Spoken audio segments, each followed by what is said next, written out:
You want me to do it now? Yeah, why not? Are we live? I don't know yet. It's loading. I think so. Yeah. What are we doing? Dude, are we going live or what? Are we going live, man? Hit the button. Just hit the fucking button. I hit it. I think we're live. Merry Christmas Eve, everybody. Is there an echo? FTG Friday. Did Dave Shell forget to mute that shit again, dude? I did it first. All right, let me go share the link on Facebook. On several platforms. Several platforms. What Like is link free. Like I was New York Armwrestling.com. New I York? was good when I brought it up. Does New York arm wrestling really exist? Tonight's topic. Is it really a thing? And what sort of thing is it?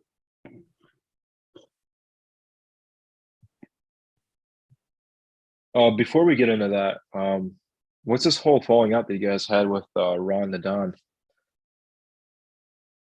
We haven't had a falling out with him. No? He hasn't been on in like a month now. He shows up in the he shows up in the chat. Yeah. He was on last week on the chat. He hasn't shown up live.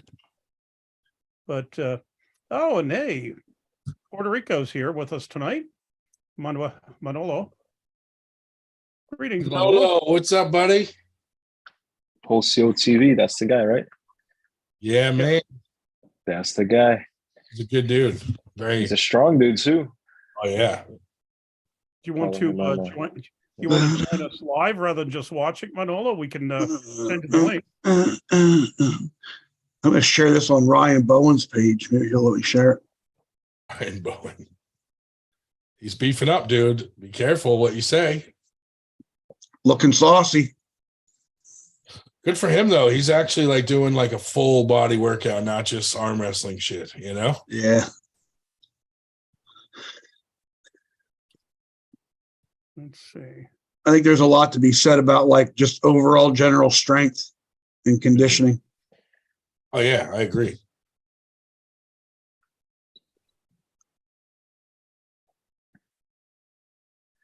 Are you guys looking to go to that New Way event at the end of January? I'll be there. Yeah, I think I'll go.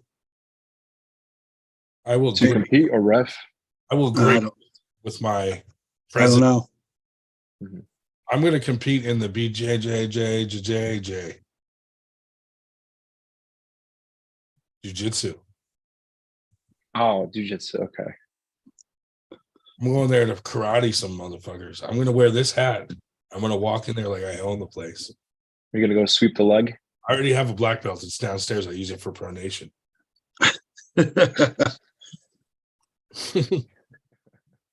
So we're live tonight. Hello, everybody. Usually I'm sober on this, but tonight I'm drinking some Jack Daniel's Tennessee Fire. And we're going to see where this goes. Oh, man. World's strangest man's in the house. World's strangest man's. Hey, mates. What's up, buddy? Wholesale TV, our good friend. Nice.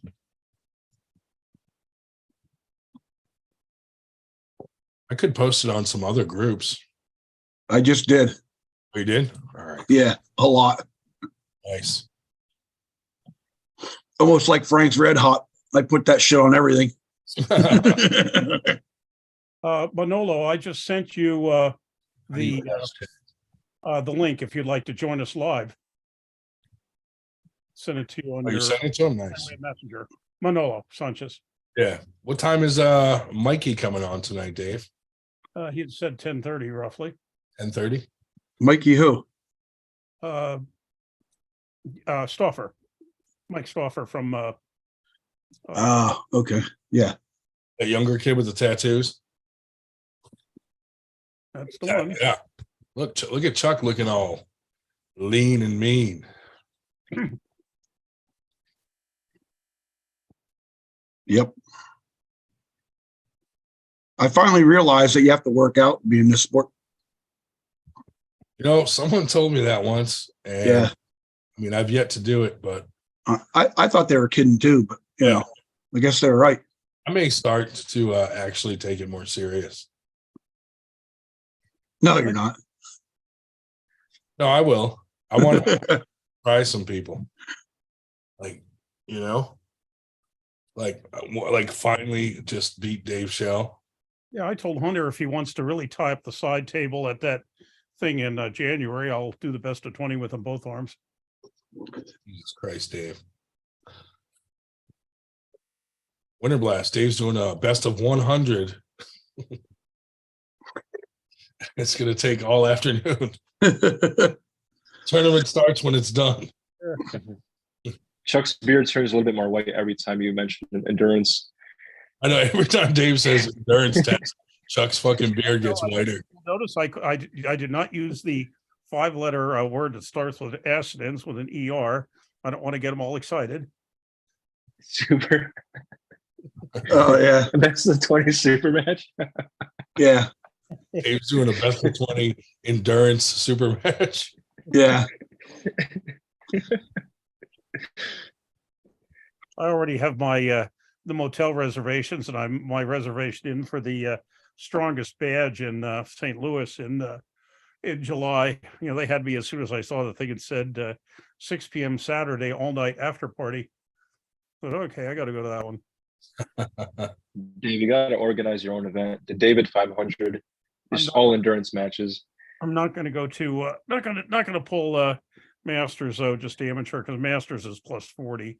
But this, I'm sorry, it's ridiculous. 40 is not Masters. Dave's going to organize his own event. It's just going to be like a 10-hour after pool. Yeah. Hey, we had 10 tables at Badger Drew's thing last week. Yeah, how'd that go? I completely missed that one because couldn't make it. I was watching. 102. I'm sure that was counting, you know, wives and kids, but no, they had 8. When I got there, they had 8 stand-up tables and a kids table, and then I brought mine in as sit down. And then it started, you know, at noon, and I guess there were people still pulling until about 6:30. But now were those all gender tables? I'm sorry. Were those all gender tables? All gender tables? Do we have a? Yeah. Yes, we had females pulling, if that's what you mean. Okay. Oh yeah. Yep. They had at least a dozen, probably more than that, challenge matches. And in fact, Josh Grant was going around. Well, he said to people, if you want one, if you would like a match, you know, tell Josh. And then Josh was going around trying to round things up, and he went to Skylar, learned, you know, Roger's kid, and he said, "Do you want one?" He said, "What do you weigh?" And Skylar said 130, and he said, "You want one?" And he said, "Well, I don't know." And you know, there was this kid there. It was 120 pounds. Like you want one, or how do you mean? You know, would he like to have a something challenge match? Oh. And there was this kid there, I don't know where he was from, it was 120 pounds. And so, you know, Scholar said, sure, you know, why not? And well, he hesitated for a minute. And I went to Roger and I said, hey, just so you know, I just figured you should know this. That, you know, he said, Josh just, you know, talked Skylar into a match. And, you know, Roger said, okay. So, and actually, how do you do? But the other kid did beat him 2-0. But yeah, the first one, and Roger went over and, you know, of course, coached him. But this is what I'm referencing. Trailer Park Boys. Yeah, that's a great show. Skylar's first challenge match. Well, that's cool. I think if Ryan would shave and get thicker glasses, he'd look just like Bubbles. If I put on those other glasses I have, I do look just like him. Okay. I'll fucking run the trailer park, dude. No one's fucking getting one over on me.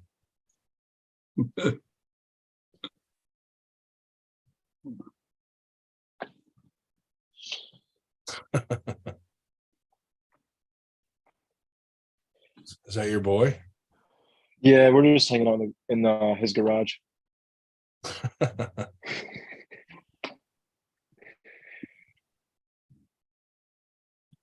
So let's see what happened this week in arm wrestling. Was there anything going on? Oh, you guys probably talked about Monster Factory last week because that was fresh, hot news back then. Yeah, I think we did a little bit.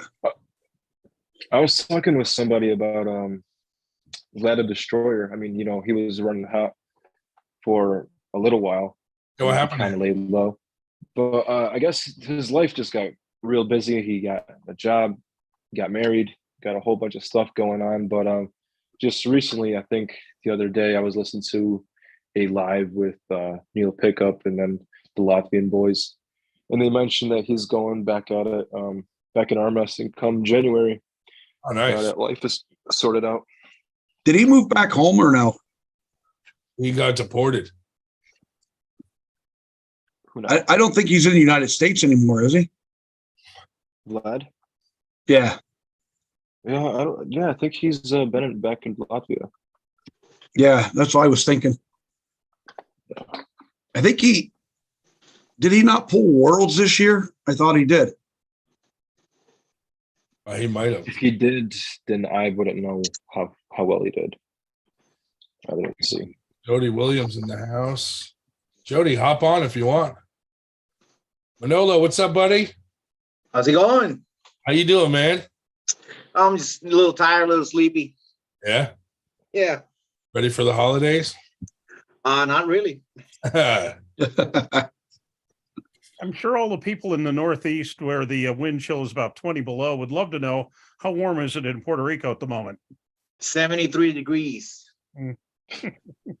Like I'm sweating right now. Like Robbie Russell just made a post on Facebook, like talking about the weather and the temperatures, and everybody was posting like a screenshot about on your thing, your weather thing on your phone. Yeah. And they put in like -5 degrees. Someone posted a picture that said -34 degrees, and I screenshotted mine, and mine saying like it's like 73 degrees right now. That's funny. Look, I'm sweating. Look at my shirt. I'm sweating. Yo, Jody Williams said send him the link, Ryan. Yeah, I'm doing it right now. I was talking to Dan earlier. Oh yeah? Yeah, he called me. We talked a little. Did he talk to you about the Yeah. that New York dude, Jake? Yeah, dude, man. We're gonna bring him up on the show. Really? I'm gonna put him on blast. Fuck it. That's the way man Yeah. handle things, you know. That's bullshit right there. Dude, you know what bothers me? Jack is Puerto Rican too. No. Yeah. And he fucking did that to his own people? Yes. But That's even like worse. I was like, dude, that's the fault of all Puerto Ricans. Like right now in Puerto Rico, right now, I'm going through the same shit with other groups in the island because of what I do, you know. Yeah. Yeah, and I've been like I've made my YouTube channel. I made it in 2018, and I pitched the idea to everyone I knew in the island that arm wrestle, right? And dude, they boycotted me. They didn't even answer my messages. They didn't want to support what I wanted to do. And I started anyway. And when I started, I remember I was gonna do a super match event just to kick off the channel, you know. And when I was trying to get pullers to do super matches, nobody wanted to do it. And I lost the sponsors. I had to give money back that people that contributed to the event. Damn. Because those guys didn't want to collaborate or support what I was doing, right? But you know, I kept going, and well, I'm here now, and now, dude, things are hard in Puerto Rico in arm wrestling right now. You know, and when Dan was talking and sharing with me what he was going through or what is happening, you know, I got so pissed off because why do Puerto Ricans have to do this to themselves? Yeah. Come on, we can all work together, man. There's enough room for everybody, man. Yeah, yeah. Like he doesn't. like he does it to everyone up there. He's pulled out a knife on some people and shit, dude. Losing a match, like the dude's a fucking loser. It's weird because I remember a while back, months back, he I don't know where he got my phone number, and he called me, Jake. And he asked me to support his organization and to help him. But I found it weird because I don't know where he got my phone number or why was he doing that, because he's running out of options. That's why. Dude, like back then, like his organization was doing nothing, you know. Yeah. And you guys have been, you know, doing your thing, and it's going good. And I remember, I told Dan about it. Yeah. And you know, because the guy is Puerto Rican too. But you know, there's been some tensions and some stuff going on, and I'm a stand-up guy. You know, you guys help me. You guys are my friends. I'm gonna support you. And if you don't get along with someone, I ain't gonna mess with that. You know, I'm a loyal guy. I'll support whatever you guys do. And if anyone has a problem with you, well, they have a problem with me too. You know. Likewise, buddy. That's at least that's how I think, because I'm a grateful person. You know, I thank the people that has helped me. And I remember when I was starting on this or picking it back up, you guys had me on your show, on this show. I remember that? Yeah. And you know, it's excuse my language, but it's fucked up that people don't want to like you don't own arm wrestling. Like there's everybody can work and do their thing, and we can support each other. Like the conversation that I had with Engin, it was on Monday, I think, Monday or Tuesday. We were talking about this because when East versus West came along, and then King of the Table, I got worried that they were gonna like start fighting each other or work or do contracts that athletes couldn't pull in the other promotion and all that, and that didn't happen. They talked. And they are working together with Core Sports and bringing us great events. Why can't everybody else do the same? I agree. There's a space for everybody. Everybody can do this.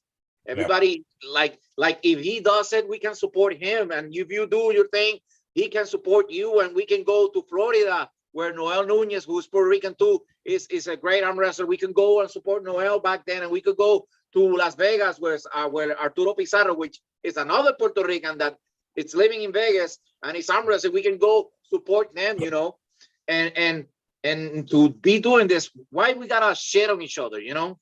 Yeah, I agree. It's crazy. It's crazy. Like there's some bad people. Like I don't know. Maybe I was thinking that maybe people think they can get rich out of this, you know? I don't know if it's about money, ego. I don't know. Not right now.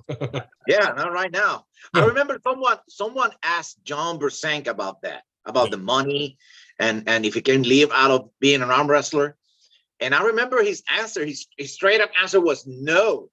Yeah. Like no. And John has been doing this for over, 40 years. And he's been on top that long, and he hasn't made a living. John still works. I thought he was retired. He's still working, Yeah. So I don't know what people have going through their heads about this stuff. Like if it's a pissing contest, come on. Like, okay, you were first. You do your thing. You were successful. You got tired. Something happened. Your organization stopped doing what they were doing.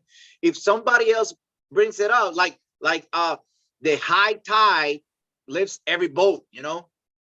And if someone is doing something good for the sport and it's bringing attention, and you want to get back on it because you were doing nothing, let's work together. What more beautiful thing is that all you guys go and support what he's doing, and then just to help him get it back on track. And then when you do your thing, he comes and supports you guys. You know, it's I don't know.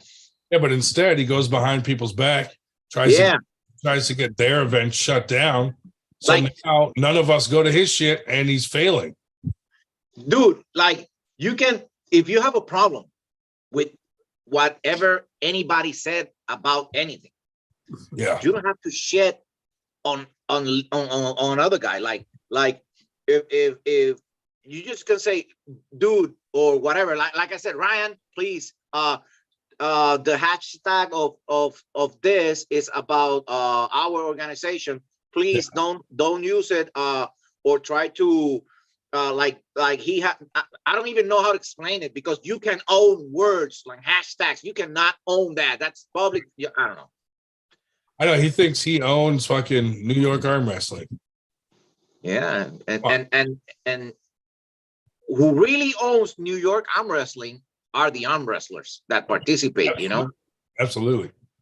Well, and the Big Apple Grapple that they just had was almost like it was a secret tournament, because I mean, people know that I keep a list up of everything going on in the Northeast, and about a week before the last list I put up, I saw a post on somebody's page saying who's going to it.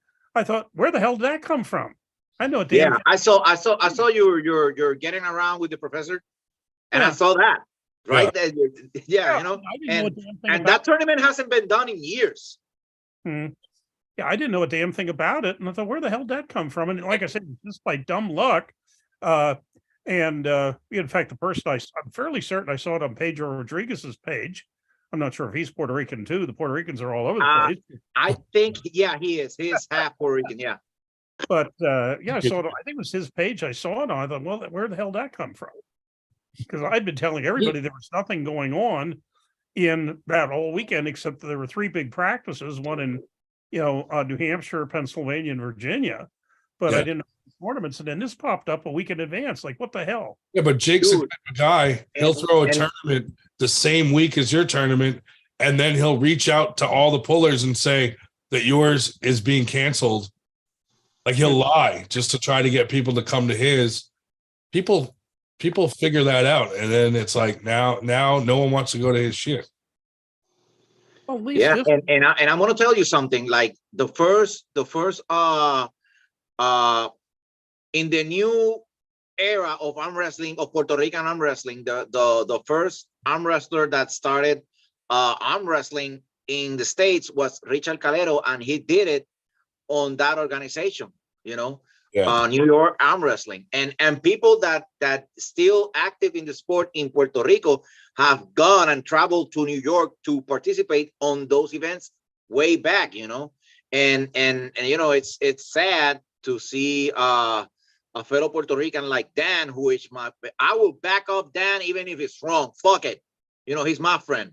Yeah, and he's going through this. It's really Yeah, he called me today talking about it, and I said, "You know what, brother? We'll bring that shit up tonight. Fuck it. Let's just blast this dude." Yeah. When I got the notification of the live, I immediately went on because I was waiting to hear something. Yeah, we were waiting for a few more people to get on, but fuck it. This dude needs to be talked about. He put in the chat that he is listening to it, but he's with his son, so he's just listening it. But he said, "Thank you, Manolo, for speaking up on this." There we go. Yeah. I mean, maybe this is why people don't like me. People don't like I can't say it can't like it can be on notice at like it's bad and it's wrong and it had to be said. And you have to fix the situation before the blood get to the water, because we can sit down and we can talk, and what's the problem? What's going on? Yeah. What's the problem? What's going on? What do you want from us? can Yeah. we work together? What we can sort it out, before things get worse, and I believe in communication, Yeah. we got to talk shit out because we're supposed to be a community, and right now the sport is it's doing so good that why somebody would come and screw everything up for some little shit, Well, there's some people that think that controversy it sells. Yeah, but because he can't be benefiting off of any of this by turning his back on other people in the sport, because it just goes noticed every time it happens, and all it does is it's bad for him. I mean, I hate we're gonna have to kill him, I think. No, you can't say that on YouTube.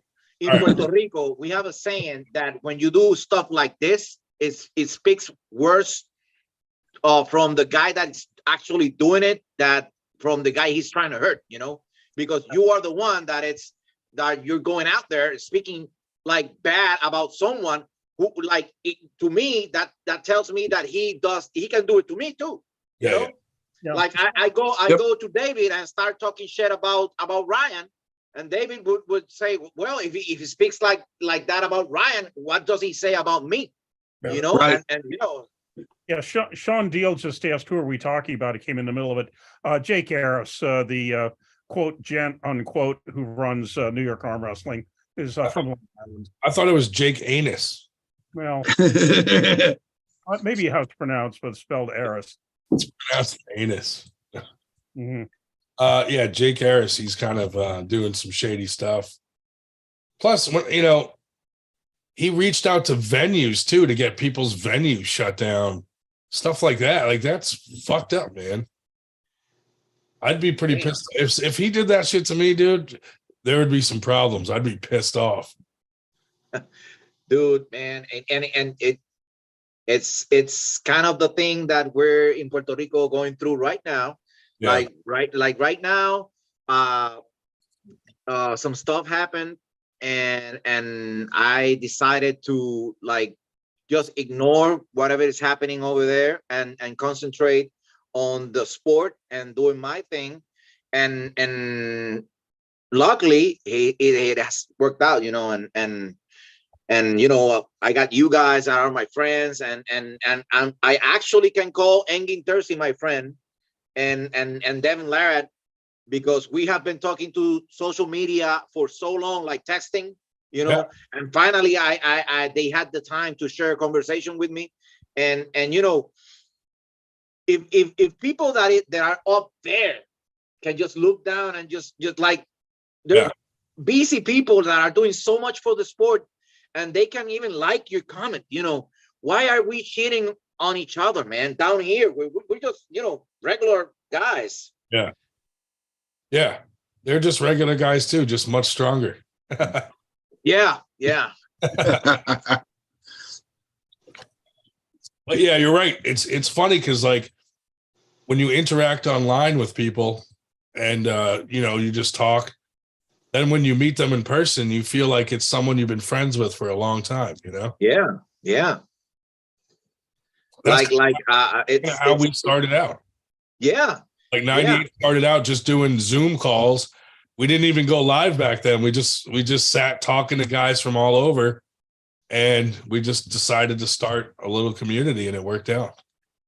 And it's working out great. And these things have to be fixed or handled before it damages whatever anybody he has done. Even for the guy himself, whatever he's doing maybe it's going to do more damage to his organization than anybody else. And if we're a community, we got to stop what it's going on and try to fix it before it gets worse. Well, what's going to happen is, by him reaching out to Dan's sponsors and talking trash, now those sponsors are like, oh, I don't want to sponsor arm wrestling ever again. There's too much drama. It's, I don't want to get involved in it. So now Jake just lost them as a sponsor too, a potential sponsor.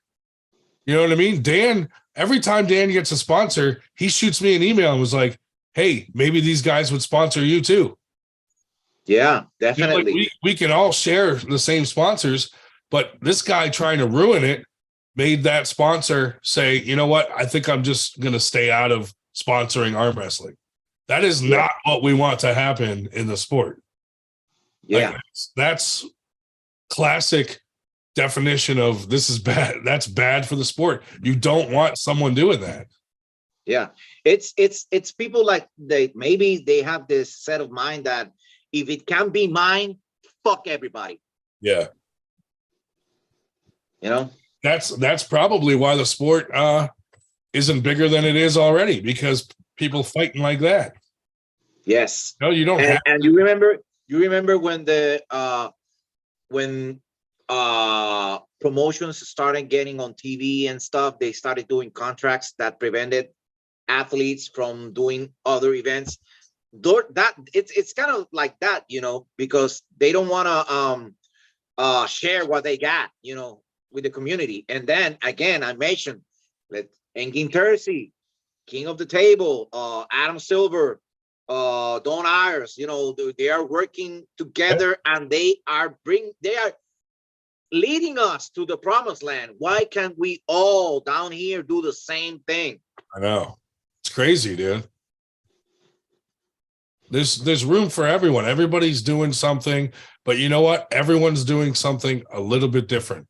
So no one's copying people and doing the exact same thing. Like, there's room for all of this. There's no need to mess things up for someone else. It's ridiculous. Because a lot of times we're in different geographic areas anyway.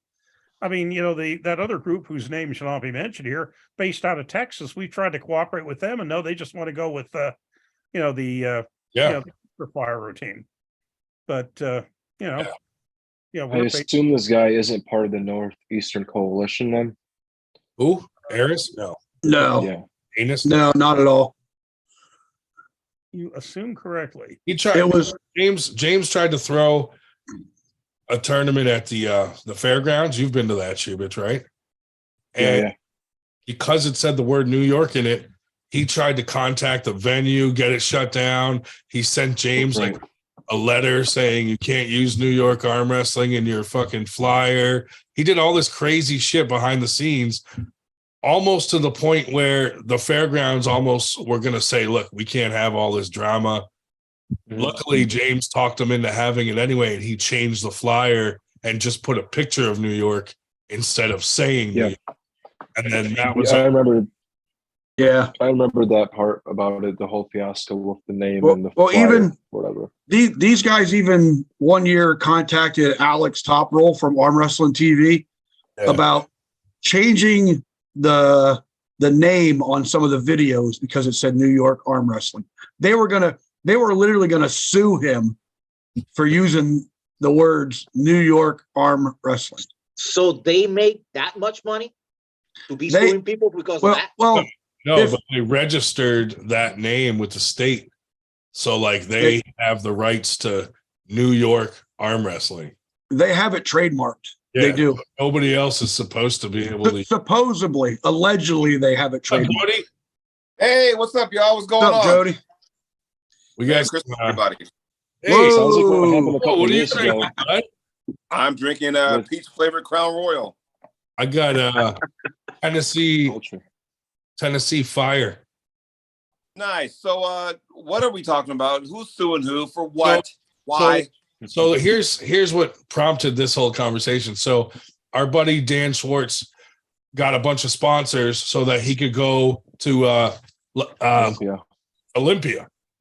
Yeah. So Jake Harris, this dude out of New York, reached out to some of his sponsors and started saying, hey, this guy doesn't represent New York Arm Wrestling. He has nothing to do with it, this and that.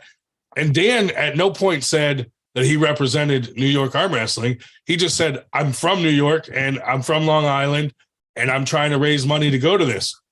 So some of those sponsors were like, are starting to think like, oh, you know what? Sponsoring arm wrestling is a little too much drama. And that's so bad for the sport because Dan, every time he gets a sponsor, he'll reach out to me and be like, hey, these guys like sponsoring arm wrestling. Maybe you can use them too. And this guy, Jake, just ruined that for Dan and for himself because he's actually from New York. So he basically ruined some sponsors potentially for himself by doing that. Jake who? Harris. See, it's bad enough we got any issues in arm wrestling as far as I off and that bullshit. I mean, it's bad enough we're dealing with that. The last thing we need to do is deal with this. We're supposed to be lifting each other up, supporting each other. And I think, and you know, I said this before on you guys' show, on my show. I said right now arm wrestling's in a great place because with all these new organizations going on, East First, King of the Table, you know, Arm Wars, Arm Gods, all that, you know, it almost seems like we're trying to make up for lost time when we had that COVID year where a lot of stuff was shut down. So now it's at a bigger, better place. And, you know, now we got people fucking it up. I don't understand that. And James Reed's coming on who can give us a lot of insight on this because he's had JR, bring him on there. He's had to So, you know, basically this guy, like, if he finds out someone's throwing a tournament, he'll throw a tournament the same fucking day and then message all the pullers and tell them that those guys canceled their event to try to get them to come to his event. I'm like, dude, that is just not fucking okay. That's Bush League. Not to mention, what is his end game? Because it's like, okay, for you to sit there and make up all this information and tell him, hey, this event's canceled, come to mind. What is he offering? What is he putting on the line for him to make his tournament that much better? Well, this guy holds one event a year, I think.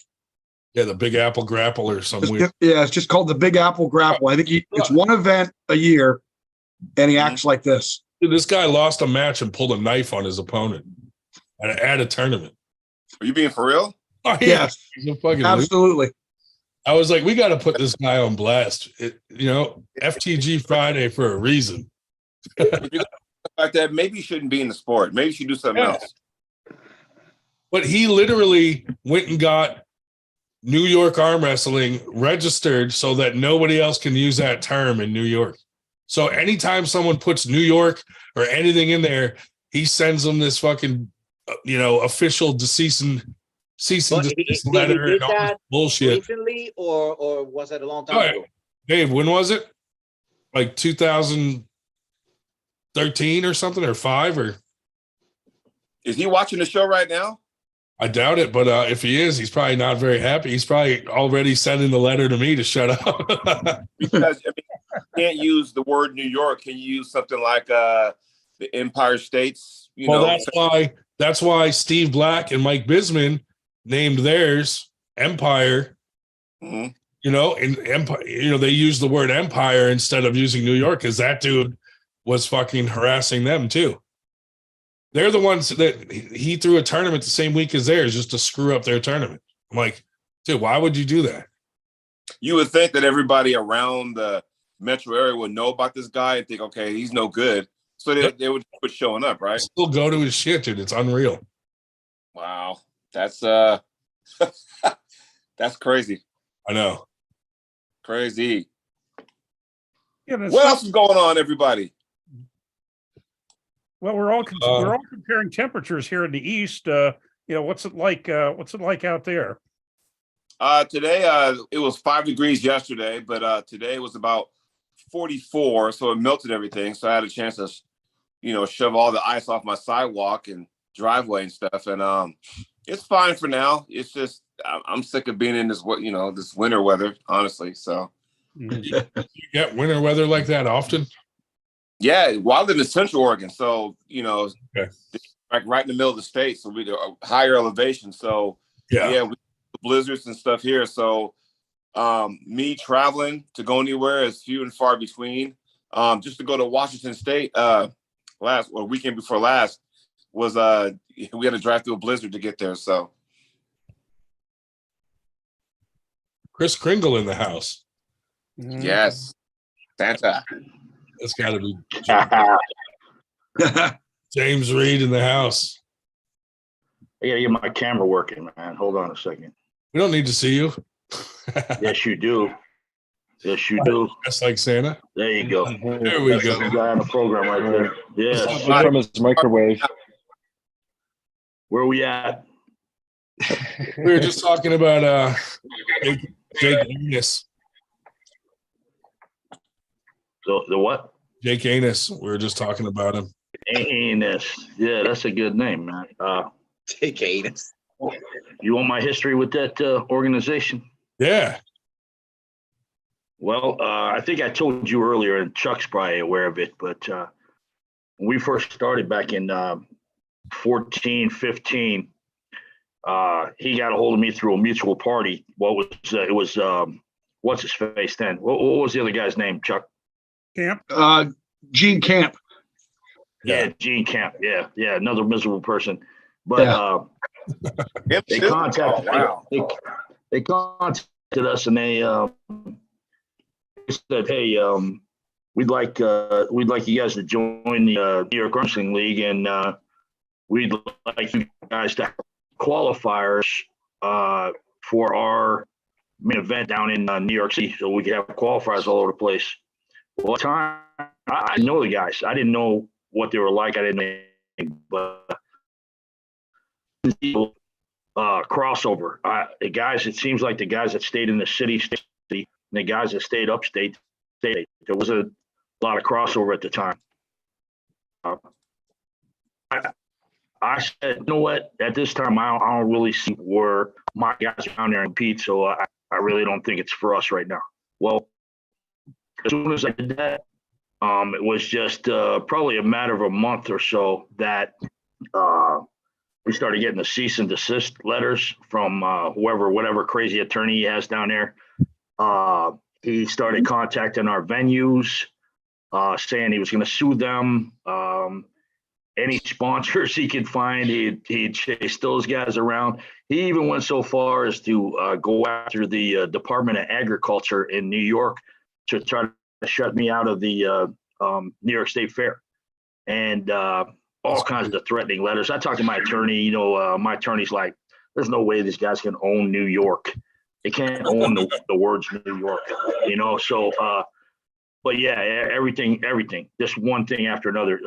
Wall experienced the same thing with them. When I did a couple WAL state championships, they came right after us. They came after WAL, same thing. And they would send pictures of my awards if they had New York State Championship on the awards, or New York arm wrestling on there in any shape or form. They shut my Facebook off about 2 weeks before a tournament. One of the tournaments, I forget which one it was, but I had to negotiate with Facebook to get my page back on. These guys have been unscrupulous, man. They're out of their mind, I'll tell you. What is the whole purpose of all this? Him making everyone's life miserable. We're all adults here. We're trying to get the sport into a good place. And you got guys like that who, bring it down. I mean, if you got new people who want to be in the sport, and it's unfortunate because now you got guys like him, giving our sport a bad name. How long have we been trying for years to tell everybody we're not a bad sport, we're a good sport? It's just every so often you get these yahoos who come in here and just kind of like to stir the pot just because, for their own personal gain, I guess. Well, I don't even bothering sponsors like that. Like now those sponsors are like, you know what? I don't think I'm going to sponsor arm wrestling anymore because it's too much drama. So he ruined it for himself too, because he lives in that area. These are sponsors he could have gotten himself through Dan or something. And now he ruined it, and that's what's going to keep sponsors away from our sport, are guys like that, which sponsors are important when you're doing bigger events. Hell yeah, it is. Well, also, you know what? You got to remember, not only sponsors, he'll track down venues. Yeah. Thank goodness I started after a few letters right from the very start. I would let the venues know ahead of time, saying, "Hey, if you get a crazy letter from these people down in New York City, there's nothing to it, but they might reach out to you." And it absolutely happened. Thank God I told the state fair ahead of time, which is controlled by the Department of Agriculture. So I told them ahead of time, and when they got the letter, they blew it off too, But it's unbelievable what these guys will do down there. And I've never talked to them in person. What's funny is Dave Shell looked it up. They registered New York arm wrestling, but arm wrestling as 2 words. So all you got to do is make it 1 word, and fuck 'em.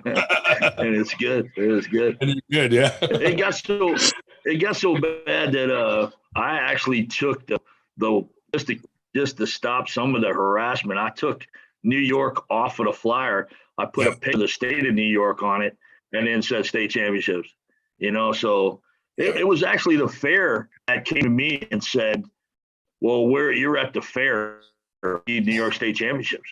It's the biggest fair, one of the biggest fairs in the country. This needs to be the state championship." So that's where that came about. Plus, their numbers are nowhere near what we're seeing upstate. And I just seen this whole correspondence between Fred Gorky and New York in the New York State Arm Wrestling, and they were bashing everybody in upstate, saying that hey, these guys they're pulling upstate because they're not good enough to come down to New York City and win. But it's insane, because I can name every big name in the eastern side of the country have been to one of the events in upstate New York. So, I was going to get a list of names for Ryan, but name somebody. Dave Chafee, Mike Gould, RVJ, Mike Solaris, Dave Shubik. How about that?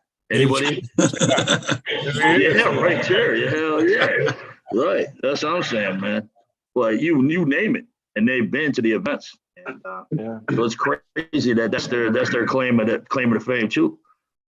Right. That's weird, because we had Robbie Russell at the Winter Blast that you guys put on. We had Artem. We had Jason Merlot. Like literally, who haven't we had? Yeah. They're only claiming upstate New York.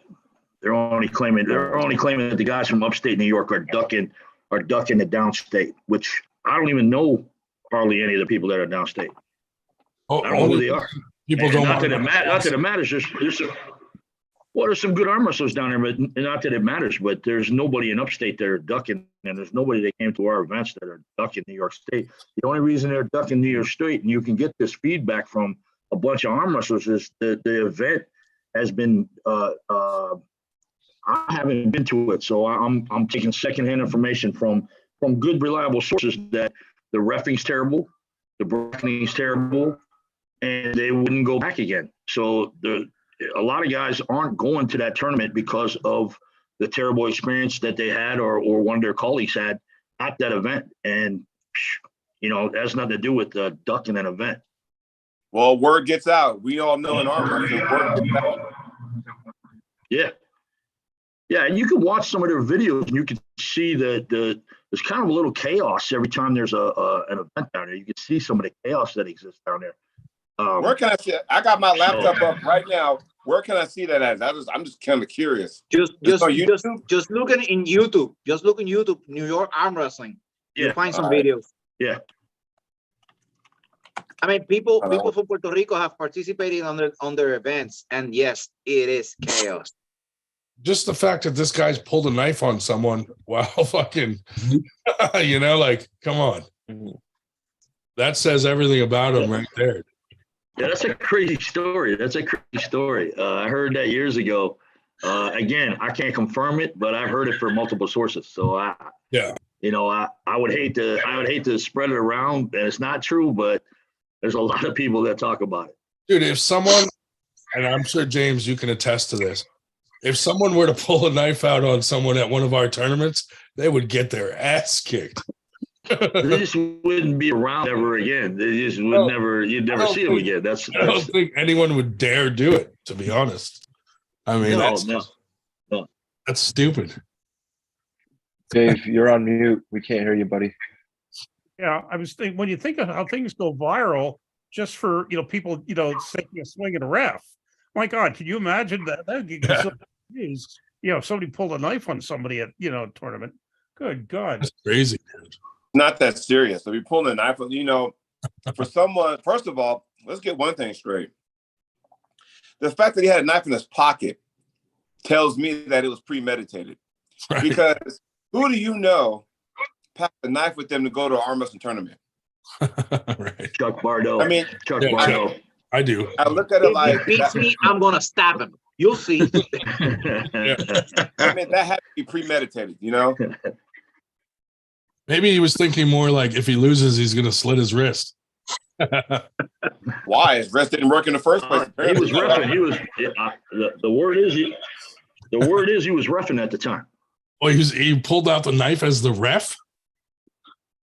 Oh, well, then Yeah, that's the what word is he was reffing at the time. Hey, Yeah, you guys. that's the word. The word he was reffing. Got in an argument with the one of the competitors. The guy didn't feel the call was right. He's like, close your thumbs. We've seen that how many times? I said, close your thumbs. Pulls out a knife. Wow, this is chaos. That shit's crazy, dude. I've seen worse, Brian. If they would have gotten a hold of us and I would have sat down and talked with them. I would have sat down and I'd love. I ended up hooking up with Steve Black and the Empire Arms crew, and we started doing tournaments in Albany. And the main reason we started doing tournaments in Albany was just to draw the guys from New York City up from the city, and because Albany's about 2.5 hours. It's about 2 hours for us. And we had some real successful events over in Albany with, Mike Aiello, Steve Black, Dan Fortuna. All the people from New York City have been up to an Albany event, and those went well. We did 2 or 3 a year over there in Albany. But just because that was my first event at the Pearl Street Pub. Yeah, Pearl Street Pub. I think 2016. Yep, that was a good spot. We did one in 15, and you had Jason Vale, you had Aiello, you had everybody from New York was there. Everybody from the city. Steve was able to bring them all up, and then you got a splinter of those guys every once in a while over in Albany. Not all the time, but once in a while. It's hard to get those guys to go across the bridge because it's $22 to drive back across. That's probably why. Yeah, when you tack on like fucking, your entry fees, tolls, food, drinks, that's an expensive day for those guys in New York. It is, and the travel's just horrendous. Yeah. That's why Empire Arms is having Empire Arms having a little problem filling their events. That's because they're on the island, dude. You got to drive. All us Philly guys. Numerous times about it. Yeah, because all us Philly guys, we got to drive 2 hours to New York and then an hour into the island. So that's like you're lucky if it's an hour. Yeah, you're lucky if it's an hour. Yeah. Right. So it turns it into like a 3 or 4 hour drive. That's, that's not that bad a drive. Like I've gone just to support those guys, but a lot of the guys down here don't want to make that drive. So it's like it's a terrible drive. It's a terrible drive when it's only 52 miles away or 47 miles away, and you're driving 3.5 hours to get there. Yeah, it's a terrible drive. Yeah. Yeah. So Manolo, how far is if you have a tournament the far end of the island from you? How long is it going to take you to get there? From where? Well, where the far end of wherever you are in Puerto Rico. Well, a couple of months back, there was an event in San Juan, and it took me from Mayagüez to San Juan 2.5 hours, 3 hours. And if they do an event on the north side, like Arecibo, Barceloneta, it's like 2 hours. So it's to us, right? It's hassling, because we got to drive all the way up there. But distances in the States are farther, but your roads are more comfortable than here in Puerto Rico. Like the time, like it takes me 3 or 4 hours because of all the traffic lights and the roads and the constructions that are always doing something on the streets on this island, and that's why it takes so long to get there. But it's actually like 90 miles away. Wow. Is Doug Allen down there now? I think Doug Allen is down there now. Doug Allen is I going know. Yeah, I thought he was heading that way unless the job changed. He had a job offer down there, and him and Bethany were talking about being down there for two years. Yeah, Yeah. you can tell him if you can. I don't know if it happened. If you I'll can, check. and I'll if check. it did happen, tell him to or ask him if you want to contact me so we can, hook him up with practices or whatever, training, whatever. Did I While see he's down you here. do Right an now, interview with right now, Ingen? I have nobody to practice with. Like me, where I'm at, I'm alone. Right. I had nobody near me to practice. That sucks. Yeah. So Did I see you do a? Did I see you do an interview with Ingen this morning? Was that it you? was Tuesday. Yeah. Oh, okay. All right. Last Tuesday.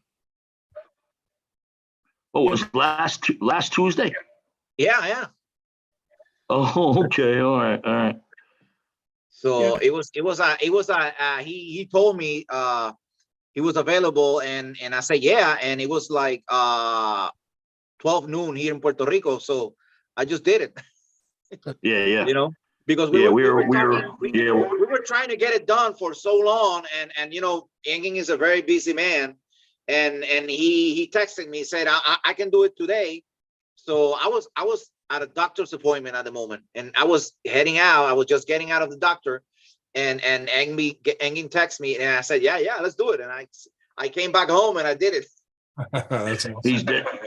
He's definitely a spontaneous guy. Let me tell you, things change by the minute. So Yeah. We're doing that east-west. So I'm looking up New York Armwrestling, right, on YouTube, and they're both from, Alex Topro. And I'm looking, but someone correct me, James, maybe you can answer this. Maybe some guys can answer this from the East Coast. But 2021, you have the New York Armwrestling Championships, right hand. Then there's another clip that says 2021 NY State Armwrestling Championships, right hand. Two different events, but what's the difference? Well, I'd have to look at the video, but what's the? Is there a different background? Is it different? Yeah. Where One they're going? Yeah. One looked like it goes from 2000 outside. The other one looks like it was indoors. 2019, you said? No, 2021. Oh, 2021. Oh. Yeah. Don't. I'm trying to think if Alex was up here in 2021. He was up here in 19. I don't know. That could be two events down there.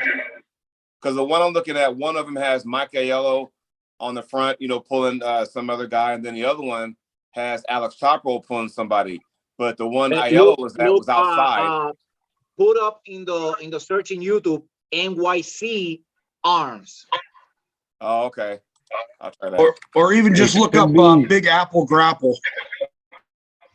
It could be something as simple as NY State instead of New York State. Maybe he doesn't have the abbreviation.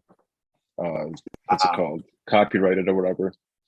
I wouldn't know. I didn't take a look at that. Or it could have been Alex just put that.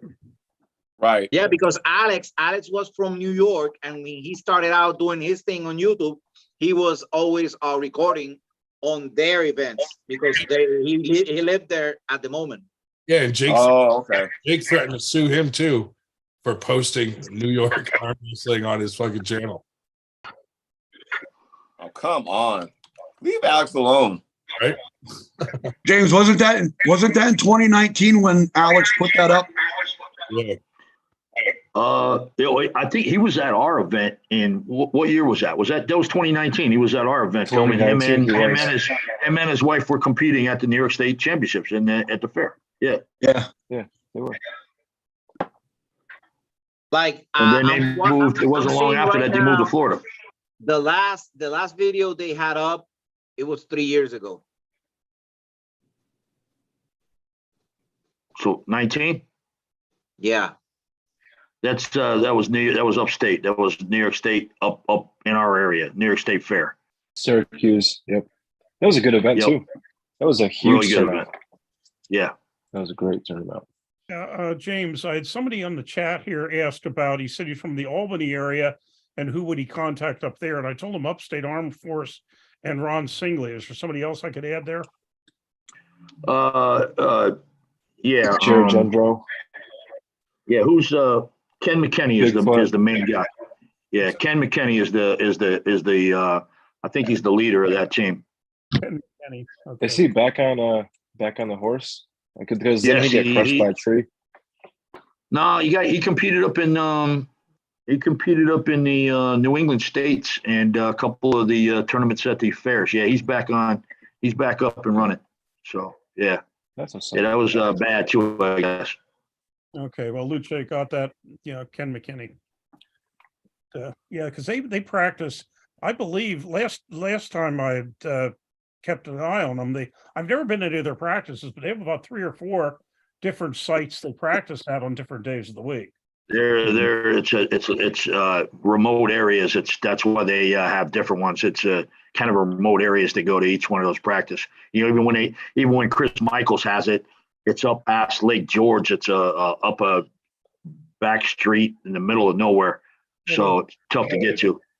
One was Amsterdam, I think, was there a Mayfield or May something up there? But I think one was Amsterdam, one of the 4. But yeah, I know they had a variety of them on various distances from Albany. I was trying to get Michelle over there because there's a lot of lightweights. And I mean, she's practiced with Chris Michaels more than once, but I was trying to get her over there with a lot of lightweights, and it's just their practice is all spread out and all over the place. It was tough to get her over there, tough to get it going. Yeah. I got to give it to Dan Schwartz, though, back on the sponsorship thing. The way he did it right. Like, he offered the sponsors stuff. Like, he put all the sponsors' names on his shirt, things like that. Like, people who want to travel to tournaments, or he totally made it happen on his own. So people out there that, always complain that, they don't have the money to travel for events and stuff. Take some notes from Dan, man. He made it happen. He got sponsors. He got a lot of local people to sponsor him. And, he made a T-shirt with their logos on it all over it. He wore it at the tournament and, promoted them. He gave them some shout outs. He thanked them. He went about it the right way. I think a lot of people could learn. He made them an offer. Yeah. That's the right way you do it. He didn't just you don't ask go and for ask money. for free money. Right. Yeah. He made him an offer. He sold them something. Absolutely. And that's the way you do it right. Yeah, because every business has a Google review. So if you're offering hey, I'm going to write you a great Google review, that's gold right there to a company. So, he offered all this stuff and he made it happen. So I think a lot of people out there that want to, raise money to be able to travel to a thing, you don't always have to, pass up on these opportunities. You can make it happen yourself just by doing a little bit of work like Dan did. Yeah. I give him props for being able to reach out and go after sponsors like that. It's not my forte. Yeah. When Paul and I, we sponsor, we pay for everything out of pocket. We can't chase sponsors. It's just not. I'm not saying it's bad. I'm just saying we're just not made for it for some reason. Neither one of us. But even when my wife was going to Europe last month or this month, when did she go to Europe? This month. We just put together the T-shirts. Talked to I've been dealing with the same T-shirt company since probably 2015. They gave us a break on the shirts, and we went and sold the shirts, and that money went towards part of the trip. That's the way we did it. We just couldn't. I just can't do it. I don't know why. I just can't do it. As far as the big tournaments go, though, if you're chasing sponsorships, you can't. And I've told this to several promoters. You cannot promise a company that you will sell more for them, or that the arm wrestlers will, if they make widgets and you're going to go to them and say, you will sell 10,000 more widgets by sponsoring me, the arm wrestlers will buy them. It won't happen. Yeah, that's it won't happen. That's right. No, I tell people all the time, if if I had Burger King as my number one sponsor, I would watch half the arm wrestlers walk into a tournament eating McDonald's and Wendy's. They wouldn't matter to them that Burger King was the sponsor, you know.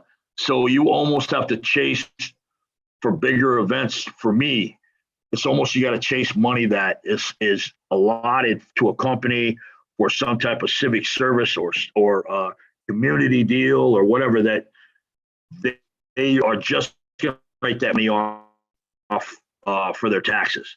They're not thinking that they're going to get all this extra business. You know, I had a equipment shop right around the corner from Tilt to Kilt, and the first tournament we had, about 5 or 6 guys walked over to that equipment shop. They had a lot of hand and grip stuff in there, which I didn't realize.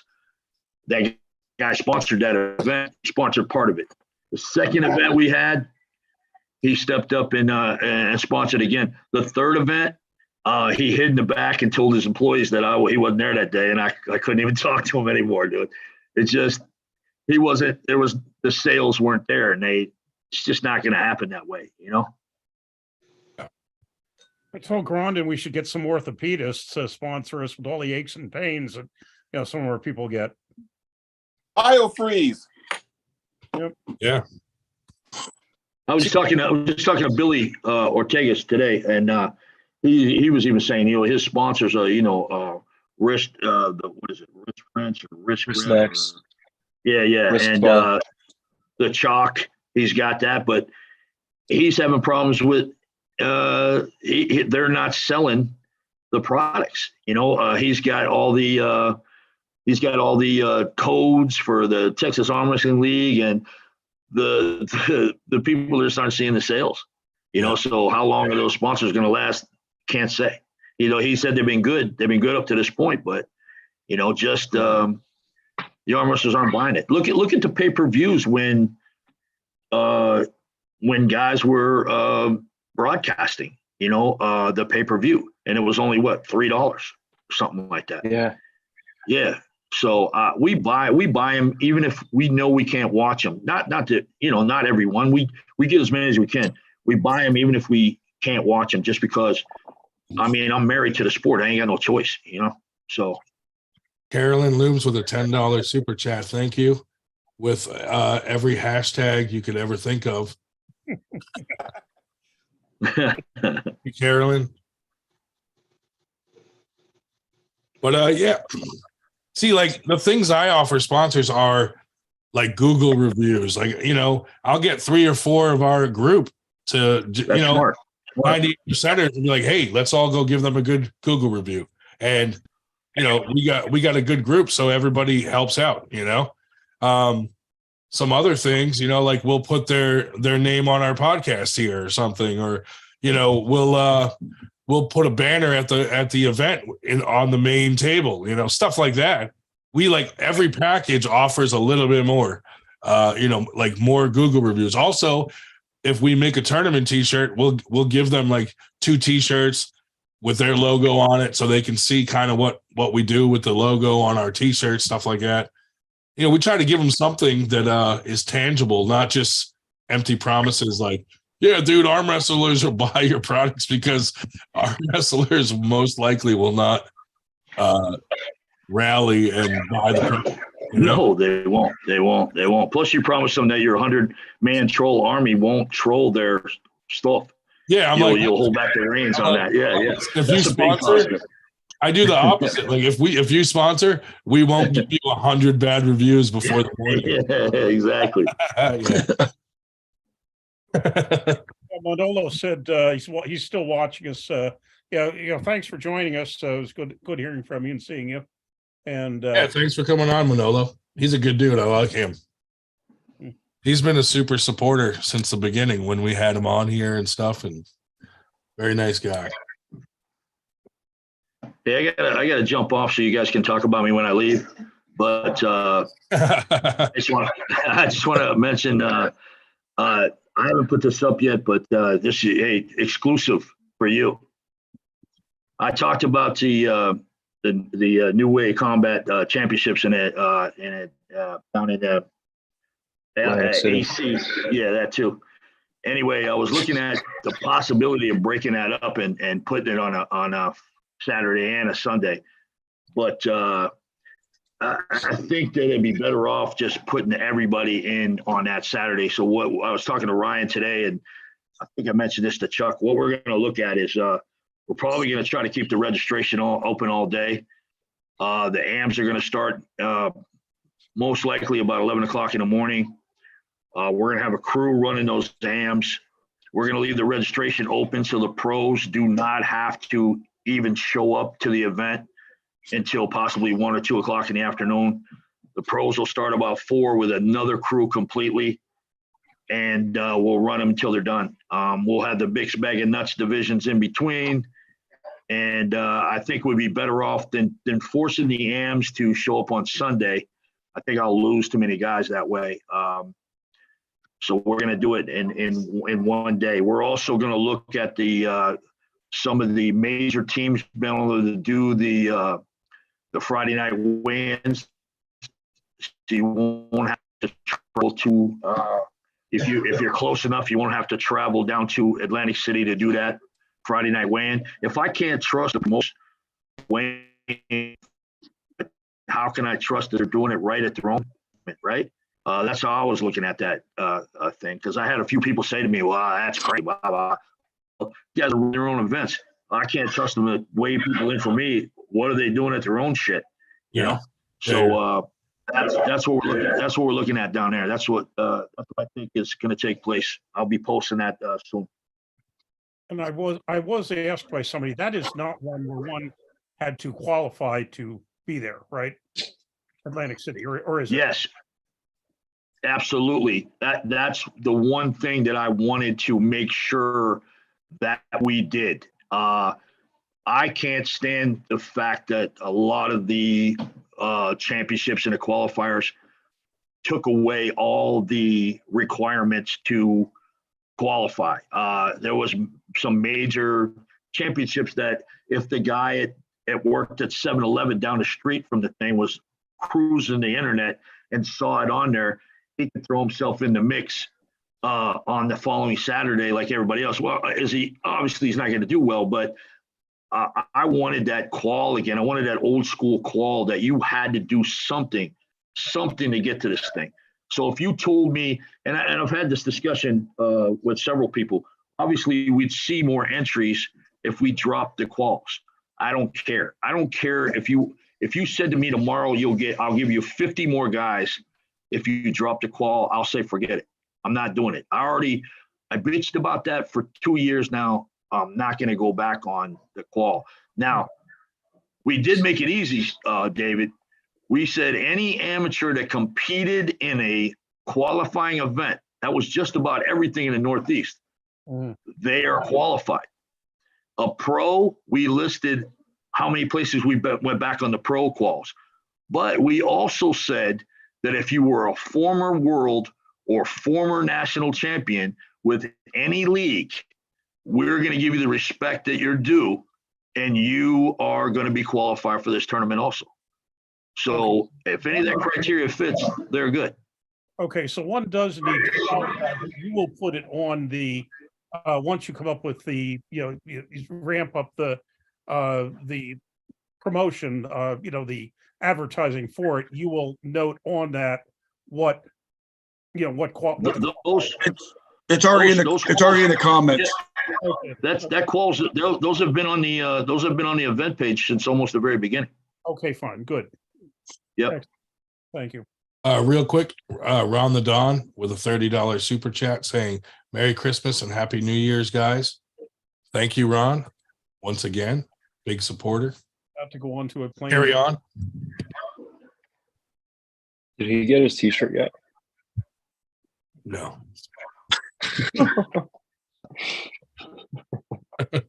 No shot. Fuck that guy. You're kidding me.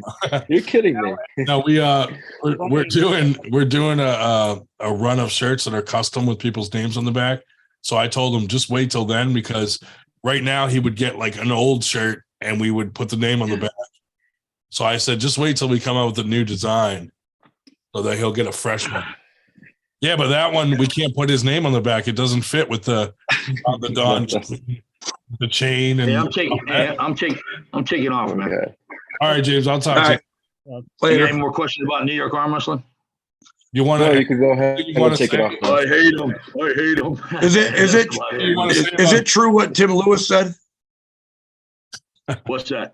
That I'm That, ruining that arm James wrestling? Reid that James Reid is ruining arm wrestling in the Northeast. Absolutely. I am the antichrist of arm wrestling. I am trying to ruin the entire sport. Yes.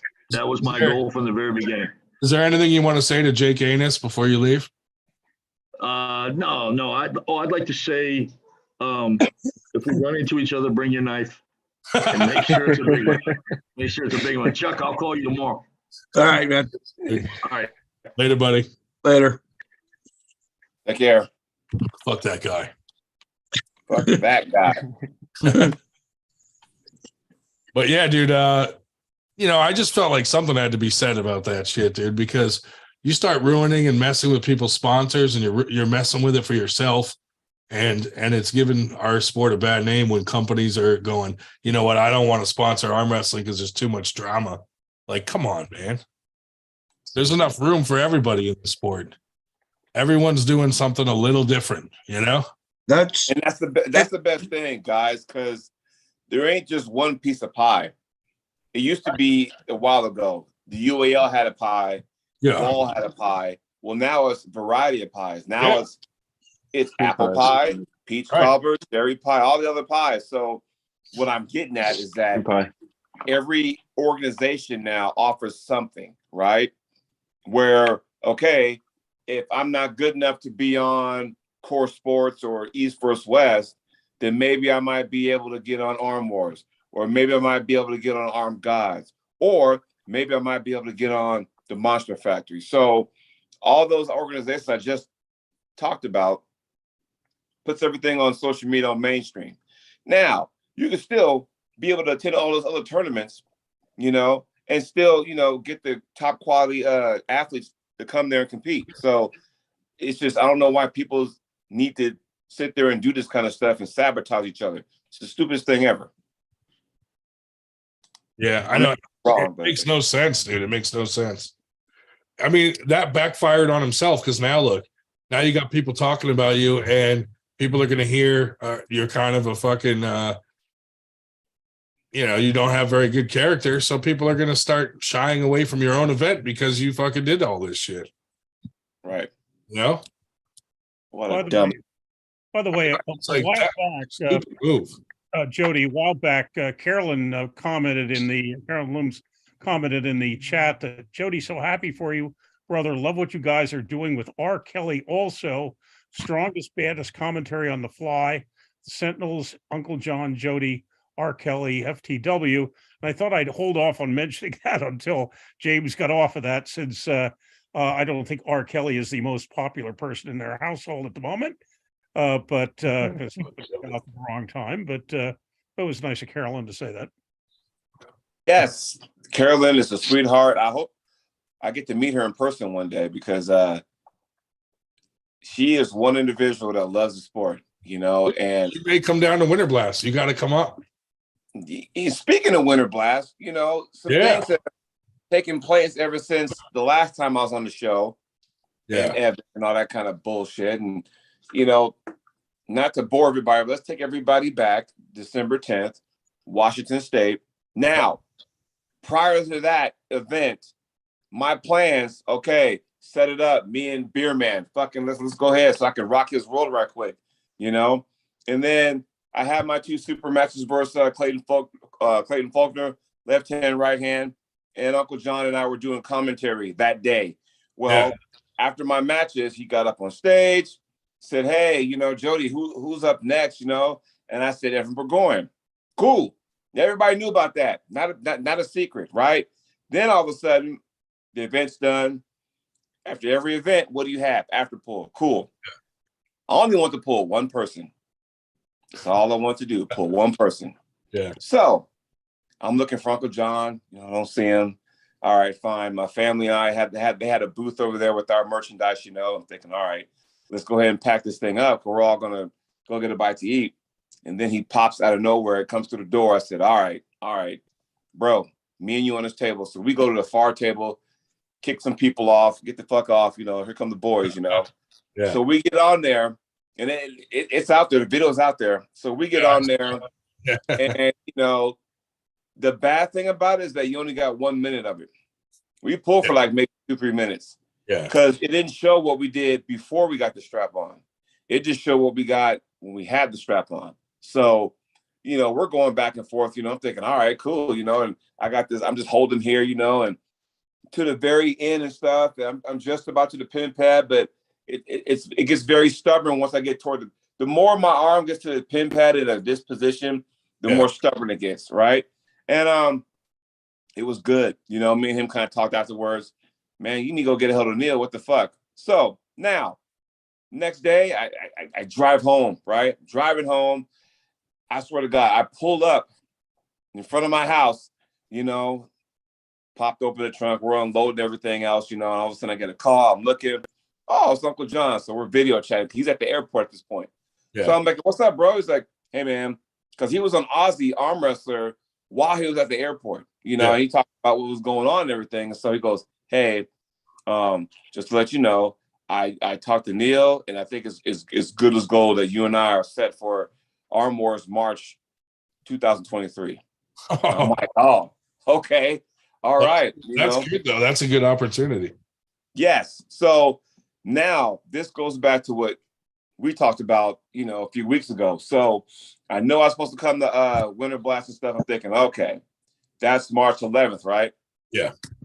Okay. So Arm Wars is Neil wanted me to be there between March 23rd and March 28th. Gotcha. So I'm thinking, okay.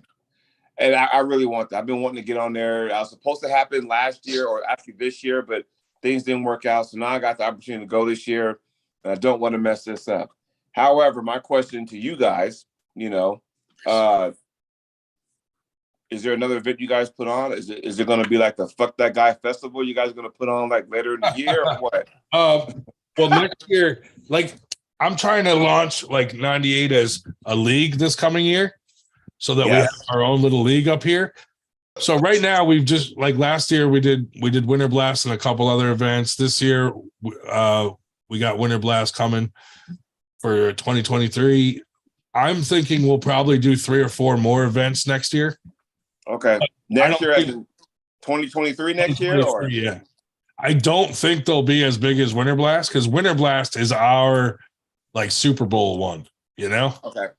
But I think we'll have some smaller ones leading up to it. Because so, they might turn into a big one because I didn't think Winter Blast was going to be big and it fucking was huge. So, because I really want to go, but if your event is on the 11th, I don't want to get hurt or anything. I want to be fresh as I can be. Look, I don't. That's a big opportunity. You don't want to fuck that up. Right. But I also want to talk to you guys because you guys have talked about, Evan and I pulling at your event. And so, for me to sit there and go, okay, you guys made it possible to have us pull at your event. So out of respect, I want to say, hey, I want to tell you guys officially what's going on, and not be, smuck or whatever and say, oh, yeah, well, screw you guys. I don't want to do that. I still want to appreciate it.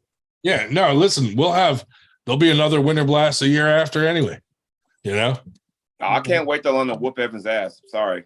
No, we'll have other events. We'll have other events for sure. But Arm Gods is paying for Evan to come to Winter Blast. They're sending him. Whoa, hold the phone.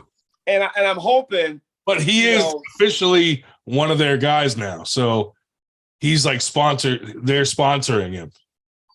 Can I get a sponsor? I don't care if it's like Vaseline, like, Comet, whatever. Like, it might just be paying him in beer for all we know. He's fine with that too, So honestly, that might be the deal. Hey, what I'm hoping like, Evan goes there, of course. He has a match with Paul Maiden. Uncle John has a match with a set of twins, and I'm hoping, and this is next month. So I'm hoping that, they walk out of there injury free. I don't want to wish any injuries on anybody, but I want them to walk out injury free because I'm sorry, Uncle John, I love you to death, but I'm about to kick his ass. I'm sorry, but I'm on this Canadian crusade, if you haven't noticed, because I beat, Clayton Faulkner 3 times now total. I beat Jeff Frank, all from Canada. Uncle John's next, and probably Evan McGorn after that. So I got this. So you just want to dominate Canada altogether. I'm gonna have to. If that means I gotta fuck with him and just say, hey, you know what? I'm gonna show up with a big old tall thing of ginger ale and just whoop everyone's ass, and that's how it's gonna go down. Yeah. Yeah, well, I was thinking that when you said you couldn't find Uncle John, you were probably looking too high. You got to lower your gaze a little bit. And here's the thing, because I was always wondering, when they had the Savage search, right, for the Arm Wars thing, they had the Savage search, and I'm thinking, all right, what is this? John Terrian, he was the guy that broke the glass for all the guys, who weren't the household names, so he Savage search, he was a guy. I'm thinking, all right, so I'm always going to praise him for that, because he made it possible for guys like me to enter, the fray. Uncle John would tell you he didn't get on Arm Wars because of his talent. He sat there and told you that. Social media presence. Me, I'm kind of in between, because I'm a good arm wrestler, but I don't have fucking 1,000 subs, so I can't fucking be monetized, whatever. But I'm kind of in between. I'm pretty good, but it's just for me to get out there. I think Arm Wars was always a bucket list for me, and it's, in my opinion, the WrestleMania, if you may, of arm wrestling. So once I get up there, I'm gonna do what I got to do. Sorry, Uncle John, I love you, but I'm gonna smack you. And then Evan, if he loses to me, he got to shave his beard. Fuck it, whatever. Do you think Uncle John will resort to his secret move where he tries to break your arm? That's not gonna happen against me. What does he call that? What's that move called now? Isn't there a name for that move he did? He always talks about a javelin. I don't know what the hell. The javelin. Yeah. Okay. Where he fucking dove across with the dude's arm. Oh, he's gonna run to a brick. He's gonna this right here. He's not javelin this. No. He ain't javelin now. I'm gonna tell you that right now. But I mean, it was good, because if you look back at that clip I had, it's like 1 minute long. But if you look up at that clip that we had, he didn't show me everything he had. I didn't show everything I had. It was more of, let me just test my power. Because anytime I'm on these after pulls, I just want to see when my power lies against somebody else. Like, no one wants to fucking, after pull top on each other. What does that even mean? Get the strap if you're gonna do all that. But I want to just go in there and just test my strength against Uncle. Oh, okay, he's got some juice in there. Let me see if I can stop him. If I can stop him, then we got something, we got something to do. But I didn't show him my hit. All I did was just this and just kind of see if I can hold him. I didn't do any of my Chocolate Thunder moves. Right. I'm gonna save that. Official. Thank God I didn't show anything of that. So he's got some tricks in the bag. I got some tricks in the bag. If you were to ask me right now, hey, what do you think Uncle John's going to do? Well, let's go tell the tape right now. Yeah. Uncle John has a bigger hand than me, because you got to remember, once upon a time, he was like over 300 pounds, yes? Right. So he had that super big hand. So now it's fucking, death defying when a guy comes from over 300 pounds down to 210, 215 pounds, and his hand didn't shrink, he has that massive hand. So I think he has a bigger hand than me, yes. Do I have more speed than him? Yes. Does he have more tools than me? Maybe. I think I have him in the strength department. So it's going to be a chess match, and I'm looking forward to it, because, maybe I need to zig before he zags. I don't know, but it's going to be a good match. I can't wait for it. Yeah, that's going to be a fun match. 2 things about him. One, he was a lot smaller physically than I thought he was going to be. He was tiny, but he was also stronger than I thought he was going to be, which was, kind of cool. I think people need to realize, never underestimate social media guys who host the show. No, don't underestimate Bowen or Artem, Uncle John, myself, Ozzy, whatever. Don't underestimate us, because you can underestimate me. Exactly, because from all I know, Ron, you got a big, thick hand too. So for all I know, never underestimate that, because this is why I was excited to go ahead and after pull him, because now I'm thinking, all right, I get to pull Uncle John, because originally, I told Tim Talmatch, the guy is, that's sponsoring the Arm Sports Entertainment. I said, hey, let me get Uncle John. I would love to get me, because we're supposed to have a match earlier this year. And I'll give you the backstory about that. Yeah. Earlier this year, even Neil was like, hey, he threw it out there. Do you think you can stop Chocolate Thunder's hit? And yada, yada, yada, yada. And I'm thinking, yeah, make this shit happen. And then Neil came back and said, well, he doesn't think it's a good match between Uncle John and myself. So I kind of said, damn. So that I think the win kind of came out of my sails on that one. So I was like, fine. Okay, back to the drawing board, whatever. So then all of a sudden, I still want to, be a part of the program. So back in August this year, I'm in Idaho, did an event, came back. I'm driving back home with my wife, and all of a sudden, my Facebook Messenger goes off. I'm like, oh shit, it's fucking Neil Pickup. Roll the windows up, turn the fucking radio down. Hey, put him on speaker. What's up, Neil? Of course, in Neil fashion. Hey, mate, how's it going? Oh, everything is good, and what you got? He goes, well, I want you to be part of Arm Wars. I'm like, I'm foaming at the mouth right now, right? Right. And he's like, hey, the last one I did was like September 3rd, that weekend. I'm thinking, oh, fuck. I'm thinking all my vacation money went to, for mid-September, we're all going to Disneyland, the whole family. So I couldn't do it. I was like, well, when's your next one? And at that point, it wasn't scheduled. He was either late February, early March at the time.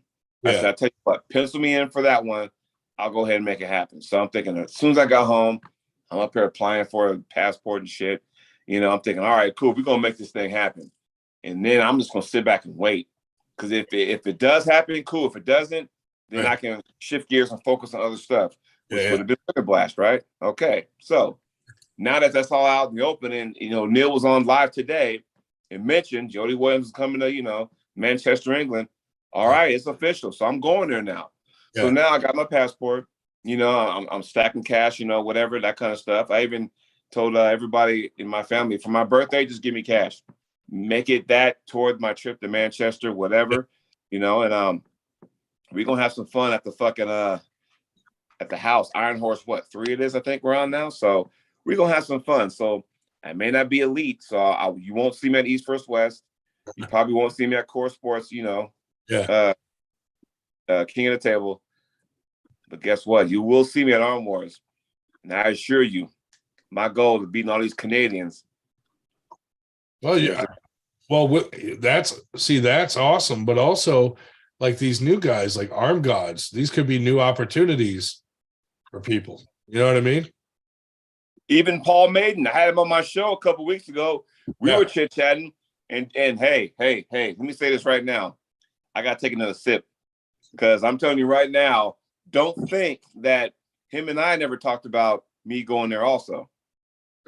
They're sponsoring Winter Blast, dude, which is awesome. So that alone should tell you.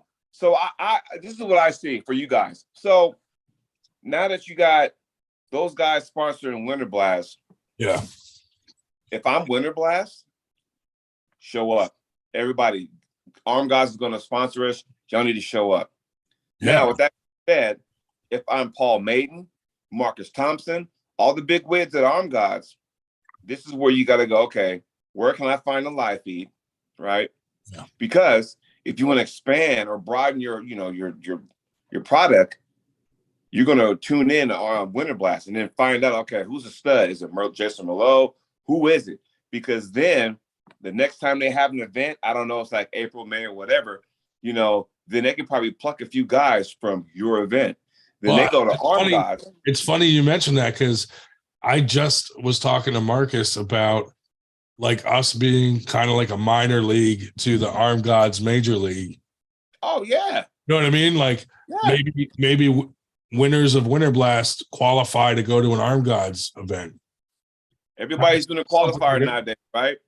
Yeah, sure like maybe we could be that for them, I'm sure you guys probably, before I got on, you guys probably talked about Engen's qualifiers for East First West, right? Yeah. Well, so that's a whole other thing. And he actually talked to like James Reid and Paul Lynn and a lot of other people here in the United States about it. But you know, like that's something I was thinking about, like us being that for like Arm God, since they're new, we're kind of new. And as we launch into a league and have our own rankings, that'll make it a lot easier. Where, I mean, we could be a minor league for anybody, really. You know what, Ryan, and everybody, you know, I hope I'm not talking too much. Sorry if I am, but I don't know. You know why this is a good opportunity for you guys? Here, check me out and tell me if you agree or not. Paul Lynn's your guy, right? Paul Lynn's your boy, right? Yeah. Okay. Check this out. Now, Paul Lynn pulled John Brzezinski. Was it this year or was it last year? Beginning of last. Yeah, Beginning of last year. In the past year. Yeah. Okay. So he pulled John Brzezinski, right? We all know Paul Lynn. Awesome guy, awesome husband, football coach with all the ribbons, right? Now, he pulls John Brzezinski there. He lost 3-0, whatever, but he showed me something. Now, take that momentum, and he goes to the Monster Factory. What does he do there? He beats Ron Bass. Yeah. That opened the door. So now here's Paul, East versus West. I'm going to Instant Bowl Turkey. Now he's undefeated. All because opportunity. You know, I always tell people 2022 was the year of opportunity. I'm going to roll over to 2023 now. That's going to be another year of opportunity. This is what I'm doing. So Paul Lynn gets the opportunity, made the most of it. Now England's giving him a call. He's a regular on there now. Cool. He's also a regular back at the Monster Factory. Right. My point being is that now that you have Arm Gods sponsoring you guys, why not make that a pipeline, if you may? Yeah. You know, so, hey, you know what? We got some studs here. Maybe you watch our event. We can be, like you said, a farm team, and then you could pluck whoever you want and go over there. They can do some damage and then go, you know what? All this started, my journey started from Winter Blast. Guess what? They do that kind of stuff. Now Winter Blast is, you know, I want to go to Winter Blast. If I want to be on this event and that event, I had to go through Winter Blast. Cool. Book my ticket to go to Philly. Dude, and the funny thing is like last year at Winter Blast, like we had so many studs there. Like right. In our area, like there are a lot of top level guys. So I mean, there's guys that were at Winter Blast last year that could easily go to fucking anywhere they want. Right. You know what I mean? So that's what's really cool is some of these guys don't even need us. You know what I mean? They could already get accepted, but if we can help them in any way, like I'll give you an example, Brandon Elsesser. I was about he, you know, people knew him around here, but he wasn't that well known. But after we got him a match with a 3-way match with Mike Aiello and Paul Passmore, and he won, that opened so many doors for him, and now everybody fucking knows him. Yeah. And then he goes and beats fucking Craig Toulier. Yeah. Now, again, opportunity, right? So, you know, and my buddy Tim Thomas, I'm a part of the Armed Sports Entertainment crew. So what does he do? He puts on his two main tournaments are Washington State, Arizona State, right? So here I am back in April, Arizona State. What happens? He gets Brent Rockers, and he gets Adam Warzinski. Brent's a stud, by the way. Yeah. And Adam made him look like an amateur. So Warzinski wins 3-0. Ingen saw it. Guess what? Hey, come on to East versus West. He goes there, puts the boots, wins 3-0. There you go. And that came off the heels of Armed Sports Entertainment. So once again, and sorry if I'm talking too much, but once again, here you guys are. Can you imagine if Armed Guards took off last year and you got Winter Blast the way it did, all that array of talent? Can you imagine? Yeah. Dude, and we had a guy live feed it to 30,000 people on like a sports channel. And they were it was like a Hulu fucking or something like that sports channel that this guy runs up and down the East Coast. Yes. So we had like, and that's huge to future sponsors. Like, hey, you're going to be live fed to 30,000 sports fans at our event. If you sponsor, you're going to be right behind the main table being broadcast to all these people. Like that's a huge tool right there to be able to offer, you know? It is warm in here. So, I mean, that's something, I mean, we have plans, like we're trying to open up like a 98% headquarters where we can kind of do, and we've had this plan for a long time, but similar to like, you know, like what the Monster Factory is doing, similar to that, except it would be like a tournament and then some super matches or before or whatever, but just really well, like production, like live stream, you know what I mean? Right. So chilly in here a little bit. we're trying to get our own like warehouse where we can do that kind of stuff. And you know, I still want to fuck that guy 90% hat. I still want that. You know that, right? no, listen, that's my goal over 2023 is to expand our line. And also everyone's been asking for a fuck that guy something, whether it's a shirt or a hat. So we might have a whole fuck that guy you know, line coming out. I mean, think about it. The last couple of years when 98% shot up, you know, it was like a gang, like a mafia, if you may, where it's all over the place. You know, you got 90%. I even have one, but I think mine is too small now, so I have to get a new one, by the way. So I'm about to hit you guys up. But Chuck makes decals that say FTG now, too. I'm about to get a new shirt because, like I said, mine's too small now because brother man lifting and getting thick. So I'm about to need a new one. But to sit there and go, damn, you're part of that, you know, 90% mafia, whatever the case may be, and it's all over the country. It's even, you know, made its way out west, you know, and that just tells me you guys are doing good things. So yeah, I think if you guys got a website out that had merchandise, I'm telling you right now, it'll be some good stuff. We do have one, but we haven't really promoted it a lot yet, but we will. You know, I want to get more products on there. Like I don't want to just have like a couple t-shirts, you know. So I'm telling you, as we get hats, some stuff, you know. Because all you need, I know Paul Lynn's the Lethal Arms guy. I know he's that. I get it. But if you put some merchandise on him as the face and what he's doing now. Yeah, I mean, he'll if we asked him tomorrow to come on here, he would. He's actually the one. It's funny because he's the one after my rubber band video.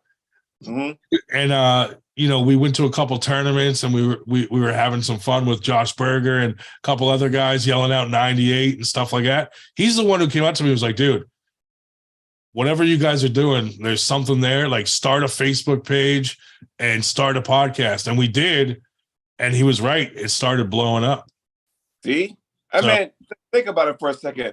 If, hey, John, you know, how'd you feel in your last East vs. West when you pulled Ole? Oh, I drank. He's the one who drank high C. Whatever you guys fruit drink. Everybody's gonna go buy some high C fruit drink. What the fuck, you know? So all you got to do. What's up, Josh? How you doing? What's up, guys? How's it going? All you got to do is have somebody. Josh. We're just talking about you, by the way. What's that? We're just talking about you. Yes, we were. Was that right? Oh yeah, nothing bad, but just kind of talking about, you know, the 90% merchandise and things like that. You know, just, you know, get a website and start, you know, like I said, if you get some hats made and t-shirts, I'm telling you, man, well, you got the shirts already out there, but you start getting like 90%, you know, straps for, I'm telling you right now, it's going to work. Yeah, dude, when we first started, I made about 20 handles that were 98% handles, and they were fucking gone in a week. And I was like, fuck, I can't even keep up with that. Well, I better get on the ball then, because I must have missed that boat because I didn't know you guys had handles. That was way thing, dude. And they were not any handles that you've seen. Like, they were like new inventions, you know? Come on, man. All right, you know what? You and I need to talk then, because I'm a sucker for hand grippers and I'm a sucker for handles. So it's like, all right, you know, we need to get together, you know, and talk more about this, because I'll tell you right now, can you imagine if I go whoop Uncle John's ass, right? Think about this. If I go whoop his ass in Manchester, England, right? Yeah. And let's just say, oh, yeah, what'd you do to beat Uncle John? I use this fuck this guy handle. Yeah, right. Boom, skyrocket. Yeah, there it is. That's funny. That would be fucking hilarious. But I think a big thing we've been waiting for is like the warehouse. To do what we really want to do and have the amount of product we want, we need a base. We need a warehouse and a place to do it all. We can't just do it from Grondin's basement. Well, listen, I've told a few of you guys, like I've actually sat down with a few investors, and it looks like it probably will happen at some point for us. So we're working on it. I just got to find a location I'm trying to find a location near the airport. So when we throw these big events and people fly in, it's very close to the airport. So they don't have, they could basically shuttle to it, And now the big thing is that, once you guys have your, super matches all set, early weigh-ins, have a little press conference, whatever. Yeah. You don't have to be, like name tags and all that kind of stuff. But just have like a little sit down because, you want to get together and go, hey, let's talk. Because in Vancouver, Washington, now Washington State, with Tim Thomas, the way he did it, everybody involved in the super matches all met up for dinner. Yeah. They picked up the tab. Yeah. We're all sitting there chit-chatting. It's me, Uncle John, Jordan Sill, Corey Miller, the list go, Sharkovich, Artem. I mean, we're all just kind of hanging out, doing our thing, and it was fun because that's cool. He wanted to make sure that he wanted to give back to the guys who are spotlighting their event, which is the super matches, right? Same thing with you guys. Have your super matches all set. Hey, you know what? Come on now, let's all get a bite to eat and just mingle, whatever. Somebody can go live or whatever, just having a good time. Yep. And just, kind of get people out of their comfort zone where they're not just, relax. Have a drink. That's why I want to launch the league and have more tournaments, because doing one tournament a year does not make us enough money to where we can like fly a shitload of people out or cover a ton of hotels or, so if we throw more events consistently, I think we're going to get to a point where we can start to afford that stuff and have a little extra money set aside. Like right now, I mean, we have bills, 98 bills. Like, for instance, Zoom is $30 a month to be able to have this many people on it and record and all this stuff. We have the website, Shopify, that's another $30 a month. So like, if I sell 2 t-shirts this month, that does not cover the bills. You know what I mean? Like, so I think if we get to a point where we're having more tournaments, doing more events and getting involved in more stuff, more merchandise, now we'll have a revenue stream where we can say, hey, Jody, we want to fly you out for this event and cover your hotel and take you out to dinner with everybody. Because now it's like I'm coming out of pocket for most things. And, a couple of us are like Chuck sponsors some stuff. Burger, Dave Shell with the t-shirts, like a lot of the stuff we do, we're all just coming out of pocket. Well, how about this? Would it be out of line for me to, say that maybe you guys can maybe have 2 events a year, but obviously the second one wouldn't be Winter Blast because Winter Blast is your baby, right? Right. Maybe have another one in, I don't know, September, because that way it gives you time after when March comes and goes. Yeah. Then you start working on the one in like September, because then you got April, May, June, July, August, and then here's September. So you got 5 months basically to work on another event. Yeah. Call it something else. Well, that's what we're planning on doing. We're going to try to do 3 or 4 throughout the year, and then Winter Blast. Winter Blast will be like our Super Bowl. Like do one every quarter or something, and Winter Blast is the big one at the end of the year or the beginning of the year, rather. Right. But, I mean, that's our plan for 2023 and launch our league. So, because then we'll see. If you had in September, and once that comes and goes, then it's like, okay, October, November, December, January, February. Oh, there's 5 more months. Yeah. And that way, every 6 months there's an event. Yeah. And you got so many, months in between to kind of build everything up. Yeah. Promoters going over, start promoting that shit, So I mean, I'm just thinking. Yeah, that's exactly what. Like we're on the same page for sure. Like, and even if we throw these smaller events, then we can use that money to make Winter Blast bigger. Yeah. Because our first event had 87 people at it. Our very first event, which that was a lot bigger than I thought it was going to be. And then we threw another one about the same size. And then we threw Winter Blast, and Winter Blast, we thought we were going to get like 100 people, and we ended up getting almost 200 people. And we had 435 entries for our third tournament. And I was like, that was fucking crazy. Like, I did not expect it to be that big. If you need me to, hey, I'm going to say, hey, Ryan, why don't you come be a guest on my show, Arm Talk, and we can, put that shit out there and stuff, Do you have any matches set for your event? Well, we got Austin and Derek Smith talking about having their super match at Winter Blast. So we need to solidify that, because you don't want people plucking those guys for somebody else. You don't want, excuse my French, I don't want to say this, we can get kicked off the show, but you don't want guys like Paul Italia. Let me pluck these guys for my next event. You don't want to do that. Well, that's the kind of shit that people do. You're absolutely right. Look at Chuck, fuck that guy. Yep. Yes, I mean, if you want, say, hey, come on my show. We'll, put that thing there. Derek Smith, Jaggers. Let's get it going. So. Yeah, let me solidify a few things, and then maybe that'd be great to be able to put it out there. And a lot of people ask us a lot, like what the 98% is. So it'd be good to touch that too, so people know what actually it means. You know what I mean? Trapzilla says, is Paul still alive? We think so. Wasn't Aaron supposed to get a match too? Yeah.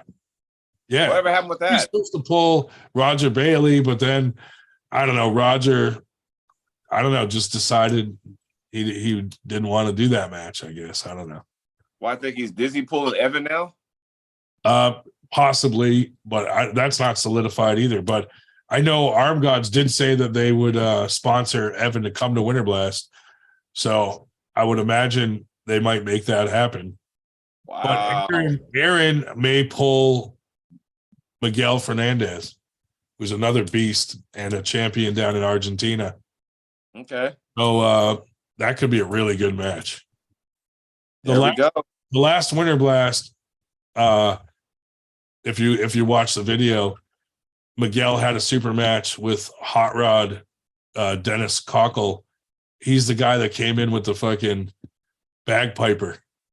You know what? I was supposed to pull him, but I couldn't make it because he asked me, hey, how would you like to have a match with me left-handed at Winter Blast? And I wasn't able to make it. I was like, I didn't want to be rude. It's like, dude, I want, because I think he was on his way out of the sport, Yeah. That was like a retirement match, basically. Right. I would love to pull you as I go, walking to the sunset. I'm like, fuck, I mean, to have that, it was like, that would have been nice, but I wasn't able to make it. So I was kind of bummed out. But yeah, I might have to go back to that, just kind of watch that. Miguel beat him. Hot Rod has injured himself both arms twice. And it's now at the point that if he wanted to pull, he'd have to save some money up for divorce court. Yeah.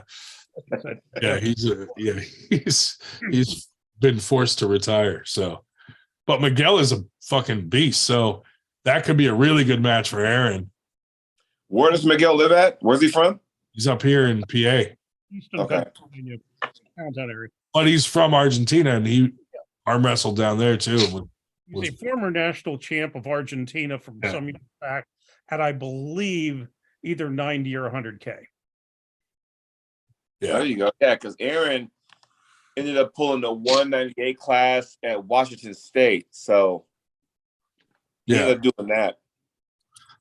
Dustin Jelliff, the one who pulled Jamie Sheldon, he's looking for a match. So and he's a beast too. So that's a good option on the table for somebody to pull. It's hard to see like Dustin Jelliff, Jason Merlot. They're big names up here because we all know them because we see them all the time, but they haven't really traveled much. So trying to find them a match, like, some guys like, oh, I don't know who that is. I don't want to pull them. And we're thinking like, well, dude, this guy would fucking smoke you.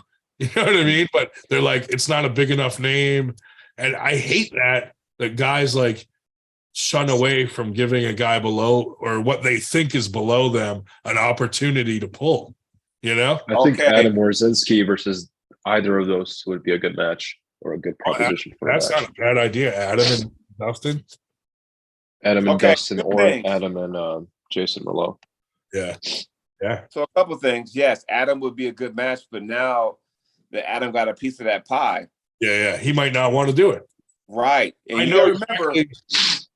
I know exactly gotta- what he's gonna say. He's going to say how much money. okay, so I'm gonna tell you guys something right now. When you have guys who's been in that upper echelon, you know, Yeah. and they get a piece of that pie, and they get a taste of that, and you reach out to them and go, "Hey, would you pull this guy?" Yeah. You know, not everybody, but it usually goes this way. Yeah. What's in it for me? How much are you going to pay for the A, B, C, and D? Yeah. You're going to run into that. Now, We 'cause run you into gotta it. remember, We run into it with amateurs. what the hell for? I've reached out to a few amateur level people and said, "Hey, are you coming to Winter Blast?" And they're just like, I said, you know, we'll give you a super match and look who's on the card.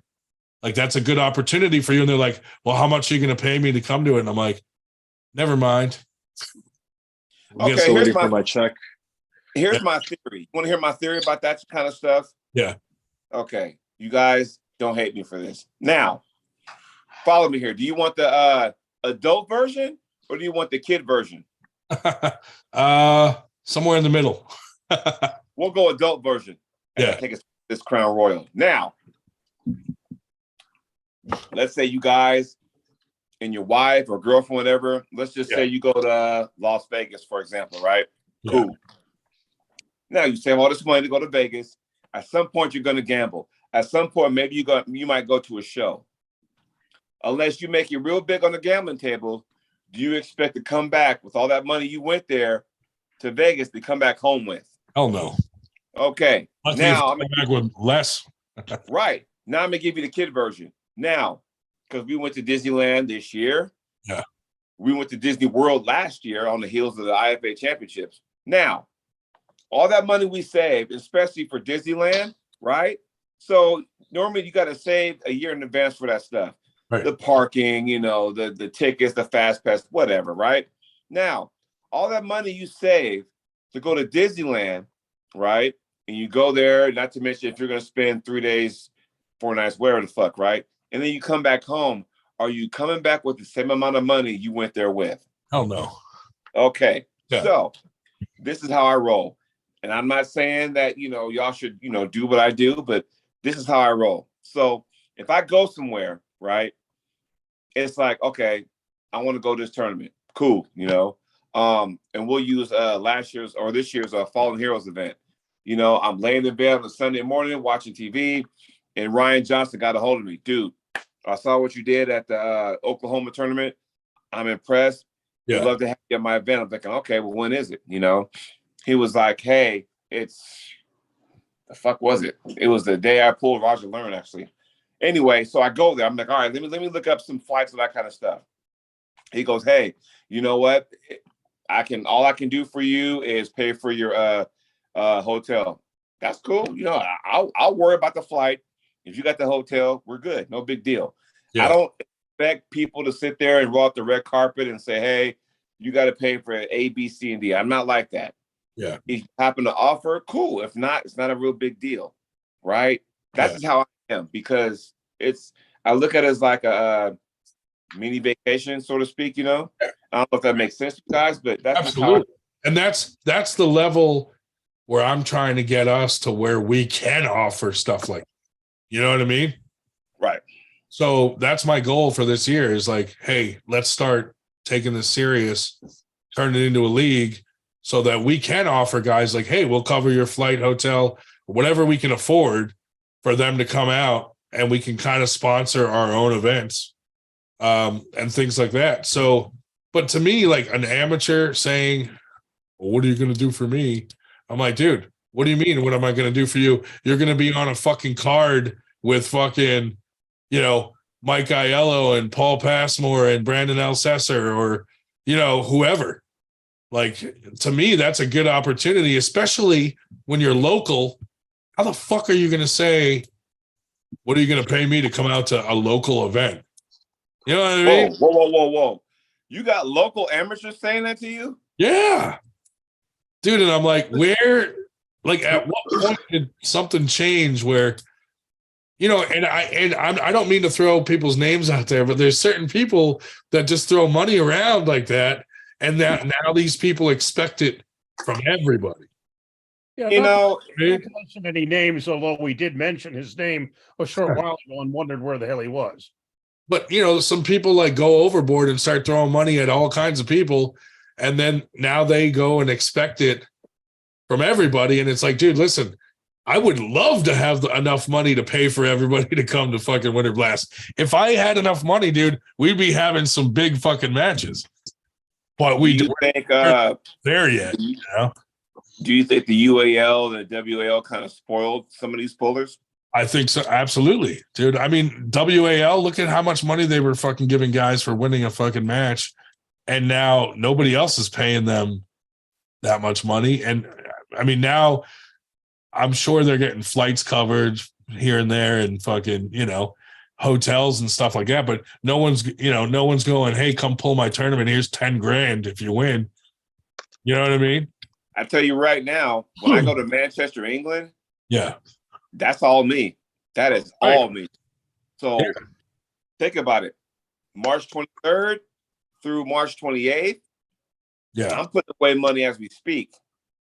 It was rough because Christmas and everything, but I'm putting money away as we speak. I'm putting it in my sock. That's what I'm doing, you know? Well, and that's what I was touching on earlier is like Dan Schwartz promoting himself and getting sponsors to go to Vegas.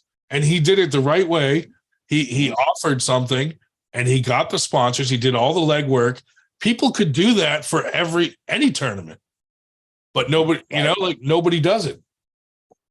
Well, I mean, it's hard because, you know, I find it weird.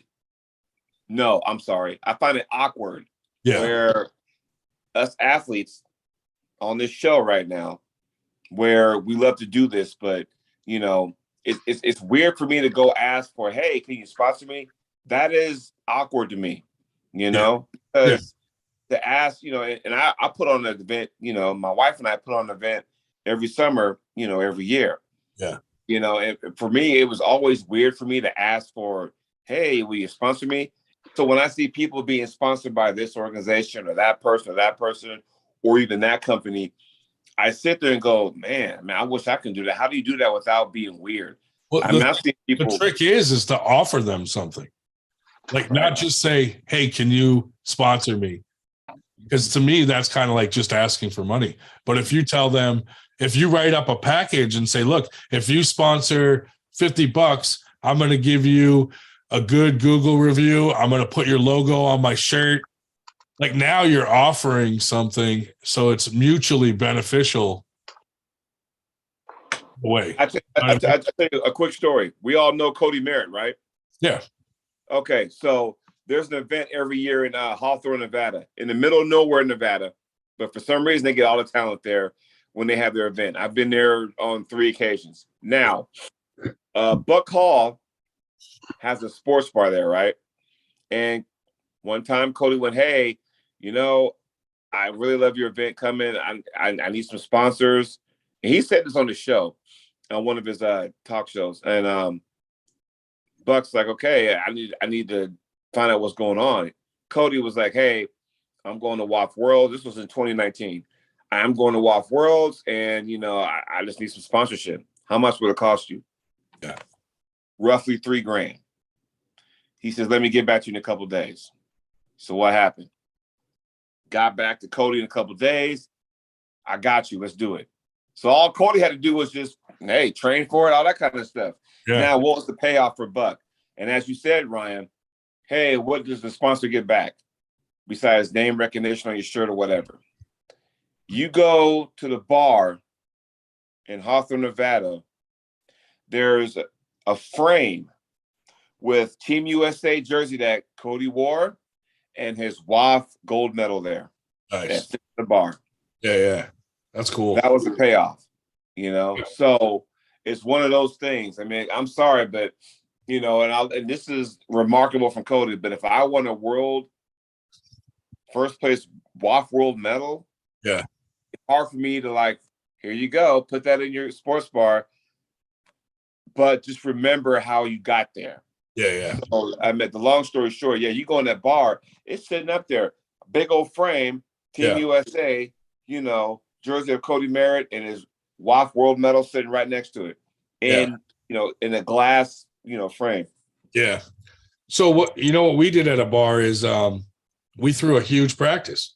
We had about 60 guys come out to this bar, and we made a deal with the guy, and we said, look, if you make good on the food and alcohol, will you sponsor our next event? And the guy, at the end of the night, the guy's like, dude, here's $500 towards your next event. He said, dude, we made good, trust me. And he's, because everybody at the practice ate and drank all fucking day, you know. So that's another way. When we want to raise money for a tournament, we'll go do a couple practices at a big bar and have like 60 guys show up, and they're making money. And then that guy sponsors our next event. So that's a tool we've used in the past to raise money. But in that practice, what happens though? You pull a table in that bar. Yeah, get your own guys to come here, show up at 6 p.m., whatever. Yeah. And you start pulling. You getting hungry? Yeah. I guess chicken strips and fries, whatever, a couple beers, whatever. Now you got people who come to the bar are like going, what's going on? What's that over there? Yeah. So now they're curious. And they walk over there and go, man, that's pretty cool, you know? And so they got these guys arm wrestling. And all of a sudden, next thing you know, from that practice, you may get about 2 or 3 people that might be interested in it. Well, we had like 8 guys. We had like 8 guys from locals from that bar arm wrestling with us and trying it out. We're showing them how to be safe and all this stuff. And then also me and Berger and a couple of the other guys, we went and fucking loaded that guy's Facebook page with like good reviews of the food. You know what I mean? So the guy was like, dude, that was completely worth it. When can you come back? Then he wanted us to host a tournament there, but the place is not big enough for a tournament. But we like practice. He's like, anytime, you guys are welcome to come back.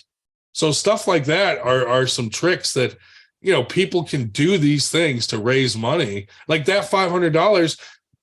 Say we had a champion here that we wanted to raise money to go to fucking Vegas or something. We could have done that practice to raise that $500 for that guy to go to Vegas, you know, stuff like that. So, you know, I mean, it is possible to raise money if you do it the right way and you offer something, which is why I like the way Dan went about it, because he fucking offered something and people saw the value in that.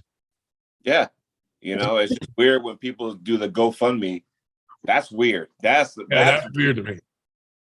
GoFundMe is like you're fucking dying and, you know, like something, you're asking for money because something terrible happened in your life, your house burnt down, or like, you know what I mean? Right. But like somebody needs surgery. Yeah, but GoFundMe for I want to go arm wrestle doesn't sit right. It just seems weird. I think they kind of mean it for everything like that, but I feel like it's only appropriate for emergencies. I'm with you there. Yeah. Yeah. So I didn't mean to take up all you guys' talk time, but that's great. Listen, you kept us on track because you know we easily get off track on this podcast. If you're looking in chat, you see I already did. Yeah. I started drinking this Crown Royal. I started getting fired up. So I apologize, y'all, and everybody in the chat. Boy, I started getting fired up. So we love having you on, man, for real. Absolutely. Anytime. Well, I'll tell you what, Evan's lucky he not on there. I would have fucking fired on his ass because I would get that guy prior to him pulling Paul Maiden on the 14th of January next month. So I'm telling you right now, just don't get hurt. What do you think? Who do you think's going to win between if he does pull Roger? Is it right-handed? Yeah. Roger. You know what? I don't know because isn't Roger known for his left? Yeah, but since he broke his left, he's been really training the right up, and his right is his right's gotten pretty mega. Come along, yeah. Because I heard Roger's right is pretty damn vicious. It is now, yeah. Evan was known for his left, and now his rights come up. So I really don't know. I think honestly, Roger's not known for his top roll, but if it goes into a hook, it's whoever can get to their spot first. But if I'm a betting man, which I'm not, whoever has their left hook, so to speak, left hook, meaning that if they want to go into a hook, whoever has that counter can counter first and get the upper hand will have the advantage. Yeah. Trapzilla said, give me Evan at Winter Blast lefty. Oh boy. That could be a fun match. Oh. And then after they box each other. Yeah, but there we go. But what's Evan weighing right now though? Last time I talked to him, what do you say, 251 or something like that? He was heavy, but he said he could come down if he had to for something. Well, I think I may be wrong, but Trapzilla's probably around 240. That's what I was thinking. I had 243 meetup. Yeah. He can take his ass kicking from me later in the year if need be. Fuck it. I That'd mean, be apparently, like I said, apparently now I'm just whooping on Canadians now. So good. Take out the whole country. I'm just gonna I'm taking everybody out in the country. If I happen to be, let's just say this. Hear me out. This might be the alcohol talking, but hear me out. Now, if I go to Arm Wars in Manchester in March, whoop on Uncle John, and then for some reason you guys have an event later in the year, and we do Evan and Talk of Thunder, and I whoop up on him. I've yet to lose to a Canadian, by the way, in super matches. I'll put that on there right now as of 8/12 Pacific Standard Time on December 23rd, 2022. I am undefeated in super matches versus Canadians. Let's get that out there. Now then, going forward, if I beat Uncle John and I beat Evan, damn, then what? Matt Mask. Alan Continue Ford. that losing streak for him. Alan You Ford. know who I want? Honestly, you know who I want after that? Mulvihill? Yeah. Good guess. Use that lemon. Yeah. BLM, but I know he's a That's a funny, that's a funny guy. Yep. He's a brand new father now. Congrats on the newborn, Brennan. So yeah, BLM, yes. There you But, go. if I can say, make some I funny don't know why, marketing but off of that's that. the first name that came to mind when you said next would be this guy. I was like, it's got to be BLM, dude. oh yeah, I will. You know what? And what I should do is get a hold of Magda because she's the one putting on at her event in Canada. She's the one in charge of putting on, Berzink and Hutchins now. But I think her event falls like a couple days before my wife's birthday, and I really can't do that. But I tell you what, I would love to go against BLM. I would love to go against Evan, and just fucking put the boots to him, whatever. I'm telling you right now, man, I will fucking raise the American flag and plant it in the middle of the snow in Canada and say, fuck you guys. That's how it's going down. Fuck these I will guys. drink Canada Dry, ginger ale. Fuck you guys. I will take some Kodiak pancakes, pour maple syrup on them. Fuck you guys. That's how it's going down. Oh my God. Well, you might get some response from that if they see this. Bring it. Challenges. Hey, I love BLM, it. Evan, I'm taking everybody out. Now, let's be real. Someone said Matt Mask. Okay, I'm a realist.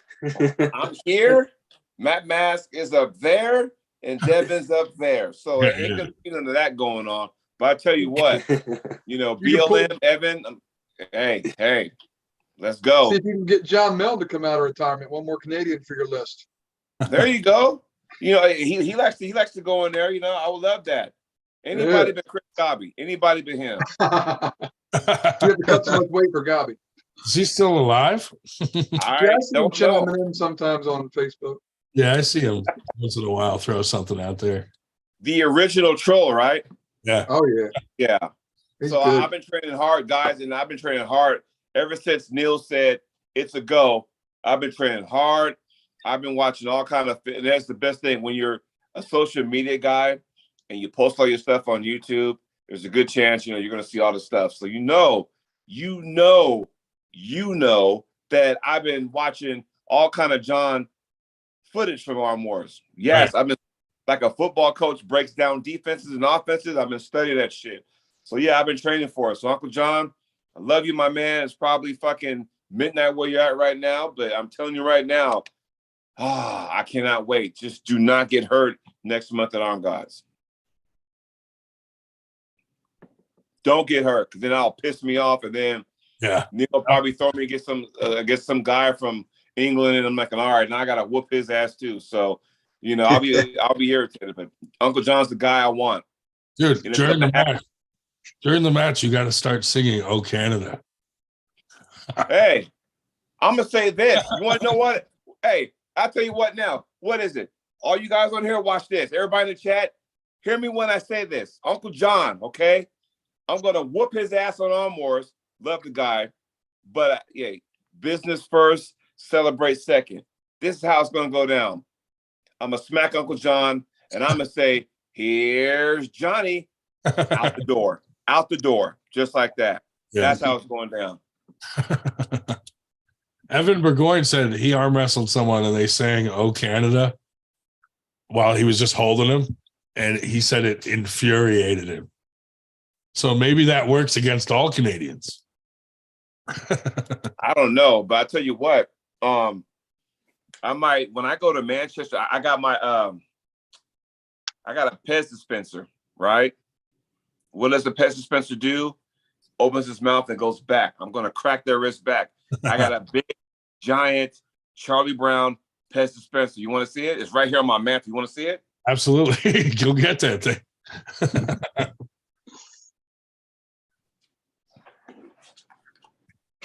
This big Charlie Brown Pez dispenser. Yes. Just show us. I'm going to bust his hand back. Just like that. Just like that. I'm cracking that hand back just like that. That is I might bring that, if I can get through security, I might bring that with me to Manchester. I'm going to bust his ass. That's how it's going down. So, yes, I'm fired up. Dan Schwartz said he's loving feisty Jody. Oh, yeah. That's that peach flavored Crown Royal in my system right now. I mean, we are on the eve of Christmas Eve, right? So why not, Christmas Eve tonight. Christmas, hey. The night before the here, right? Well, hey, 45 more minutes and it's Christmas Eve. So for us. Whoa, yeah. Whoa. Maybe for you guys. For us, yeah. But yeah, I'm excited for it, so. I'm excited to see that match, to be honest. That's a good match for me. I like seeing, especially YouTubers. Dude, I like seeing YouTubers arm wrestle each other. It's funny. Well, yeah.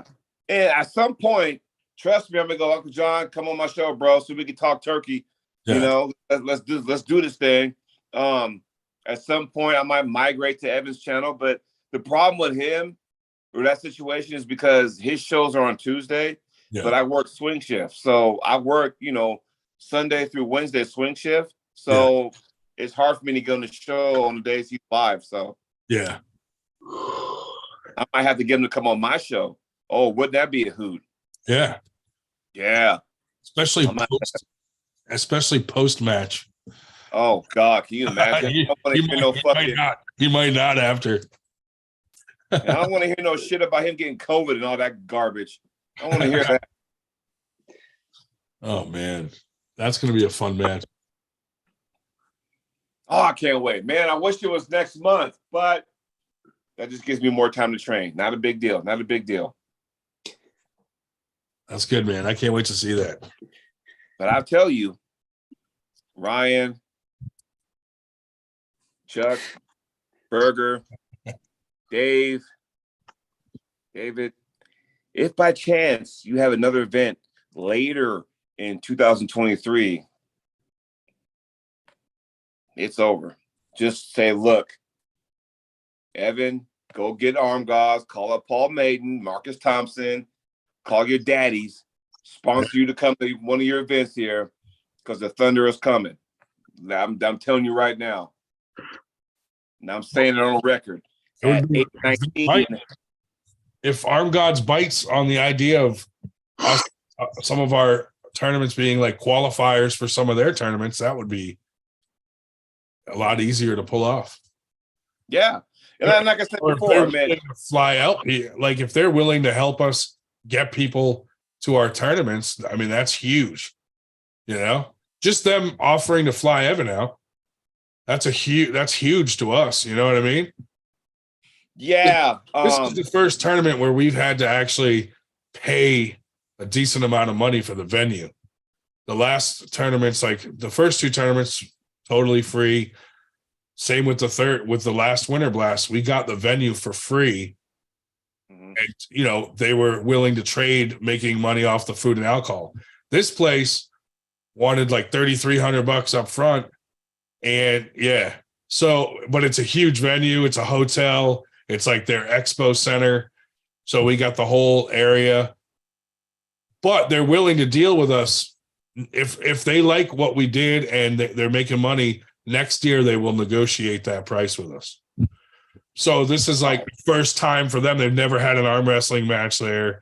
It's a first time for us renting a place. So that's why like a lot of people are like, hey bro, can you fly me out? And I'm like, look, we're already $3,300 in the red before we even have the tournament. So a lot of the sponsorship money is going to go to bring that down, you know, so that we can start fresh at the tournament. But I think we'll be fine, and I think this is like a going to be a good thing in the future if it goes well and we can have it there again, and they bring that price down. Like now, you know, especially them giving us like a good deal on all the hotel rooms, stuff like that. Like we can form a good relationship with them, and then things will get better as we go.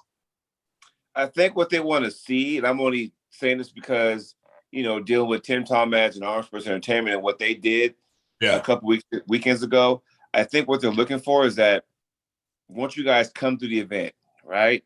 March 11th, come to the event, witness the atmosphere, right?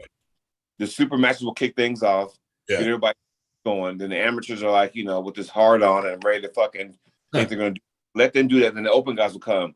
And then you constantly go to the people that own the place and go, hey, what do you think so far? Constantly always go to them.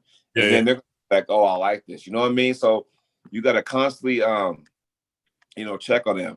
And I'll give you this. If had Arm Wars not happened, like if that wasn't going to be a thing, then my brain would be on Winter Blast. I'm ready to whoop Evans' ass a little sooner than I expected. And I wouldn't have asked for anything. I would have just saved up money for that.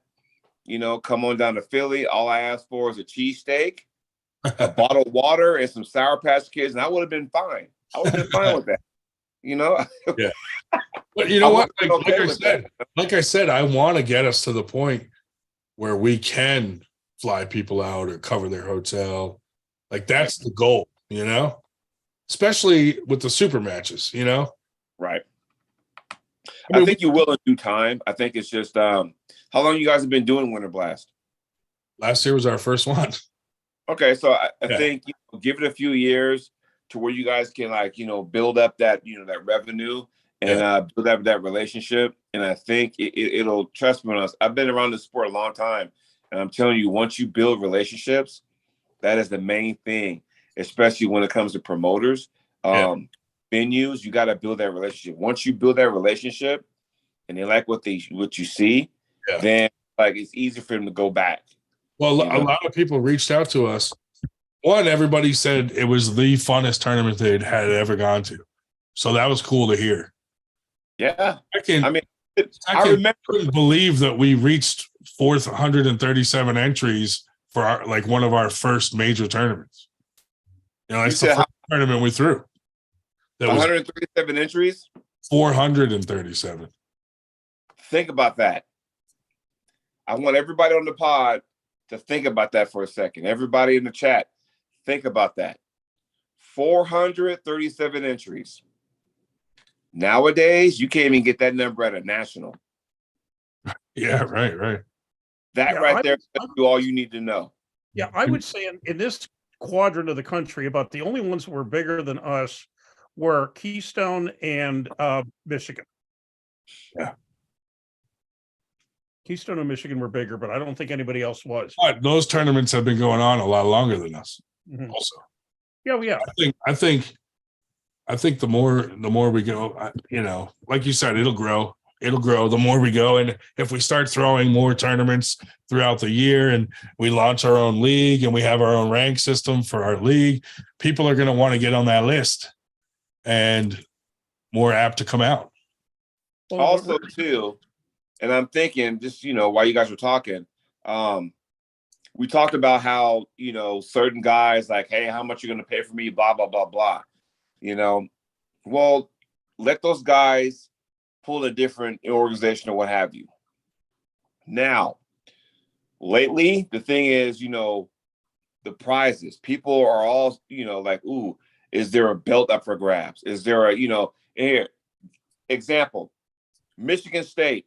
What does everybody want when they go to Michigan State? I was about to say that. I think that's trophy. Really is a big thing for them. It's the gorilla, right? Gorilla, yeah, absolutely. Okay.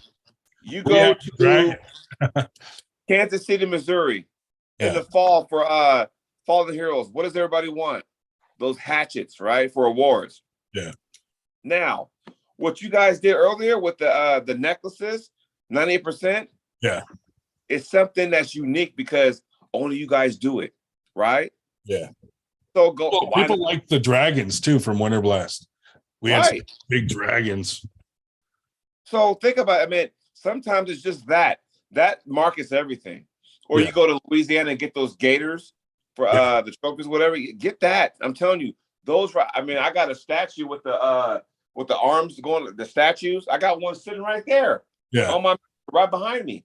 So it's all about what you can do. Like if you guys sat there and go, okay, hey, we do these necklaces, and it's like, man, I want that because I look at all the medals I got in my box in there. I look at that trophy case and that one over here, and I sit there and go, okay, all the money you win at these events, for me, and I'm only speaking for me right now, and feel free to disagree with me. For me, when you win money, it's a bonus because eventually that money will be spent.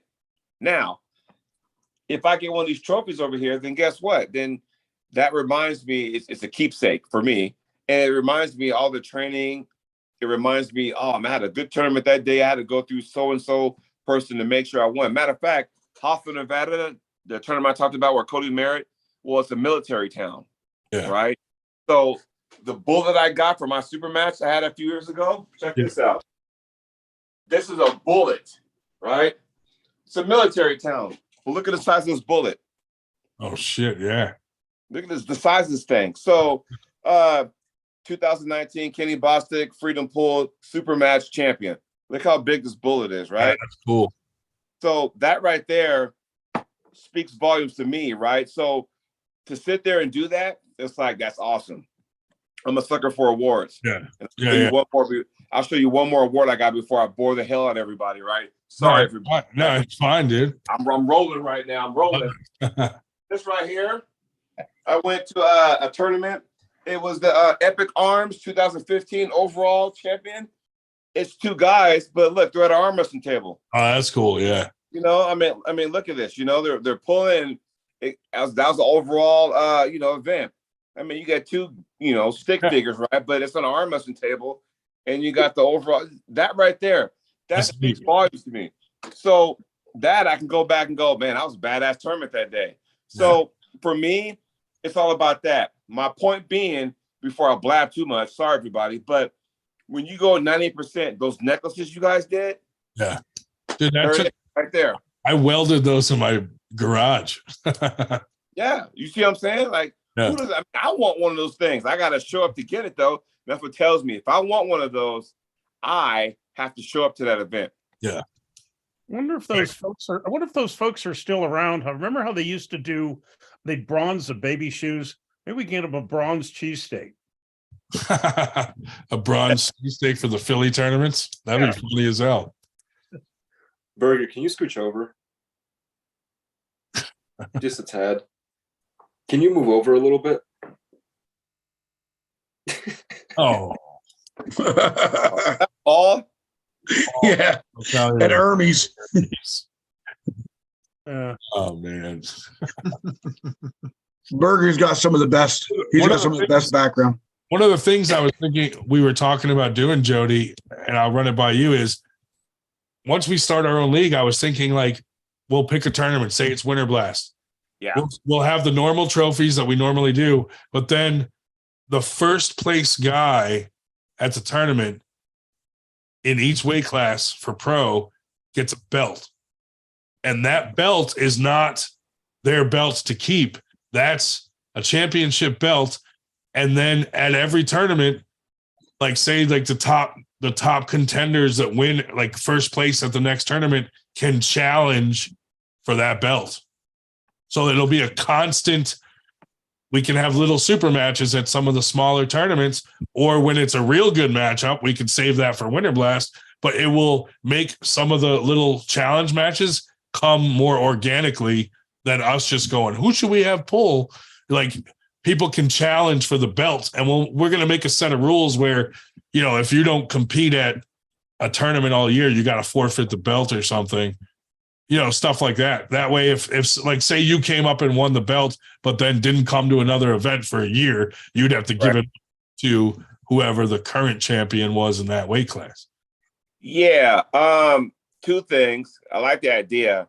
I know it's a very rough idea. Like we're going to polish that up a lot, but the idea is to get some belts in circulation, basically.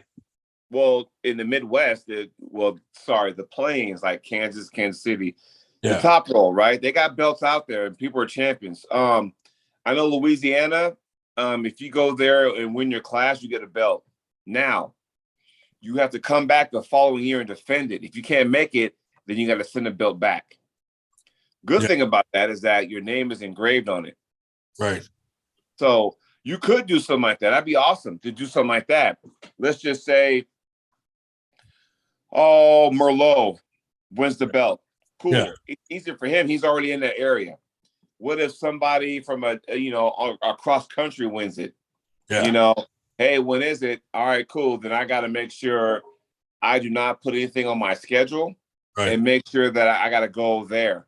Yeah. Because I got to defend my belt or I got to ship it back. I think when you have hammers or axes or belts that you got to defend, I think it means more because everybody wants that. Like you saw a legacy hammer, right? The legacy hammer, Michael Todd won. Yeah. What happened to it? He lost it to Devin at King of the Table 1. Yeah. So then Devin had a legacy hammer. What happened to that? He lost to Levon, and now Levon has the legacy hammer, which I don't think he's gonna relinquish whatever. But he's not losing that. But you see what I'm saying though? So and for a while, those WL hammers, their names were engraved. I think Marshall's name was engraved on it one year, then Brzezinski, and the list goes on and on. So I think it's a good idea what you have, you know. Yeah. You know, as long as you guys have some kind of contract stating that, hey, if I win this belt, I am obligated, and that's the key word, obligated to bring it back and defend it. Yeah. Right. And I think that, you know, that along with having our own ranking system, like people are going to want to come to get on that list. Right. Oh, I want to be on the ranking system. This, like, we're their local tournament anyway. So I think it will attract more people to come out, especially if some of our events become like a qualifier for like the Arm Gods or whatever, you know. That would be cool. I mean, James Reid has a bunch of big tournaments too, and he's already had some of our tournaments be qualifiers for some of his new way stuff, you know, things like that. So we kind of like worked hand in hand with James and Paul Lynn and stuff like that anyway. Yeah. I like the belt thing. Not only that, but it makes sure that it brings that guy back. Like, hey, he's the champion. He's coming to defend his belt. And if it's Paul Talbot, for whatever reason, won the belt, he's coming back. Oh, sweet. Who's he pulling? That kind of thing, you know? Right. Yeah, I mean, and not to mention, I think because it's not a belt you can just keep, you have to defend it. It's like, okay, now I grew up watching WWE. I know for a fact that once you have that belt, wherever you go, it comes with you. So there's no guarantees you'll keep it. Right. Yeah, So and if we limit who can challenge him for that belt.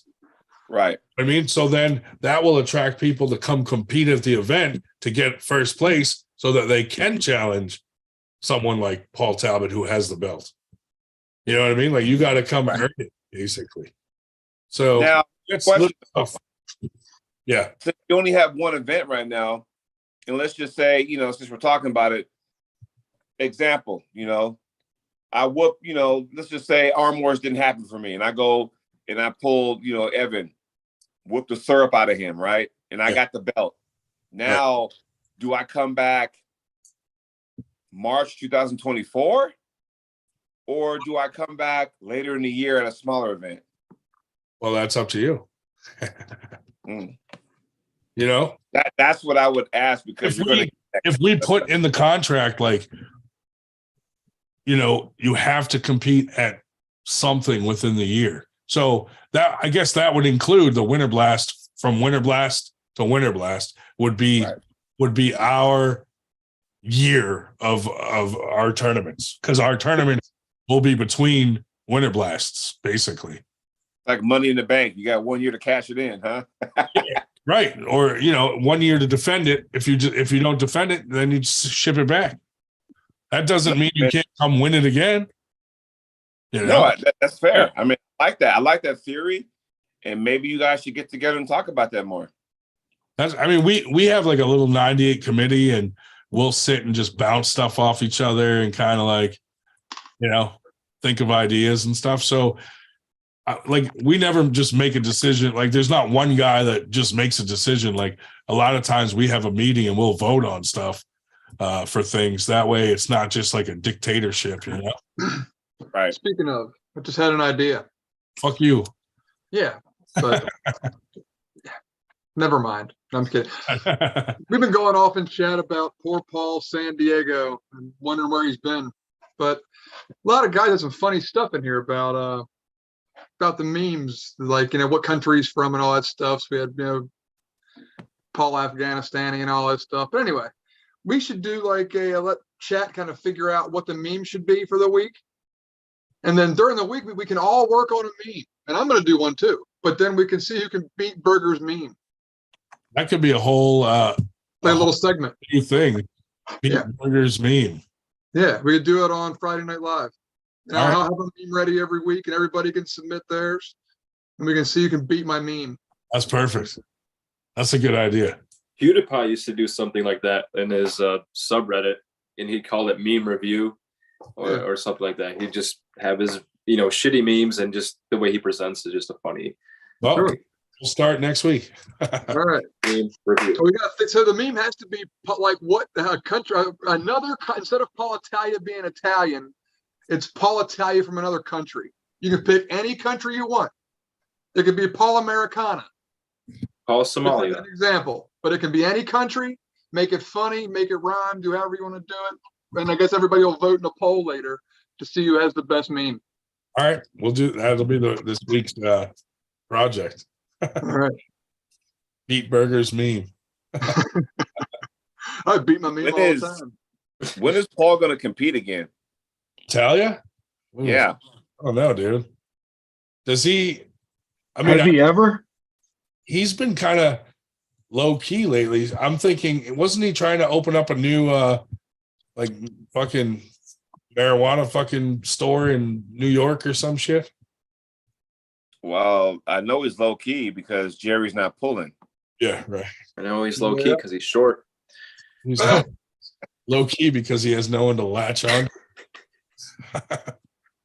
Yeah, he probably took a little hiatus once Jerry got hurt. Just take a little break and focus on his other stuff.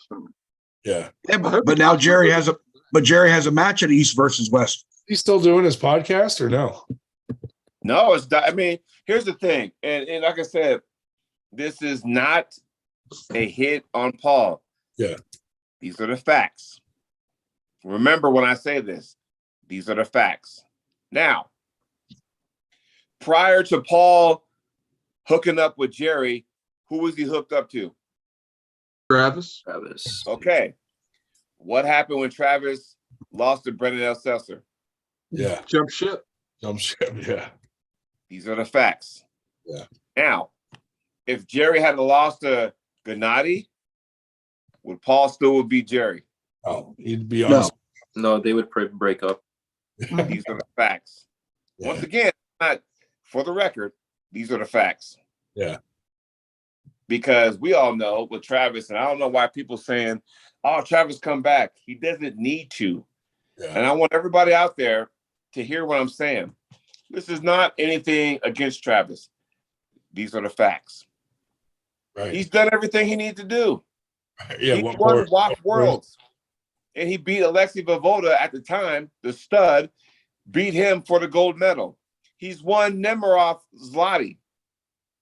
Yeah. He's won national champions all over, state champions. He's won 2 hammers. He doesn't need to do it anymore. He's done it all, basically. And you'd always hear Paul talking about how I'm trying to get to spark Travis to train again. And I was always like, God, he's not. And why would he? And then he went with Jerry. So, yeah, he wants to take somebody and kind of be their manager, basically, and be the reason that they're great. I can't believe that Jerry went with it, to be honest. Like, I mean, I guess if someone is going to throw money at you, I don't know. He needed somebody to take his shirt off, man. Well, I mean, it was too tight. But, like, these are the facts. When, Jerry pulled Gennady at the East versus West, in between matches, you got your corner man. Yeah. Jerry's over there in the corner, you got Paul rubbing him down, giving him a rub down and everything, These are the facts, right? Yeah.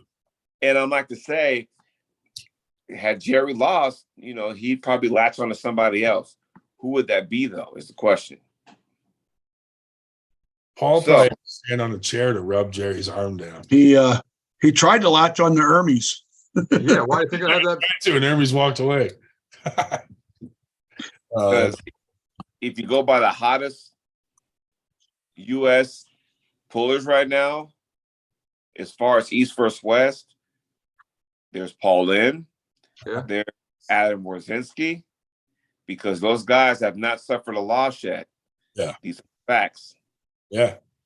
Dan the Nightmare just said, hashtag, these are the facts. These are the facts. These are the facts. I'm just saying. Yeah. Watching a t-shirt that says, these are the facts. Dude, you need to now. That's that's your tagline right there. Hashtag, these are the facts on your These are the facts. These are the facts. I'm just being real with you guys. This is nothing that I'm making up. These are the facts. When Travis lost to Brandon Elsesser, we all know Travis just got off the couch. He wasn't training for that. And Paul made it seem like, come on, Travis, give him a shoulder rub. We're gonna go ahead and go all the way. And he lost. And then I think Paul saw the writing on the wall and was like, okay, if you're not going to be serious, why should I be serious? Yeah. These are the facts, right? So then he kind of went away for a while, then resurfaced, and now he's with Jerry. Jerry's getting ready, and for a while it was Jerry and Chance trying to get something going, and that didn't happen. Yeah. And now, he got a hold of Jerry because I think Paul had pushed and pushed and pushed about, hey, don't forget about this guy. Now he got the match. Cool. How do you think that match is going to go now that Chance has been posting a lot of stuff lately? You mean Chance versus Ryan Bowen or Chance versus Chance and Jerry? It's hard because let's be real. And again, these are the facts. Yeah. Jerry's only had one match in the last how many years? Right. Exactly. Now he won. Don't get me wrong, he won. But, again, when Jerry pulls, I wonder how much he has in the gas tank as far as conditioning. Yeah. He's peeling off shirt. He pulled the last time we saw Jerry was for the hammer against Michael Todd. Yeah. And peeling off shirts because he's fucking about to pass out. These are the facts, right? And I thought it was don't get me going on about that. I thought it was a bullshit match. Even though it was part of the wall rules, I'm sorry, when the strap malfunctions, restrap it up, start the match over. Absolutely. You don't want to hammer, match 5 of all matches, match 5, the decider, Jerry, 2 wins, Michael, 2 wins. And it comes down to this, and you got a equipment malfunction. Stop it immediately. Like that. I'm sorry, I can't go. That was very annoying. Yeah. Yeah. These are the facts, right? So with that being said, that's the last time we saw Jerry up until he pulled Gennady. So I don't know what kind of shape he's in. Maybe I have a better answer had he not got hurt and pulled Gasparini, but we don't know now. Yeah. So I don't know. I'm sorry, Ryan, but I can't answer that question because that's a tough one. That's a tough one. How about Bowen and Chance? Let's see here. The last time these guys pulled, Chance was a kid. Yeah. He had the pink cowboy hat, whatever. I think Chance would probably take this match more seriously. Yeah. And I think Chance would win this time around. I tend to agree. He's looking strong as fuck lately. Yeah. I mean, and there's nothing against Ryan because y'all got to realize there's a big difference too. Yeah. Well, that's the thing. Because when Chance beat, who did he beat? They had a super duper weight advantage over. God, I forgot who he beat. BJ. Who was it? BJ Fakakis. No, And he just pulled up. prior to that, in the West, he had he pulled Zurab. Yeah. So no, it was somebody else. Sandris. Yep. Yes. He pulled Sandris, and it's like going. That's like me pulling Josh Berger. No offense, Josh. But that's like, all good. We're in two different weight classes. Like that's the stupidest thing ever, right? But he got the win nonetheless, and then he got the win on BJ. So now his stock is going up. Bowen, his stock is going up. You know, so it's like okay, so this time around, and now he's bench pressing, incline pressing, 120 kilos or whatever wherever the fuck he's doing. But I still think now with Chance's style, and now he's not like this little kid trying to make a name for himself. He's up there now. He's a lot smarter now than he was then. Carolyn Looms with a super chat saying, "Yeah, big boy, Jody knows how to tell it. It's hashtag America." Hey, the facts. These are the facts. Dude, I'm gonna give me a T-shirt. You have to make that your tagline now. These are the facts. Just hashtag these are the facts. You know what I should do? I should get like these are the hashtag these are the facts, and then on the back of the shirt have the fucking 90% logo on it. We'll make. I already got it back. We can make you one. Please do. These are the facts, and you turn around. Got the little on right on the back by the neck area. 90%. These are the facts. We'll do that. We'll do that. Gentlemen, we're going to have to coordinate our drinking a little bit better. Last week, I was up in Connecticut on the way to New Hampshire getting sloshed with McUrchin. And, this week I'm sober as a judge, and the three of you are, just having a great old time. We're going to have to coordinate this a little bit better. The three of us? Who's the third? Well, three people have been holding up liquor. Ryan, I thought Chuck, I thought you did in the beginning. Chuck, Ryan, and Jody. I missed that. Chuck's drinking Monster fucking juice or something. Is that V8? And these are the facts. No. Those are the facts. I like that. These are the facts. You got to listen. You got to start using that on your show all the time. Yeah, you're here. Be a segment. Tonight with Jody Williams. These are the facts. It's like a news anchor. Like that's your tagline. These are the facts with Jody Williams. Facts with Jody Williams. Yeah, that's good. And you know what? I'm undefeated in Super Masters versus Canadian. These are the facts. And you're very factual. So I don't blow smoke. I just tell like it is. Yeah, these are the facts. These are indeed the facts. I mean, you don't have to agree with me, but they're the facts. Like Ryan and Chance pulled the first time. Chance wasn't taking that sport seriously at the time. No. Yeah. Now he is. So I'm thinking, okay, Bowen, you ready for this? Like, you really ready for this? Yeah. And I know it's going to be a good match, but I think Chance, he's in a different stratosphere now as he was the first time. Yeah. That's just saying, just saying. I agree completely. And Chance has leveled up quite a bit since then. And I mean, he's just a bigger person. Yeah. I'm glad Derek will be coming out to Winter Blast. I think he is. I got to solidify that, but I mean that would be great. You should, because last year, what was that? After Derek beat Tim Bresnan, it was okay. The future of the super heavies the future, right? Not the current, not Jerry, not Dave, but the future of the super heavies in the U.S. was Derek Smith, Chance Shaw, Corey West. Now, and these are the facts, Derek is 0 for 2 at East vs. West. Yeah. Okay. Right. These So are the facts. he needs a win. And, you know, out of those three, Corey has leveled up tremendously. Yeah. Chance has leveled up. And Derek's kind of still sitting there. And I think after going to East vs. West and kind of finding out what's going on, I think maybe Derek needs to just go, okay, you know what? Maybe I need to come back down to earth for a second and see what's in my backyard, meaning the U.S. Now, there's plenty of guys here in the States that Derek can pull to reclaim his spot. Easy. Yeah. BJ's one. Jaggers is another. If you want to put Paul Passmore, fine. Whatever the case may be. If you're trying to avoid Chance and if you're trying to avoid Corey and all you guys meet at the top, you know, these are the facts. Meet at the top. However, so far, that's not going well for Derek. Yeah. So Derek needs to say, you know what? Let's just go ahead and make this happen at Winter Blast. Because then, you know, because Austin Jaggers pulled what? Ryan Espy at that Canadian tournament? What was that? Last month? Yeah. Yep. Yeah. So, you know, Austin, you know, he's beaten it. And by the way, he's beaten Evan Burgoyne. These are the facts. And so he has a win on Paul Passmore too.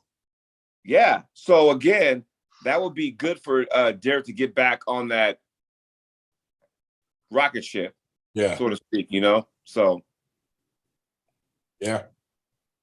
So make that, get a hold of those guys, solidify it, you know, make it happen. Yeah. That's kind of what Matt Mask was talking about on the live the other week as well. Like coming back down and not trying to look really high up at the competition, but someone that's a little bit more feasible on paper.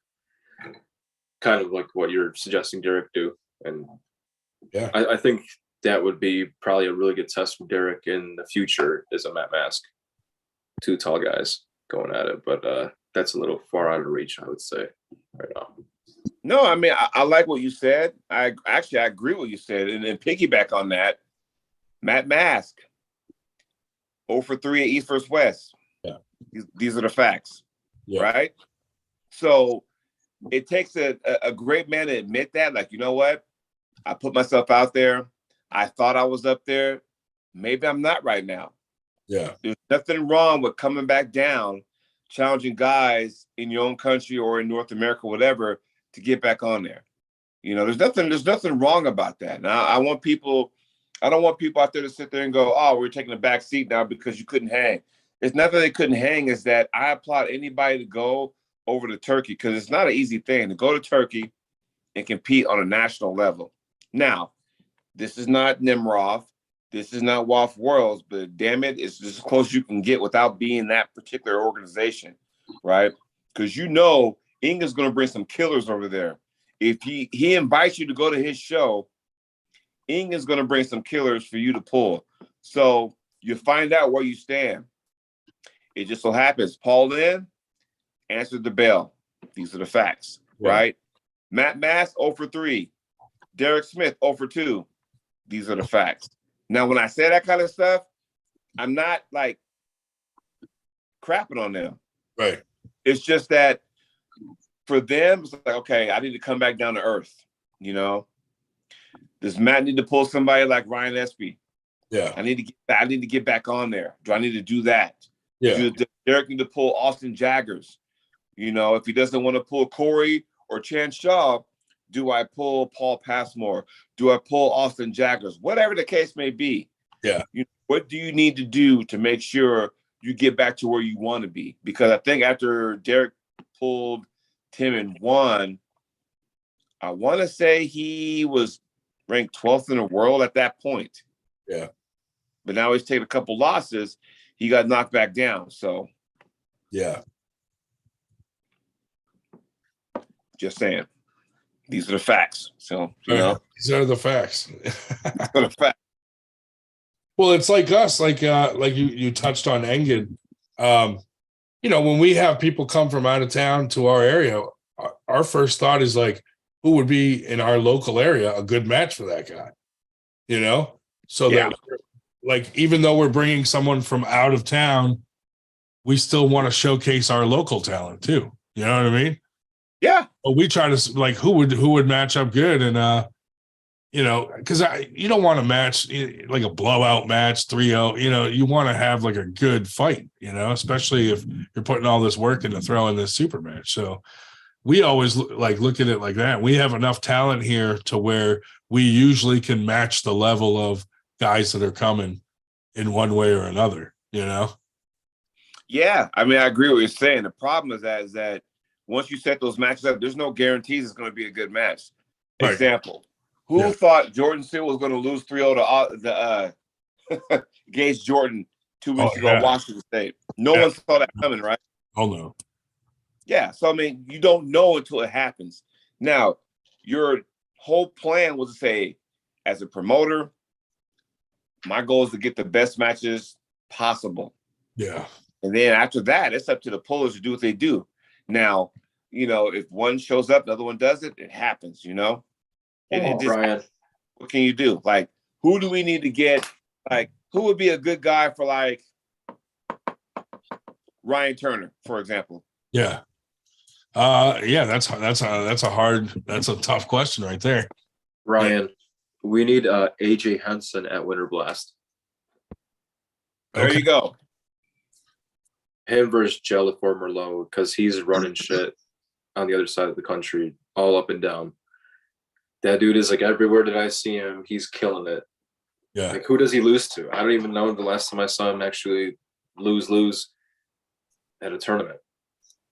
Yeah. If you want him, you have to go through Corey Miller because AJ is not a social media guy. So he just shows up to a tournament, whoops ass, turn his hat back where it should be, and walks away. That's what AJ does.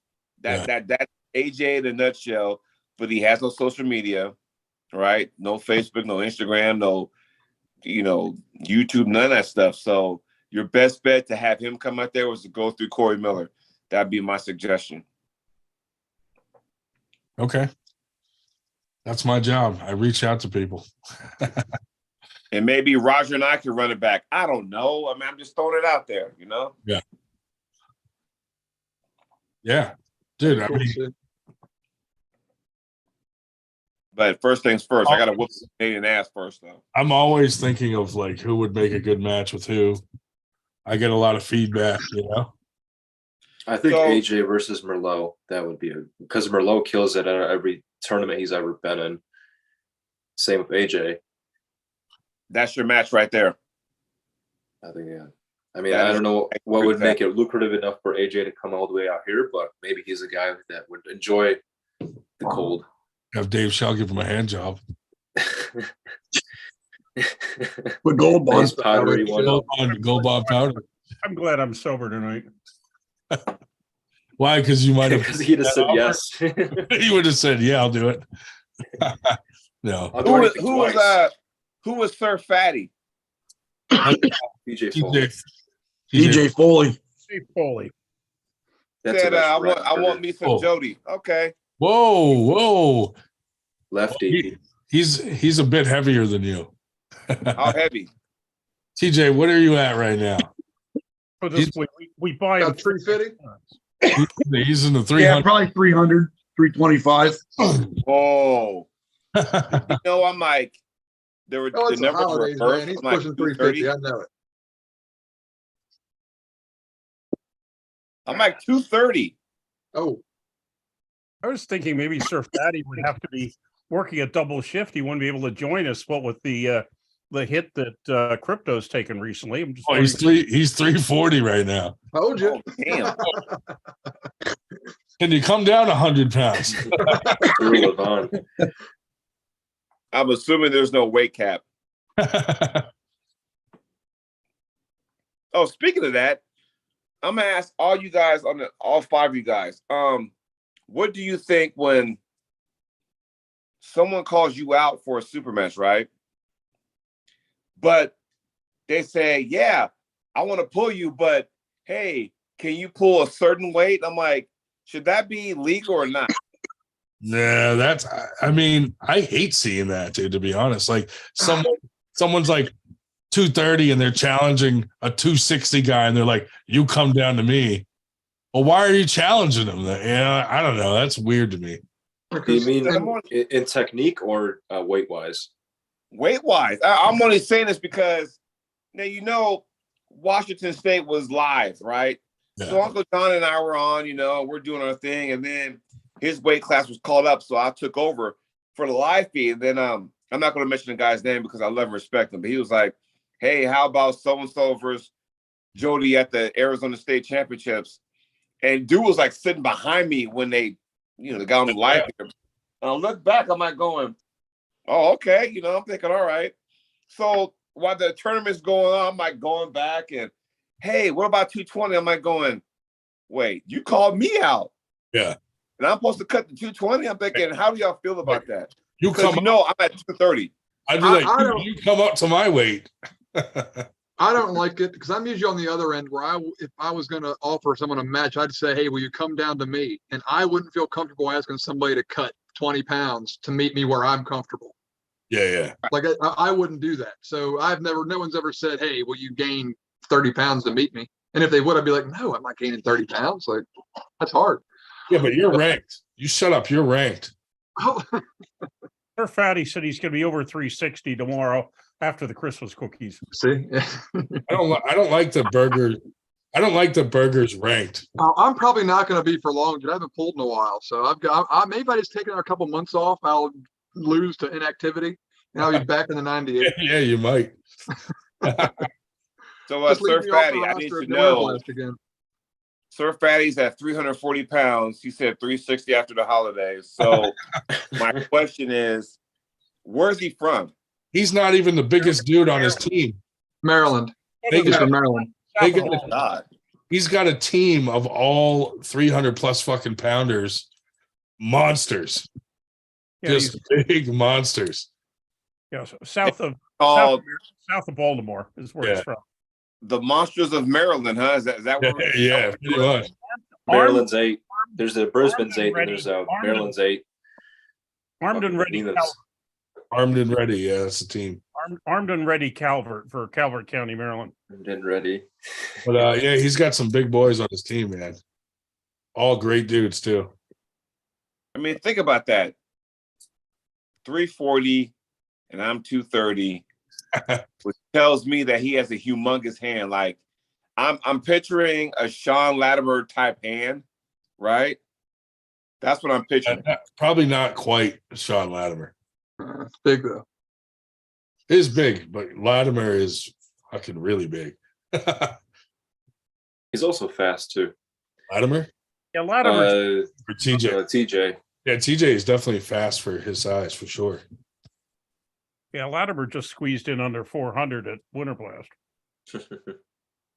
They have one little guy on their team who's like 130 pounds, and the rest of them are all 300 plus. So what kind of training is the little guy? But dude, the little kid is getting really good because he's training with 300-pound plus people all the time. Yeah, so when he goes to his weight class, he's just annihilating everybody. Right, yeah, he's doing really well. That's kind of smart, actually. Yeah. Wow, that's funny. You got people challenging you all over the place now, man. Jesus. I'm saying, and you know what? It's like now, and I told my wife, who was sitting right there, I told her, I was like, you know what? You don't have to go to every tournament, which I get, but when somebody challenges you, you got to kind of sit back and go, okay, what's at stake? Do I have to be at a certain weight and all that kind of stuff? And it's like going, okay, come on now. Don't call me out and then tell me I got to drop the. First, it was like, hey, can you make 220? I'm like going, why the fuck am I doing that? Just curious.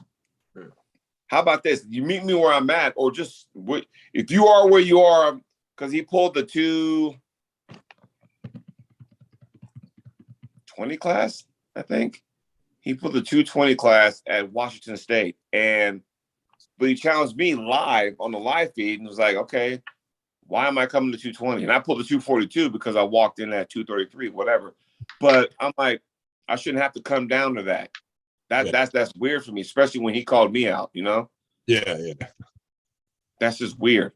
That's why I asked you guys, how do you guys feel about that? I feel like matches like that, just whatever you weigh, you weigh. You called me out, like you want to arm wrestle me at the weight I'm at.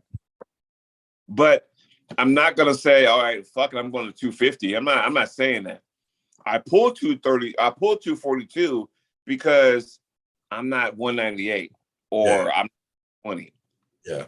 I like maintain that between 230 and 232 the last amount of months now. So right. So you're gonna take out Canada. You got your eyes on Maryland. Yeah. There's a guy in Maryland I'm thinking of that could be interesting. What about old Dave Morocco? I don't know how big he is, but Dave Morocco, nice, because I know for a fact I'm gonna have to deal with his open top roll. Well, I think you win that because he's just gonna elbow foul out anyway. He's just gonna stand on one knee. He's gonna get down to one knee. I talked to Dave time and time again, but I'm like, I watched that match with him and Breslin. I'm like going, the fuck is going on? Did he like really do that with a knee on the ground? Like when the Aussie, Jake Ward was like, and Dave Morocco dropped to one knee and he's proposing, and then Tim pinned him and he goes, and Tim Bresnan said no. That was hilarious. If you saw Dave Morocco's boxing match with Barry Bourne, Jerry Cataret is the stamina king compared to Morocco. That boxing match should have never happened. That was a mistake. I even said that to Dave. I was like, dude, what are you doing, man? That guy's a clown. Do not drop yourself to that level. Be above that. And where is Barry Bourne since then? Fuck, I don't even know if he's alive. I mean, fuck. I mean, that weekend, that was the last year, Waxahachie. I was there because I was part of the Weirdo Camera Guy, and I ended up whooping his ass there, and I ended up whooping his ass at the ROTN the next day. So, Barry Bourne world champion, but yeah, he's been pulling since he was 5 years old, whatever the fuck, so. That was another one of Talia's projects. It was going to be the next latest thing. Dude, that was a circus act when all those guys were together, fucking trying to. That was just retarded. It was stupid. Oh God, that. Yeah, I don't know, because everyone said, I think you realized that maybe I might be in over my head because you haven't really seen him pull a tournament since then. But yet he's a world champion. Don't know when he pulled worlds, but. He's a world champion. Right. I don't think he Those are the facts. Well, I don't think he wasn't talking about this world. I think he was talking about some fucking world or alternate universe. Right. Because the minute he said that, then everybody that pulled that waff was like, I've never seen that guy before. No, and he's like, okay. He said he's never lost a match, and then someone made a fucking video of all the matches he's lost. And I was like, oh my God, dude. Delusional Barry Bourne. I whooped his ass on fucking that weekend, and the Friday night, the Widow Camera Guy, and Roger was here. And I whooped his ass. So it's like, okay, how was you? I mean, if you're a world champion, I just did that to you, then I'm like, I should be in the Hall of Fame. Roger, jump on here. Those are the facts. We got to talk about your right hand with Evan. Roger. Man. Now, Jody, talking about guys that are calling you out, what do you think about my stream name right now? Which one is that? Thor Right. Thunder. That's a golden oldie right here. Which one? Speaking of Barry Bourne. Yeah, Born Insanity. The Born Insanity. Look in the lower left-hand corner. Oh yeah, there's little like that. Talia and Travis right there. That's hilarious. Oh my God. Oh, question. How do you guys feel about after pulling? Dude, that's the best part of the fucking tournament. Yeah, absolutely. I can't stand those guys that fucking tear down everything 10 seconds after the fucking tournament. You leave that stuff up, man. No offense if you're one of hang out after. If you're Some one guys of are silly, they try to headhunt the good pullers when they're tired. So that's like the weird part about after pulling, but otherwise it's fun to, you know, to learn from the guys and see what kind of pressures they have. Sometimes you just meet weirdos it's fun for me because I don't compete at the tournaments that I throw. So I like to pull a little bit after, you know, which is fun. Yeah. But I hate when people tear down the tournament immediately and they're gone. There's no tables. It's fun to have the side pulling. Me and Dave Zubich after pulling. Oh, yeah. He knows where the real hook is. Yeah, I do. Yeah, Dave, you know where that real hook is. Oh, I know where the real hook is. Roger's in the house. What's up, man? What's up, y'all? Roger's mean. Roger, we were telling Jody that you were thinking about pulling Evan righty. So he was wondering how your right's coming along. It's coming along. It's getting there. Man, do us a favor, whoop his ass, please, because you know what? I mean, I was telling the guys before you got on that I'm on this Canadian crusade where, you know, I'm just taking out Canadians left and right, and Uncle John next, Evan may be, you know, after that, or maybe BLM or whatever. But since is it official that you're pulling Evan at Winter Blast? No. I assume Evan won't even take the match. No. No, Arm God is flying him out. Oh yeah. They said. Well, Marcus said, "Look, we'll fly Evan out to Winter Blast." So it could actually happen. Well, if he comes, I'm definitely going to pull him. What the hell? The guy lives in Canada. You're gonna like go, hey, we're gonna sponsor you. I'm like, wow, I'm flabbergasted because I'm like going, okay, this guy hasn't put his arm on the table I don't know how long, and now he has a sponsor all of a sudden. Like, you know what it is? Probably just based on his antics. You know what I mean? Just being a fucking crazy man got him sponsored. It's going to take him longer to drive to the damn airport than it will for the flight from, you know, wherever the hell he is to Philadelphia. He's in Ontario, isn't he? Yeah, he's in Ontario, but I don't know if Ottawa would be his nearest, airport or whatever. If it is, he'll have longer drive from where he lives to Ottawa than it will from the flight from Ottawa to Philly. It's about a 10-hour drive from Ottawa to Philly. Dude, we ought to fuck with him and tell him it's a dry event. After he gets here, we'll be like, dude, it's a dry event. Yeah, if you say that beforehand, he'll never come. Right? Right. That's when his COVID will kick in. Yeah.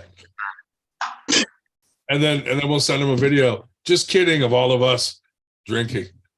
Now that we got Roger on the show, hey Roger, I gotta ask you a question, my man.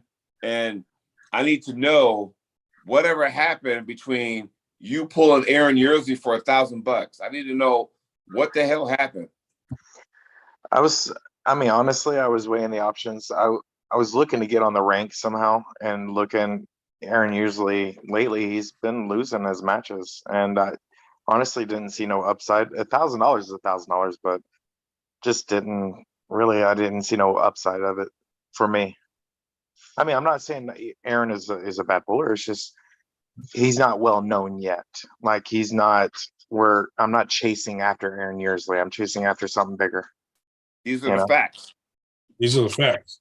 These are the facts. And wasn't Aaron like 198 pounds at his last tournament? Yeah, I think he walked in at like 196, but he pulled the 198 class, and you know, he said he didn't care about my weight. But I mean, honestly, what if I was 30 pounds heavier than him? That would have been a good excuse for him to lose, if anything. I mean, it's just 30 pounds is a lot of weight. How do you feel about Aaron versus Miguel? Oh my God, Miguel is it's a punishment to pull Miguel. He hurts. I mean, he does hurt people. It hurts your joints to pull him. So I think Aaron Yearsley will definitely be in for a ride. Yeah, that's why I told him, because he was like, he didn't really know Miguel, and then he Googled, or he checked on YouTube, and he was like, oh, that guy looks like a beast. And I'm like, he is, dude. Like, fucking, he's not a joke, man. I mean, he's flash pinned Paul Lynn once or twice, just in a practice. Don't say, I mean, per se, but it's just still to even pin on Paul Lynn in practice is still badass. Yeah. So Doesn't happen often. Well, I hope that works out for him. I don't know whatever happens between, Aaron between now and then, but I know he had talked to me. I was like, oh, well, dude, whatever happened to you and Roger, because it went from you and Roger for 1,000 to like Roger and possibly Evan. And I'm like going, dude, what the hell happened, man? Like the bottom came out of, and he was just kind of like, well, I don't know what happened now. I got to double check and talk to Ryan and the guys and whatever the case may be. So I don't know. But I was just curious now that I have you on the show.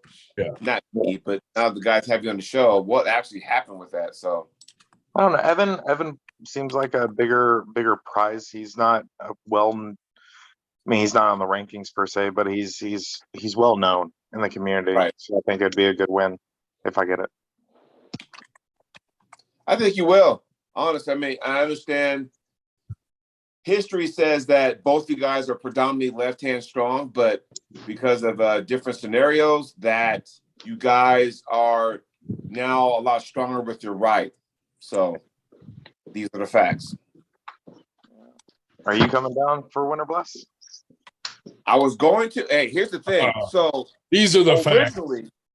Yeah, these are the facts. Originally, I was set to come down there and pull Evan left-handed, whoop his ass, but I have bigger fish to fry at Arm Wars later that month. Oh, that's definitely a bigger fish. Another Canadian jocker, right? So yeah. Who are you going against in Arm Wars? He's gonna come to Don. He's done taking out all of Canada. See, Jody has something against Canadians. Yeah, apparently I'm just taking it. And like I told everybody on the show that I'm undefeated versus Canadians in super matches, and everybody, just Josh Berger has it. These are the facts. There you go. and do you have to drop any weight for Arm Wars, or are you coming in at your regular weight? No, I'll come in shape, which means I might lose, maybe 5-10 pounds, maybe. But I noticed that with Neil, he doesn't really focus on weight classes. It's more of matches. And earlier in the show, I told the guys, you could probably, it's on my YouTube too, you can look it up. After Washington State, and I said, okay, after pool is the thing, right? So I'm a find Uncle John, but my family had a table where they had all our merchandise, like packing everything up. And I saw Uncle John. I was like, dude, you and I got to get on the table so we can see what's going on. He thought the same thing I did. We go over there, kick some people off the table, and you only have 1 minute of video footage, but we never got the other minute and a half before that when we're out of the strap. We got in the strap, we were going at it. It's pretty cool, and he thought, yeah. Now, his word is gold when it comes to Neil. Neil will respect his opinion, loves his opinion. The next day, I'm driving home, and I kid you not, Roger, the minute I rolled up and we're unpacking the trunk of the car, John videos me. I'm thinking, whoa, what's up? Video chats me, what's going on, dude? And next thing you know, he was on the Aussie Arm Wrestler show and was like, hey, Neil happened to be on there and says, hey, book it. It's going to happen. I'm thinking, all right, cool. Let's do this. Then the cherry on top, I took that clip and sent it to Neil. Neil was like, oh, yeah, it is so on. Manchester, England, March. I'll be there. That's fucking awesome. Congratulations. That is cool.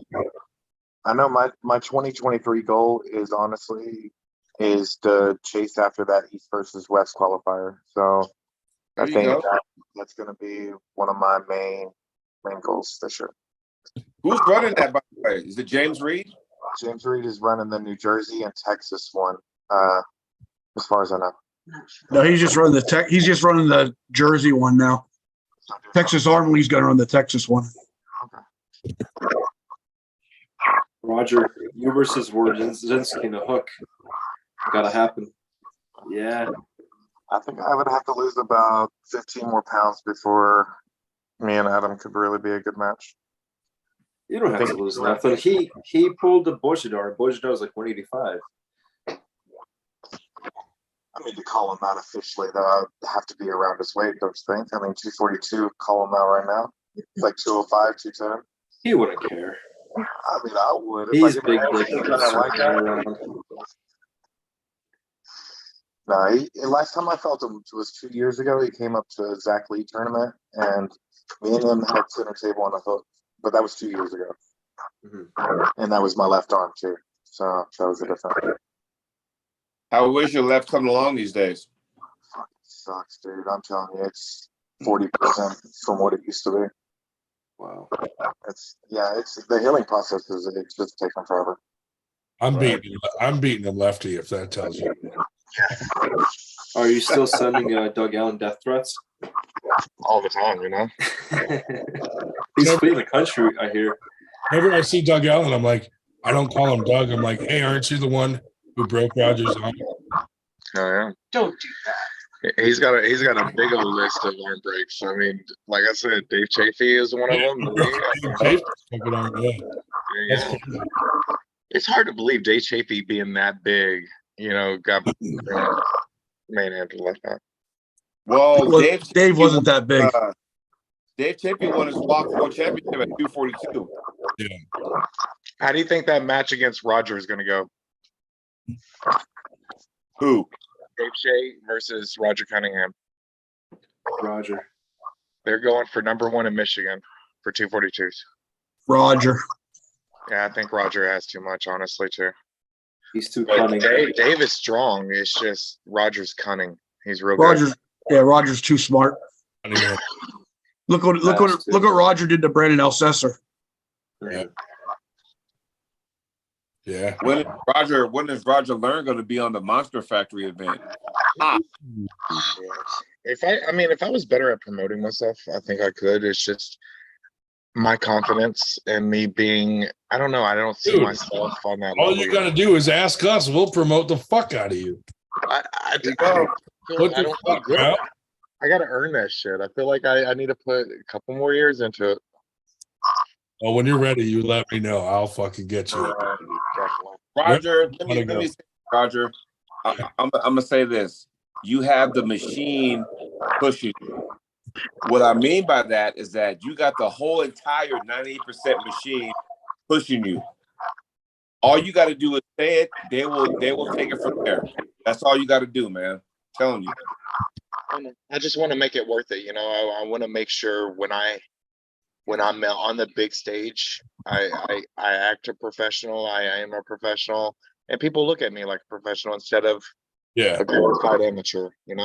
Yeah, because if you lose, we're taking all those fucking shirts. Do what? So if you lose, we're taking all those shirts back. Oh shit!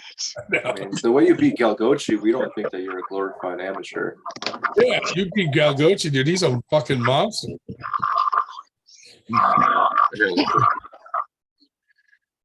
What the fuck is that noise? It's the luck of the Irish. That's all it is. No, but that's an impressive win, though. But you remember that one match with Jody Williams? Oh, that guy. Those are just the facts. Those are the facts. Those are the facts. I mean, think about it. What the hell is that noise anyway? Yeah, it's on Rogers end, whatever it is. You turn down your video game, you son of a. So, you guys got to remember, Roger coming from the Northeast, I'm coming from the Northwest, and we meet in a neutral site. Okay, so I'm thinking, okay, I gotta find footage of Roger, and it's little to no footage on Roger. I'm thinking, okay, what am I gonna do here? I gotta go be ready, and it took to the fifth and final match for the decider, right? I tried to go inside Roger. Roger was having none of that. These are the facts, right? I tried to, blast him, high top roll, fast pin, got him twice. These are the facts. And then the last one, okay, it's all or nothing. Now, mind you, this was a good match. There was no money up for grabs, which took the pressure off both of us, right? And, you know, it's like, all right, this is it. I got Tim Talmadge in my ear. Finish the job, Jody. I'm like, cool. I got you. So I'm in here like that, you know, and it's on video. These are the facts. I got in there, and I was just like, okay, I'm ready to go. Chalk everywhere, you know, bam.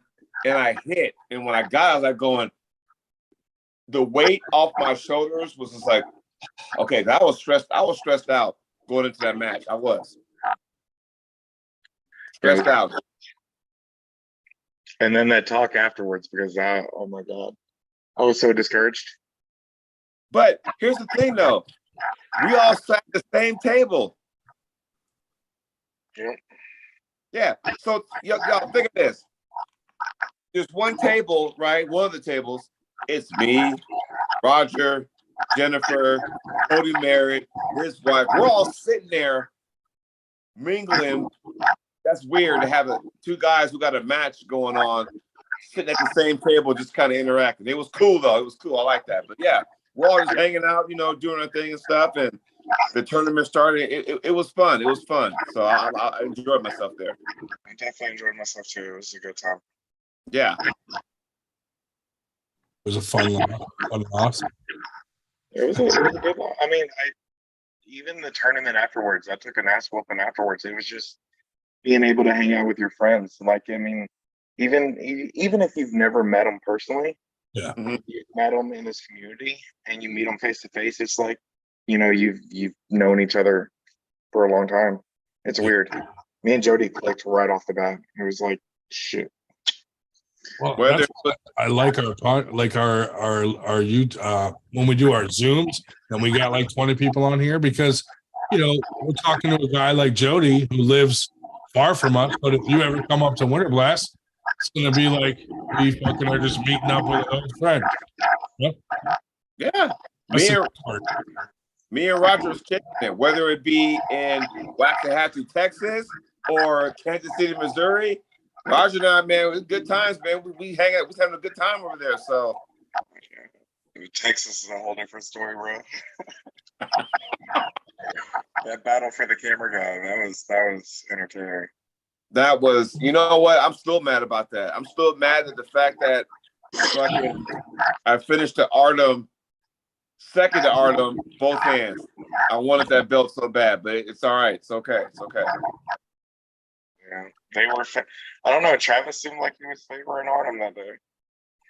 Oh God, he was. The referee was like, on one, if you're going right hand, it's running fouls. On the left hand, it's not. I'm like, what the fuck are we doing over here? Yeah, I think Travis fucked me on that one. Fuck that guy. Yeah, fuck that guy. These are the facts.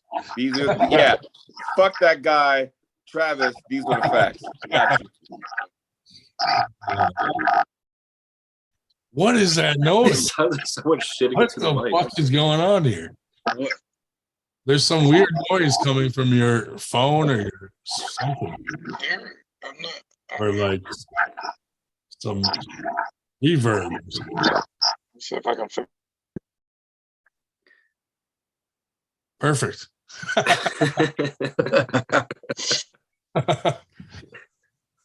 I just want to say that noise didn't happen until Roger got on the show. That's right. Hey, it's back. Oh, it's back. Oh, dang it. It stopped while you were frozen up, and now it's back. Is Black Ice over there? Yeah. Dude, we see him all the time over here, yeah. He's a good dude. Have you hung out with him? I hung out with him until he said Artem was going to win the whole thing, and that irritated me. I was like, "You're not my friend no more." Were you like this guy? Black Ice was cool. He was cool. He was cool to hang out with. Yeah, he's fun. He watches our podcast religiously too. What is his real name? It's Leiron. Okay, good. I'm like, now listen, he's gonna text me and fucking yell at me for saying that. He does not give his real name ever. Okay, well, I ain't mad at you. I'm just saying, Black Ice. We all know who he is, but I'm like, what's that dude's real name? You know, like Yeah. I think legally he changed it to Black Ice. Yeah, well, there you go. Because I just know him as Black Eyes. What's up, dog? You know, and it's like, what's his real name? I try to look him up on Facebook to kind of friend request him. Not But on like, any social whatsoever. But he does have like a fake YouTube name, so he will sometimes jump in the chat. I think he has Twitter. I think he's on Twitter. Or he'll text me and be like, I'm watching your podcast. You guys just made me fucking laugh or something like that. He'll respond through text messages and shit. He's a good dude. Cool. Whenever he loses, I yell out, Black Ice is melting. And he's like, shut the fuck up. Roger, we can't hear you, buddy. You're on mute. You're muted, Raj. You ever get to pull Black Ice? Uh-oh, it's back. I've never pulled Black Ice before. He's good. He's good for his weight. Nice. So is Winter Blast, the next tournament for everybody there or what? No, there's the New Wave one in Atlantic City coming up. There's always a few. But yeah, I mean for us, that's the next one we are throwing. But I'm gonna go to New Wave because James is throwing that, and we always go support him.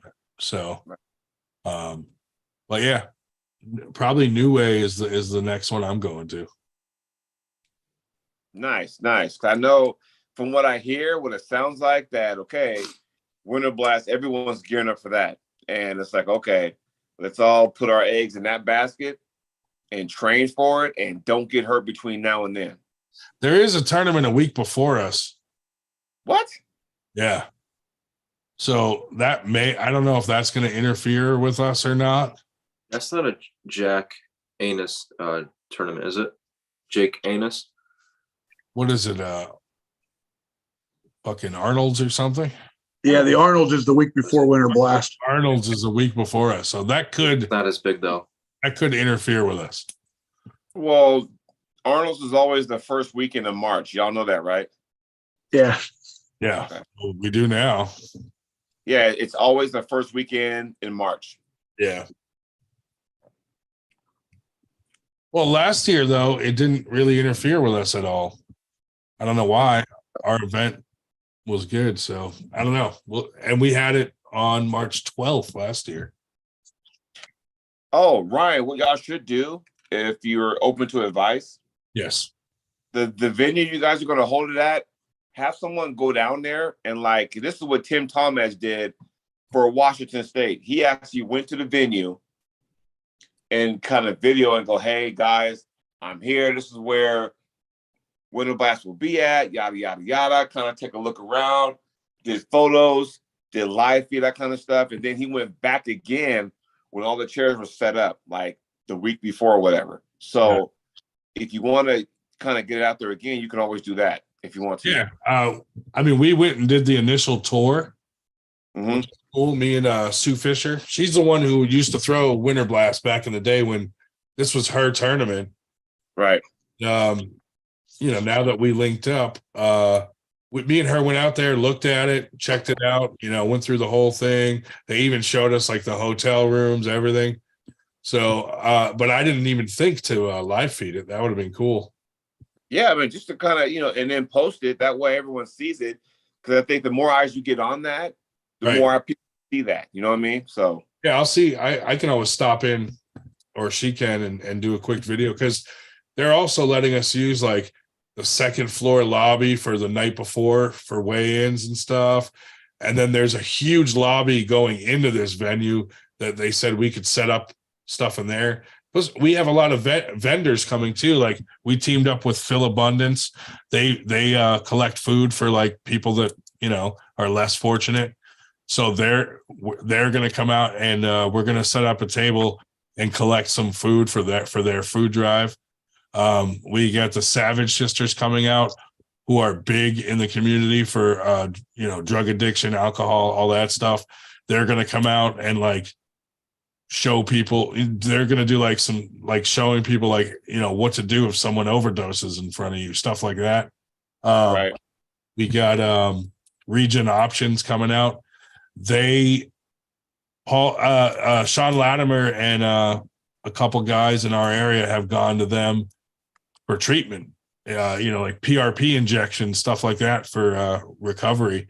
And they're coming out. And one of our events, they brought a nurse with them, and she was giving out free vitamin B shots if you wanted a vitamin B shot while you were there. So little cool things like that. We're trying to get some people to come out and make it more like an event than just a tournament. Fucking vitamin D shot. I just need some pads to go in this pest dispenser right here. You know what I'm saying? Fucking right, dude.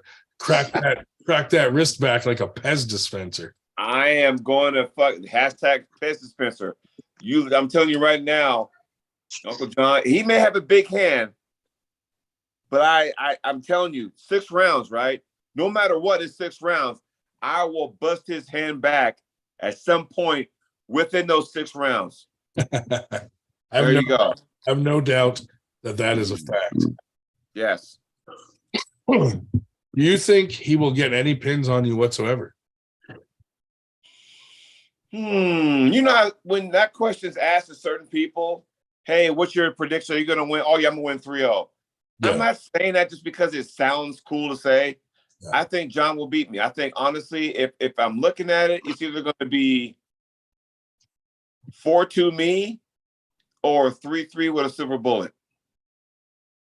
Because what we witnessed between ourselves at that after pull was like neck and neck. Yeah. And I'm just being a realist, right? Because to sit there and say, I'm gonna win, 6-0, that's fucking stupid. Come on now. I mean, it's not like Uncle John cannot pull, right? It's like, here's the thing, guys. I mean, I could be in a bad spot. If you feel it and you see it, you'll capitalize on it. Bam, there's a loss, right? So like, and I'll go back to when me and Roger pulled, last year. So I tried to get Roger on a quick hook, but he caught it.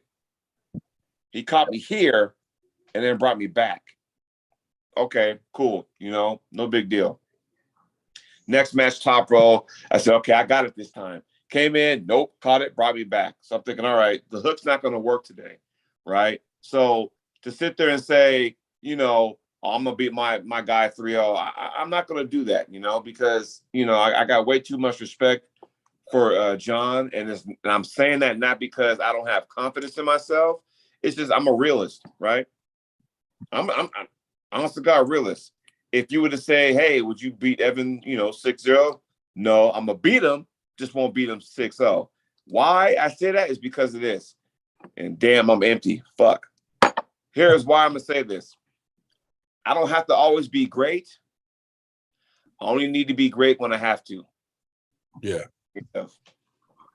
So with Roger, no offense, love the guy. I didn't have to always be great in every single match I had with Roger. I only need to be great when it counted, which was match 5. That's it. Now, this is no slight on Roger because if you think about it, Roger's ahead of me now in the rankings. So there you go. So this is no, diss on Roger. It's because anything in between is this chess match, right? I always said when you pull a super match, it's always the odd number matches that mean the most. They're the most severe. Match 1, match 3, match 5 if it gets there, right? The first match, okay, now I got to play from behind, right? Cool. I tie it up. He takes match 3. Damn, I got to play from behind again. But match 5 is where it counts. So every odd match, 1, 3, 5, those are the ones that matter, whether it be in super matches, NBA Finals, World Series, Stanley Cup, whatever. The odd number matches are the ones that mean the most. That's just my opinion. You don't have to agree with me. That's just my opinion. Those are the facts. I mean, it makes sense. It's logical.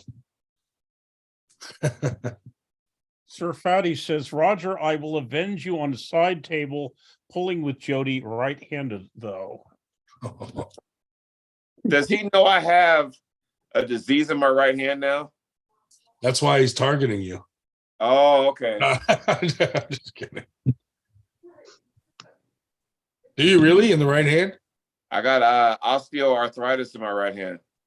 That's not good. Chronic osteoarthritis. Yeah. So here's a thing you don't realize. When I pulled Clayton Faulkner at Washington State, it was set for left hand, cool. But the agreement was, okay, I will pull you left hand, but you got to pull me right hand. I'm like, what a jackass. I'm like, really, dude? I'm like, okay. So I'm thinking my right hand is so bad right now. I'm thinking in my brain when I go into there that, okay, it's going to be 1-to-1. He's going to take me right hand. Yeah. He damn straight touch me left hand. That's what my thought was. And then I'm thinking, all right. So I'm talking to Tim. Hey, what's the match order? Oh, you and Clayton first. Fuck. Okay, fine. Whatever. I was able to get away, and walk away 3-0. But in between every single match, my wrist was just killing me because I got this arthritis right here. And it's not what it used to be. So sorry, Sir Fatty. But yeah, my right hand is not where it's at right now. Yeah, that sucks when you feel like you are forced to do the other hand when it's, you know what I mean? Yeah, well, what do they call that? Pumpkin training? Is that what they call that? Yeah, basically. Yeah, so, which is fine because I'm going to whoop Uncle John's ass. I'm going to tell you that right now because we didn't pull right because his shoulders messed up. Right shoulder, my right wrist messed up. So it's whatever. What the heck? Roger, you got like gremlins over at your house? What is that? Are they supposed to be in bed by midnight? Turn the vibrator off. Or no food? Bro, those are like elves, aren't they? It sounds like Michael Todd in a commentary booth. TJ said he's heartbroken. Deep cuts, deep cuts.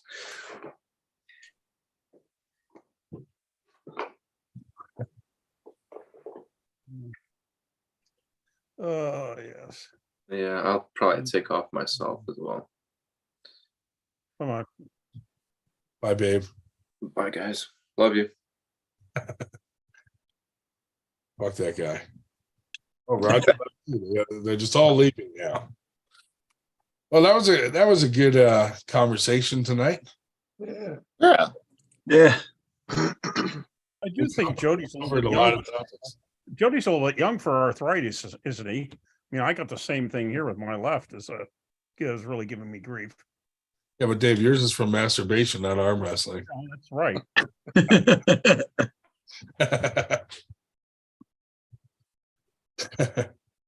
Yeah, I just know that it got worse. I'm like going, what is going on? So I went in and got an MRI and, they got back to me. Oh, yeah, you got osteoarthritis. I'm like, chronic. I'm like, fuck. What does that mean? Right. I don't know. It could be probably fixed with a bunch of fish oil. I don't know. I just know that between every match I had with Clay, it hurt. So, yeah. Well, then they start talking. They can do the, the shots. But I said, but do the shots? Does the efficiency of the shots wear off after time? And they said, yeah. But because I'm not in pain, just sitting here. But it's with the wrist and the shoulder both. Actually, it's more the shoulder on my left, but not that I suck on both arms, but frankly, my left used to be the better, and it no longer is. I'm better right now because just the left shoulder is just a somewhat of a pain.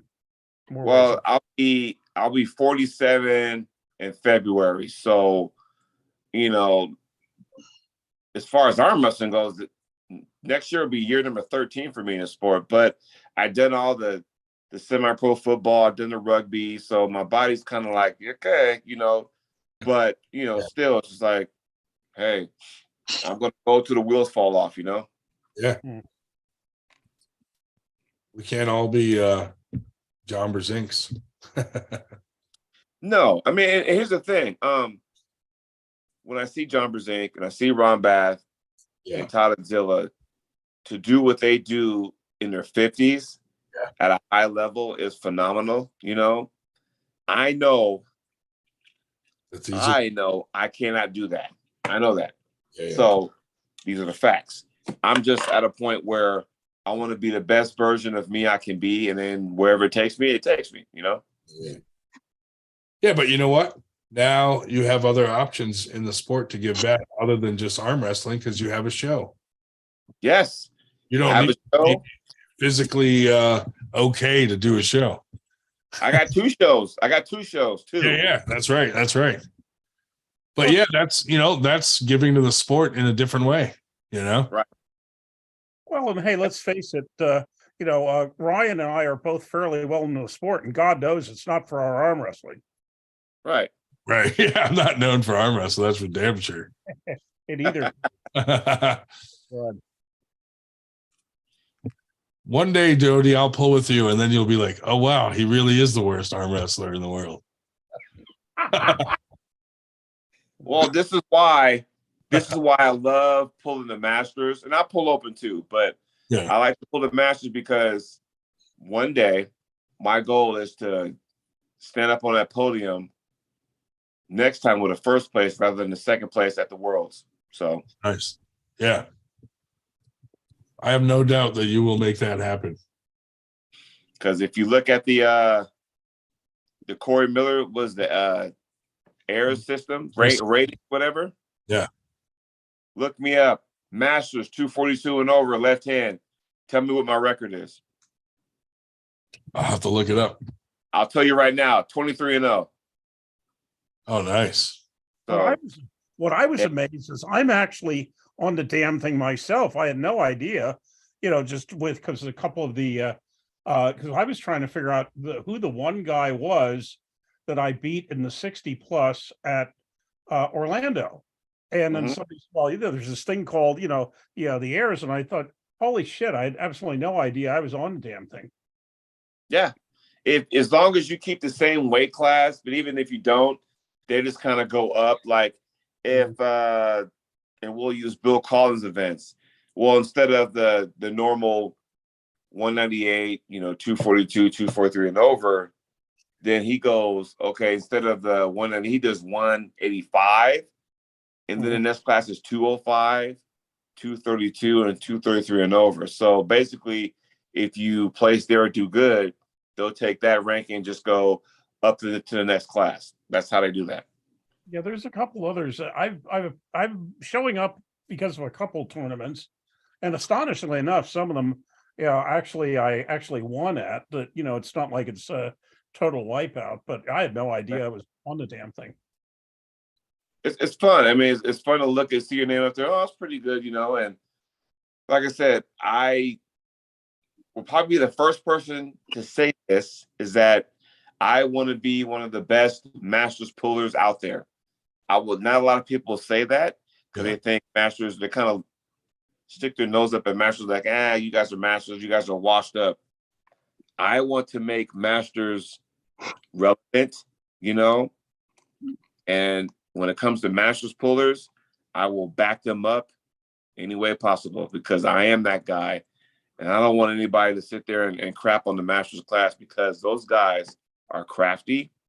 They've been around the block and they're savvy on the table. And people need to understand that. Oh yeah, well, see, this is why not only my general weakness, but when I get into Masters, there are people who've been pulling for 30 years. I've been pulling for 5. Right. And whatever. But I'll tell you, if a lot of times when Denise, the ones they run have the at least for a exhibition, have the Ultra Grandmasters, the 7 plus, which is the only reason I went to Orlando. I figured because I got wiped out in 70 plus and won one in 60 plus, which they let you do because 70 was just an exhibition.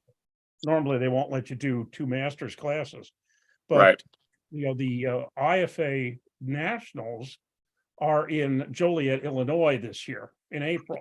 And if they are, I'll probably go to that because it's within driving distance. There you go. Jody, you better pull Dave Shell if you get a chance. Dave Shell? Feel the abomination. Yeah. That is his left hand. His left hand.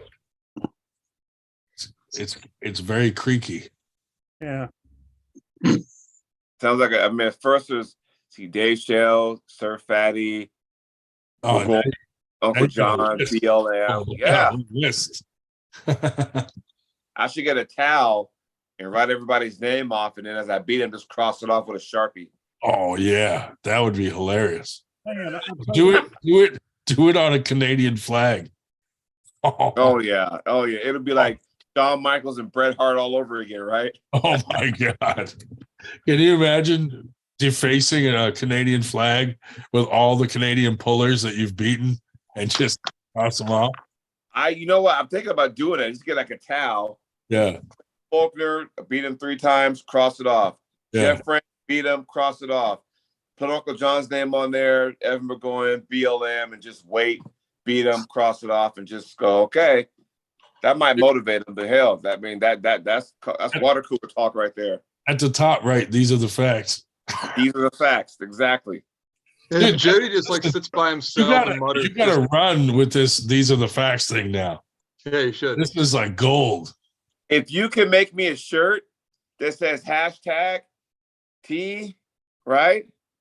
ATF with the 90% logo, I will rock that thing all over the place.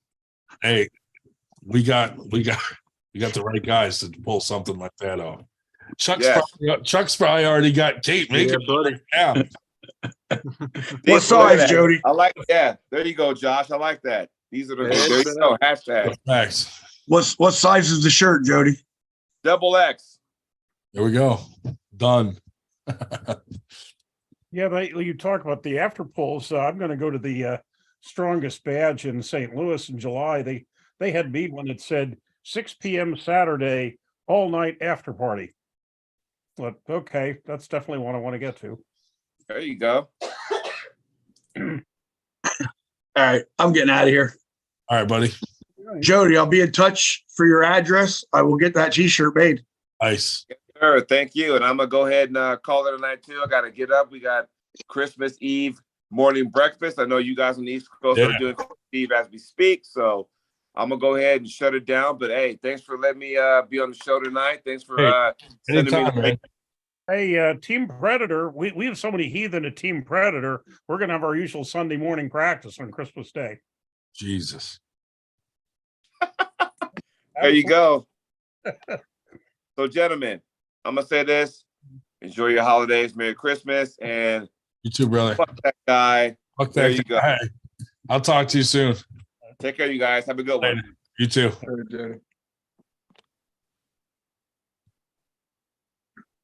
Oh, so Peterson's still with us. You want to come on early? Sweetheart Jody is, huh? Oh, he is, though. Isn't he? I said, Chucky, you're I love bored. having Jody on here. Hey, those are the facts. These are the facts. Come on, join us. That's a great tagline for him, dude. That's fucking gold. Yeah. That is gold right there. These are the facts. That's going to be a new hashtag that I know we throw in the mix now. Oh, 100%. That's good. Yeah. I like having him on. He's great. Mm-hmm. Burger, how the fuck have you been, dude? I'm good. Fucking real good, man. Bitch. Everybody misses you except for me, but I don't miss you guys either. It's been a nice break. He stays away much longer. I'll have been to more of their practices than he has. By the time Josh I missed like 3. By the time he comes back, I'll be able to beat him. Now I'm feeling healed up though. It's been a welcome breather. I needed it. That's good. I can't I was beat. feeling pretty banged up for a while. I can't beat you when you're fresh anyway. So that's wait till the end of practice. Yeah, the end of practice, maybe. Only if you lose your pronation. That happens. Oh man. Yeah, by the end of practice, I'm still pulling Miguel. He won't sit down. Oh God. Yeah. Yeah, after that's a good time to get me. I'd like to see him and Aaron Yearsley pull. That'd be yeah. I mean, I think Miguel will probably take it just because he's a fucking. But I think Miguel's a good entry into like what real pro level is, and Aaron's kind of still dipping his toes in. So you know, it's not he's an established name, but for whatever reason, he hasn't really gotten out there. I think if he pulls Miguel, he'll know where he's at. Yeah. But Miguel, man, The way he pulls is very difficult to deal with. You know, Aaron's had a couple bad days already. Aaron's already kind of learned where he's at. it's a Christmas miracle that Grondin is still awake. That is true. It is. That is at 100% true. You were off work today, weren't you? Yeah. Figured before the holiday, you took the day off, man. That's good. I have every Friday off, so. But not for long because I'm switching companies. Oh, really? Going back to Of course, the current company doesn't know this yet.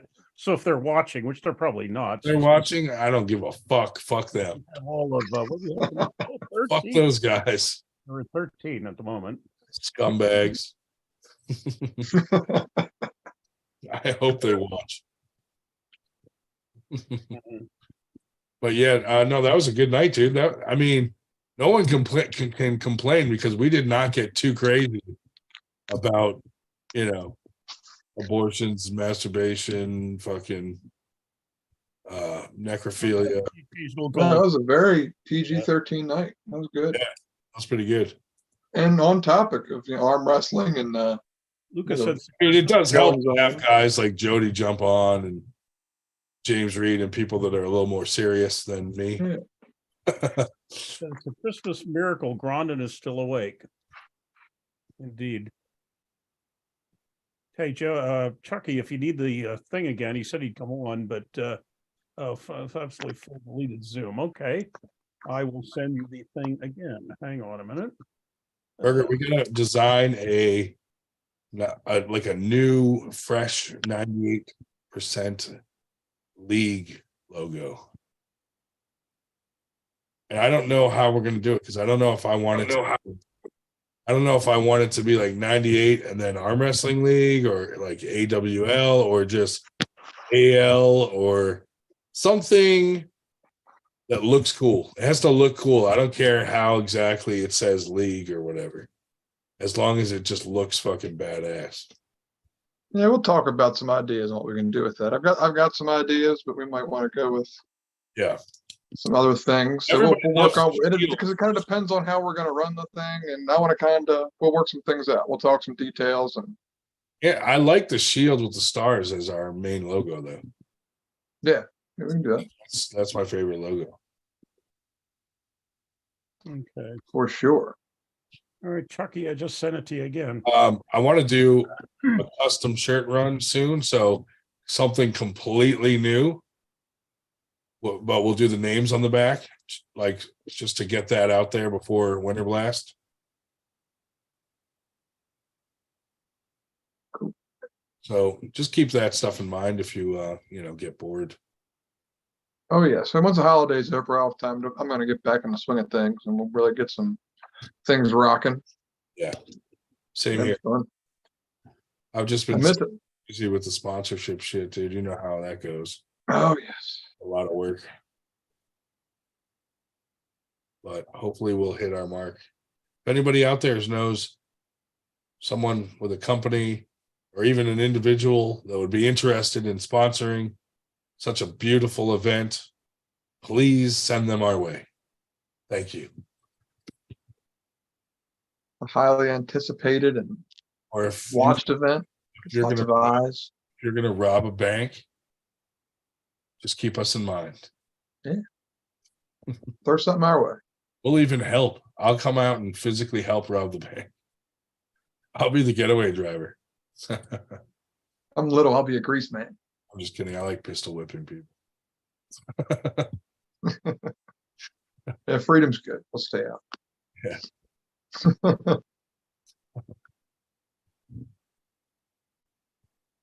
Yes. Yeah, so if you folks don't have a practice this Thursday, it's the weather doesn't blow like it has the last 2 Thursdays, I'll come down there. Yeah, unless we decide to do something for New Year's. I don't know what the plan would be, but typically it's Thursday. Mhm. Holidays messes everything up. Mhm. So just missing the Yule log. Oh, there's a Yule log, all right. Did you go on Thursday? Or I think they really had a smaller group that by the time it finished up. I don't know if I think they might. If they did, it was small. I didn't hear much about it. I couldn't make it. Yeah. I think the weather was bad. I think they might have called it. I don't know. And Jarrell said he really wasn't comfortable going over the mountain. Yeah. So in a way I was, because I know he wants a piece of me, so I was glad that wasn't disappointing him if he didn't make it. But whatever. Yeah, there'll be more, but we'll get back on a routine. Hopefully after the holidays. But it's been sporadic. Dude, I've been so busy and trying to switch companies. Like I haven't had a chance to do much else than like fucking work and look for sponsors. Sure. But after the holidays, things will calm down, especially when I get this new job. And Good. hopefully we can make Winter Blast awesome. Well, we got the venue. We got the hope the community. Arnolds don't Got the crew. kind of fucking with us a little bit. Yeah, we maybe decide because it's been I think it's been the first week of March for a while, hasn't it? I didn't even know that it was going on last year, but it didn't seem to affect us last year. Not too much. Did it happen last year? Oh yeah. Yeah, Yes. that was it was the year before it didn't. Was it last year or the year before that they didn't have spectators? Something like that. I think that was last year. They didn't have spectators. I don't even know. Yeah, I don't but think we'll lose a lot of people because that is like a tournament you have to qualify for anyway. yeah, and this year it was even questionable if it was going to go down Right. for a minute. So I mean, good it did, but yeah, it's not the huge to do that it used to be as far as attendance, and Yeah. doesn't seem like it at least. But It's more prestigious to win at Winter Blast anyway. Oh, indeed. absolutely. Yeah. And I think Winter Blast is why Arnold's has been lackluster the past few years because everybody's coming to Winter Blast. Yeah. We've actually killed Arnold's. I forgot to. I wanted towards the end of the night. I wanted to just say, "Fuck Jake Harris." I forgot about. I heard y'all talking about that dude. Yeah, fuck that dude. What a piece of shit, dude. Dude, he hired Johnny Blades to be his promotional guy. Just keep that in mind. He's running out of options. I like Johnny Blades. I'm just kidding. John Bannon now. He's changed. Yeah. I don't think he has anything to do with them anymore. But No. John's a good dude. We saw him at the last practice super match event we had. If Jake Harris pulled a knife on me, I would fucking kick him. Yeah, that guy's a jerk though. Kill him. I would. And just how pompous he is about the name and everybody using just New York just because of the location. It's like, man, what? It's just fucking league sucks. Yeah. they're out and now they're at least they're out and they've gotten out of that stupid, bar in Queens that didn't have any parking at all. Like, what the fuck? It was probably if Vicky's fucking with people, I'm gonna go to New York and throw a fucking free tournament down the street every fucking time he throws one. Completely free. Just show up and pull, and we'll just have a fucking free tournament and we'll fucking destroy this guy. That's an idea. I mean, it's a thought. That might be a reason to come to the city. That might get me there. Free tournament? Yeah. Well, no, the fuck with this guy. Free tournament, Dan Schwartz's backyard. There it is. Oh, he would love that. Dan would absolutely host that. Yes. Dude, I would get on board for a Dan Swartz backyard barbecue soiree if it fucks with Jake Harris. Well, 100%. that may happen because did you hear how camp in his backyard? You hear how he fucked with Dan's sponsors? Yeah. I kind of did hear about that. Like, it made a guy not want to sponsor arm wrestling shit anymore. Fuck that, dude. Like, what a cock. No good. You need to choke this guy out. He needs a good choking. And then possibly slight rape. No, he just needs ignored. And just, well, who goes to the city to pull anyways? It sucks. It's hard to get in there. It's toll. Just make him go away. All the traffic and shit.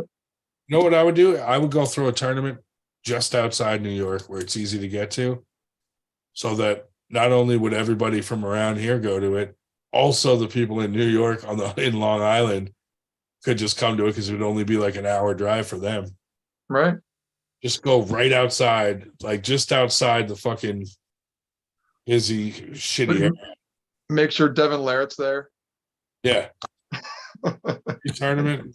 Get all the biggest names we can. It'd be so worth it. Right. Not only is it a free tournament, but we'll also pay for these big names to come out just to fuck that guy. Getting Mike Solaris to come out of retirement, Mike Aiello, all the New York guys. I've seen a couple. I think a lot of those New York guys would come out just to spite Jake because he has stepped on a lot of toes up there. Mm-hmm. So, Dude, that could be the reason to have a FTG tournament. yeah, He can be the new guy. he's the G in it. Yes. Jake Anus. FTJ. Hopefully he watches this and goes, wow, these guys are assholes. So- But dude, he's a shady guy and like does a lot of backhanded stuff. And I'm like, that's the perfect guy for me. That like someone like that if he started fucking with us, I would ruin his whole fucking life, dude. I'd fucking show him what real trolling is. Yes, if people don't know, Grondin can be very sneaky. I would fucking dude, I'd make him lose his personal job. Fucking I would just go all out.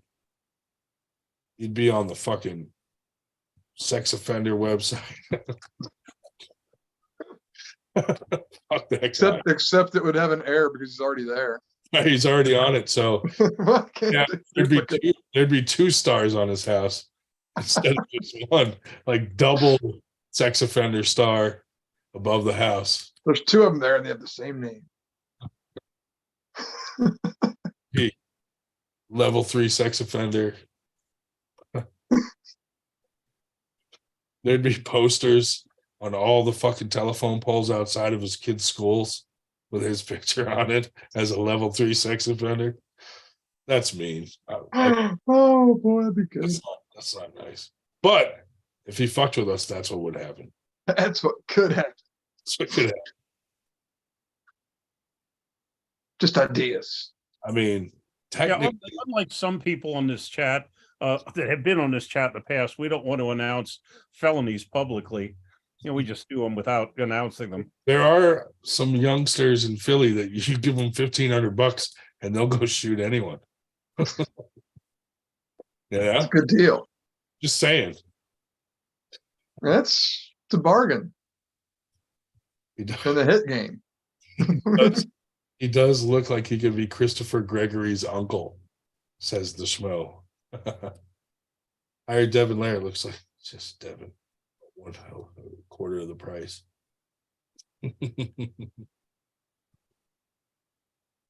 But yeah, Did you guys see that one picture of Devin Lair where he got his hair cut and he looked just like Adam Wilmot? yeah, I did see that. Philly practice on Tuesday. That was weird. Honest to God, I would walk past Brecken Rosenblum on the street and would not know him. His hair is not quite as long as yours, Josh, but damn close. Very, black, curly, bushy. The goatee, the mustache. Honest to God, he looks like, the way I would describe it, it's like it's the '60s stoner look. Honest to God, the fatigues, the whole works. Stick on '60s stoner. Brecken. You wouldn't recognize him. You absolutely will not recognize him. Huh. Amazing.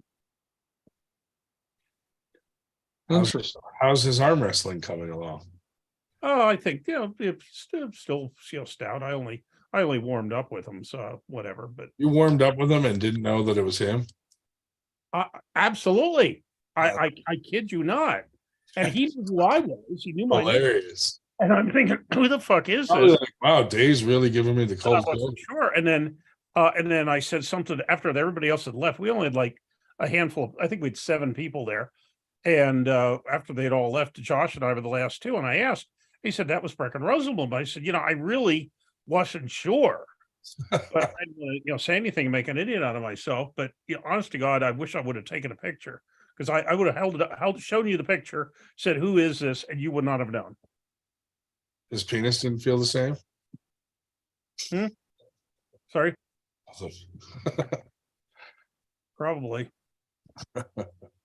Yeah, and of course, and then the thing is too, there were like 7 of us there, 5 of whom had to go out of practice for a periodic toke break. The only 2 of us weren't. Well, that should have been the first giveaway. Oh, Vinicor, since we're this deep into this podcast, I got to bring something up. I saw it on the Facebooks. Oh, I think it was under one of Joe Drellick's posts. Yeah. And it was about the PED stuff, right? The steroid use and how it's a problem. And I think I think it was on the one where he put it up like anybody that's lost to me in the past and wants a shot, drug tested, is the only way to get a match with me. Yeah, and that, which is cool. I'm all about a good drug tested match. I don't care, but I'm a natural guy. But marijuana. But that yes, perfect. You know where I'm going with that, because somebody said like I already failed them for marijuana. Yeah. And Rebecca Todd gets on there and is like, y'all might not really know, but a lot of people report that they feel a lot stronger on marijuana. It's actually a real problem. While Michael Todd is high on fucking beard oil and Trenbolone. Yeah, but marijuana is a problem. It made me. I didn't write nothing. Don't feel as strong, or they feel.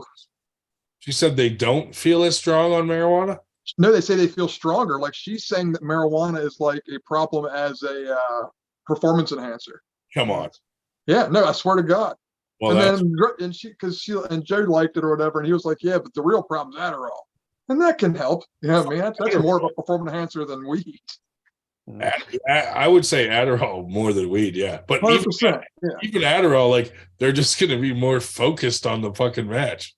Right? Yeah, that's a true performance strength. It's going to make them. Not only are they going to arm wrestle, then they're going to want to clean the table. Right now, from the person that uses themselves as models that use juice and try to sell supplements as the way to get their body transformations, are going to say weed is a problem. Are we surrounded by a bunch of liver kings or what? I think those liver king motherfuckers are the problem. There's the real problem in the fitness industry. His apology was fucking hilarious. Oh, that was bad, Liver King. Yeah. Oh my God, dude. Well, I'll tell you, they really have cleaned up that AW chat. They threw. I think that was on purpose. That's all a stunt just to get extra views. He knew his gig was up, so he just did the whole fake got caught and apology thing. It's all. Atlantis in real life said that's definitely the first I've heard that weed increases performance in strength sports. Yeah, dude. All it does is make you fucking want to snack and sleep. Yeah, maybe it'll help with recovery because you sleep better. That might be the only thing you could possibly say. Devin Swarm. It still kills. So Benji and I are playing Warzone live again. Merry Christmas, everyone. You too, buddy. Merry Christmas. It still kills me, these 20-year-olds that are discussing seriously what drugs they need to take. It's like, what the fuck? You're 20, for God's sakes. Yeah, that's crazy. You have all the drugs naturally you need. Oh God.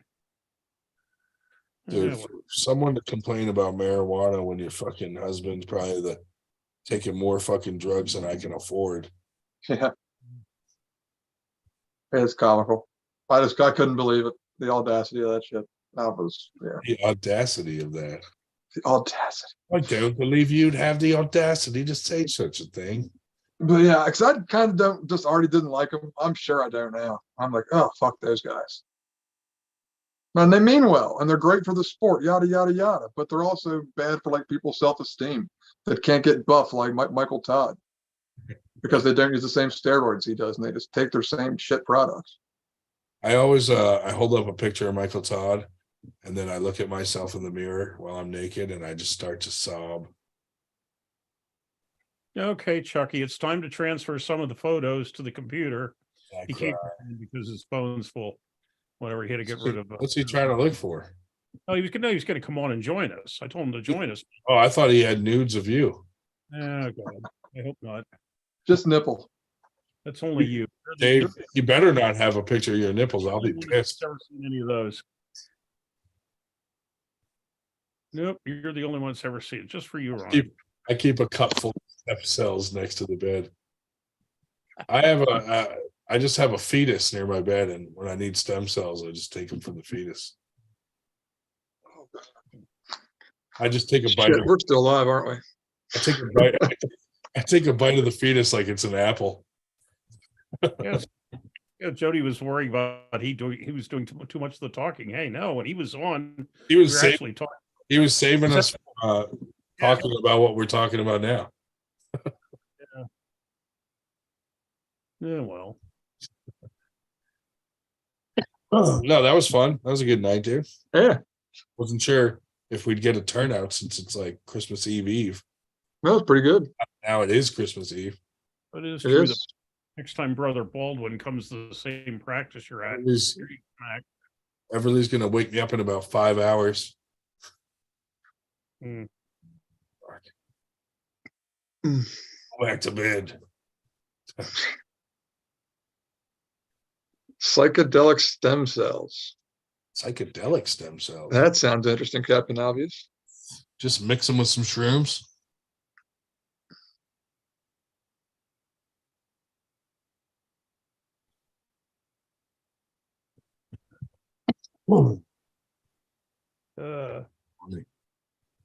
Live and kick in, bro.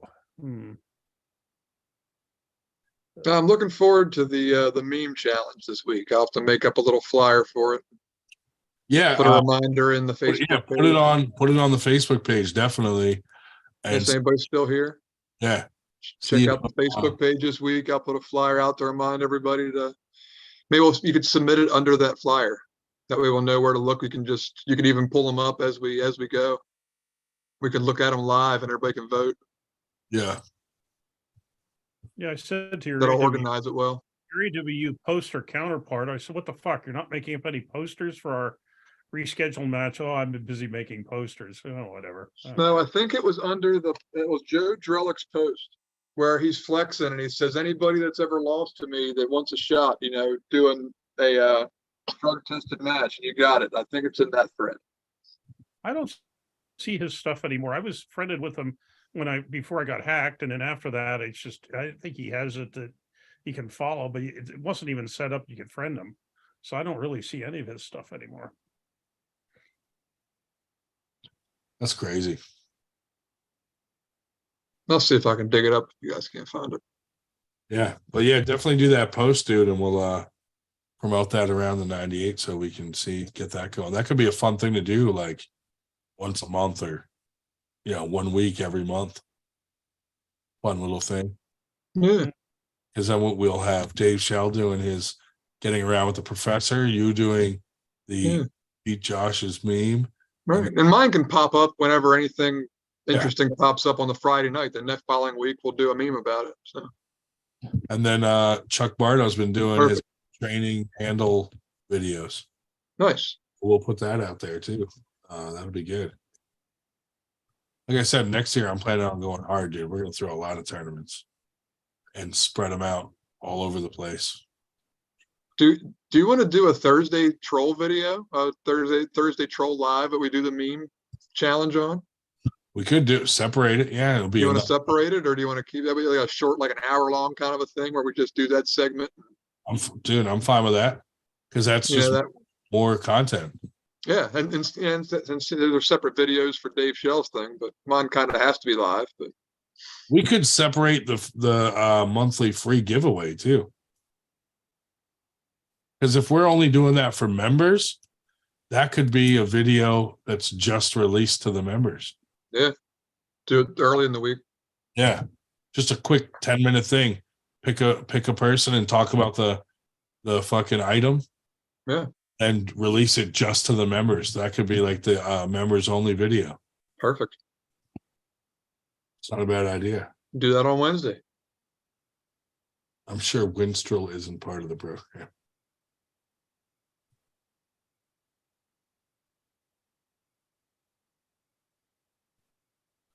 Merry Christmas, everyone. Thanks. Yeah, it says almost Christmas. Well, hell, if what you call it, Queenslander was still on. I'm pretty sure I screenshot see there, pretty much. Let's see, 1, 2, 3, 4, 5. Yeah, it would be Christmas Eve, and yeah, he's still with us, like he was earlier. I think that's a fun match too. Seeing Roger pull Evan.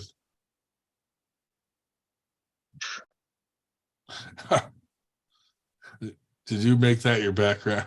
Yeah, but I'm gonna take it off real quick. I don't think it's the right one.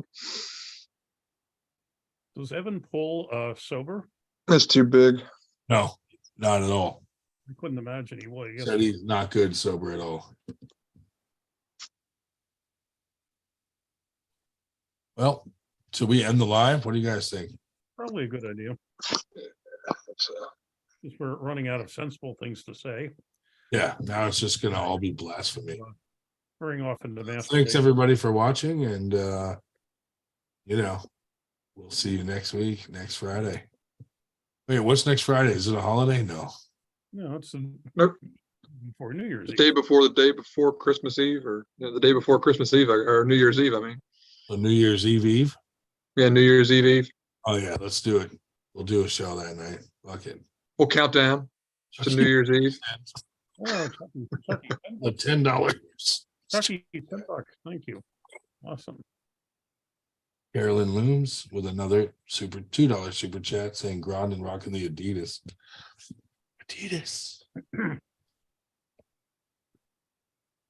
Someday I'll wrestle someone. I was wearing my Alaska shirt earlier, but I thought, no, I should probably actually have an arm wrestling shirt on. So I wanted the team shirts. Streams on Saturdays. Anybody? I don't know. I'm not sure. Night, TJ.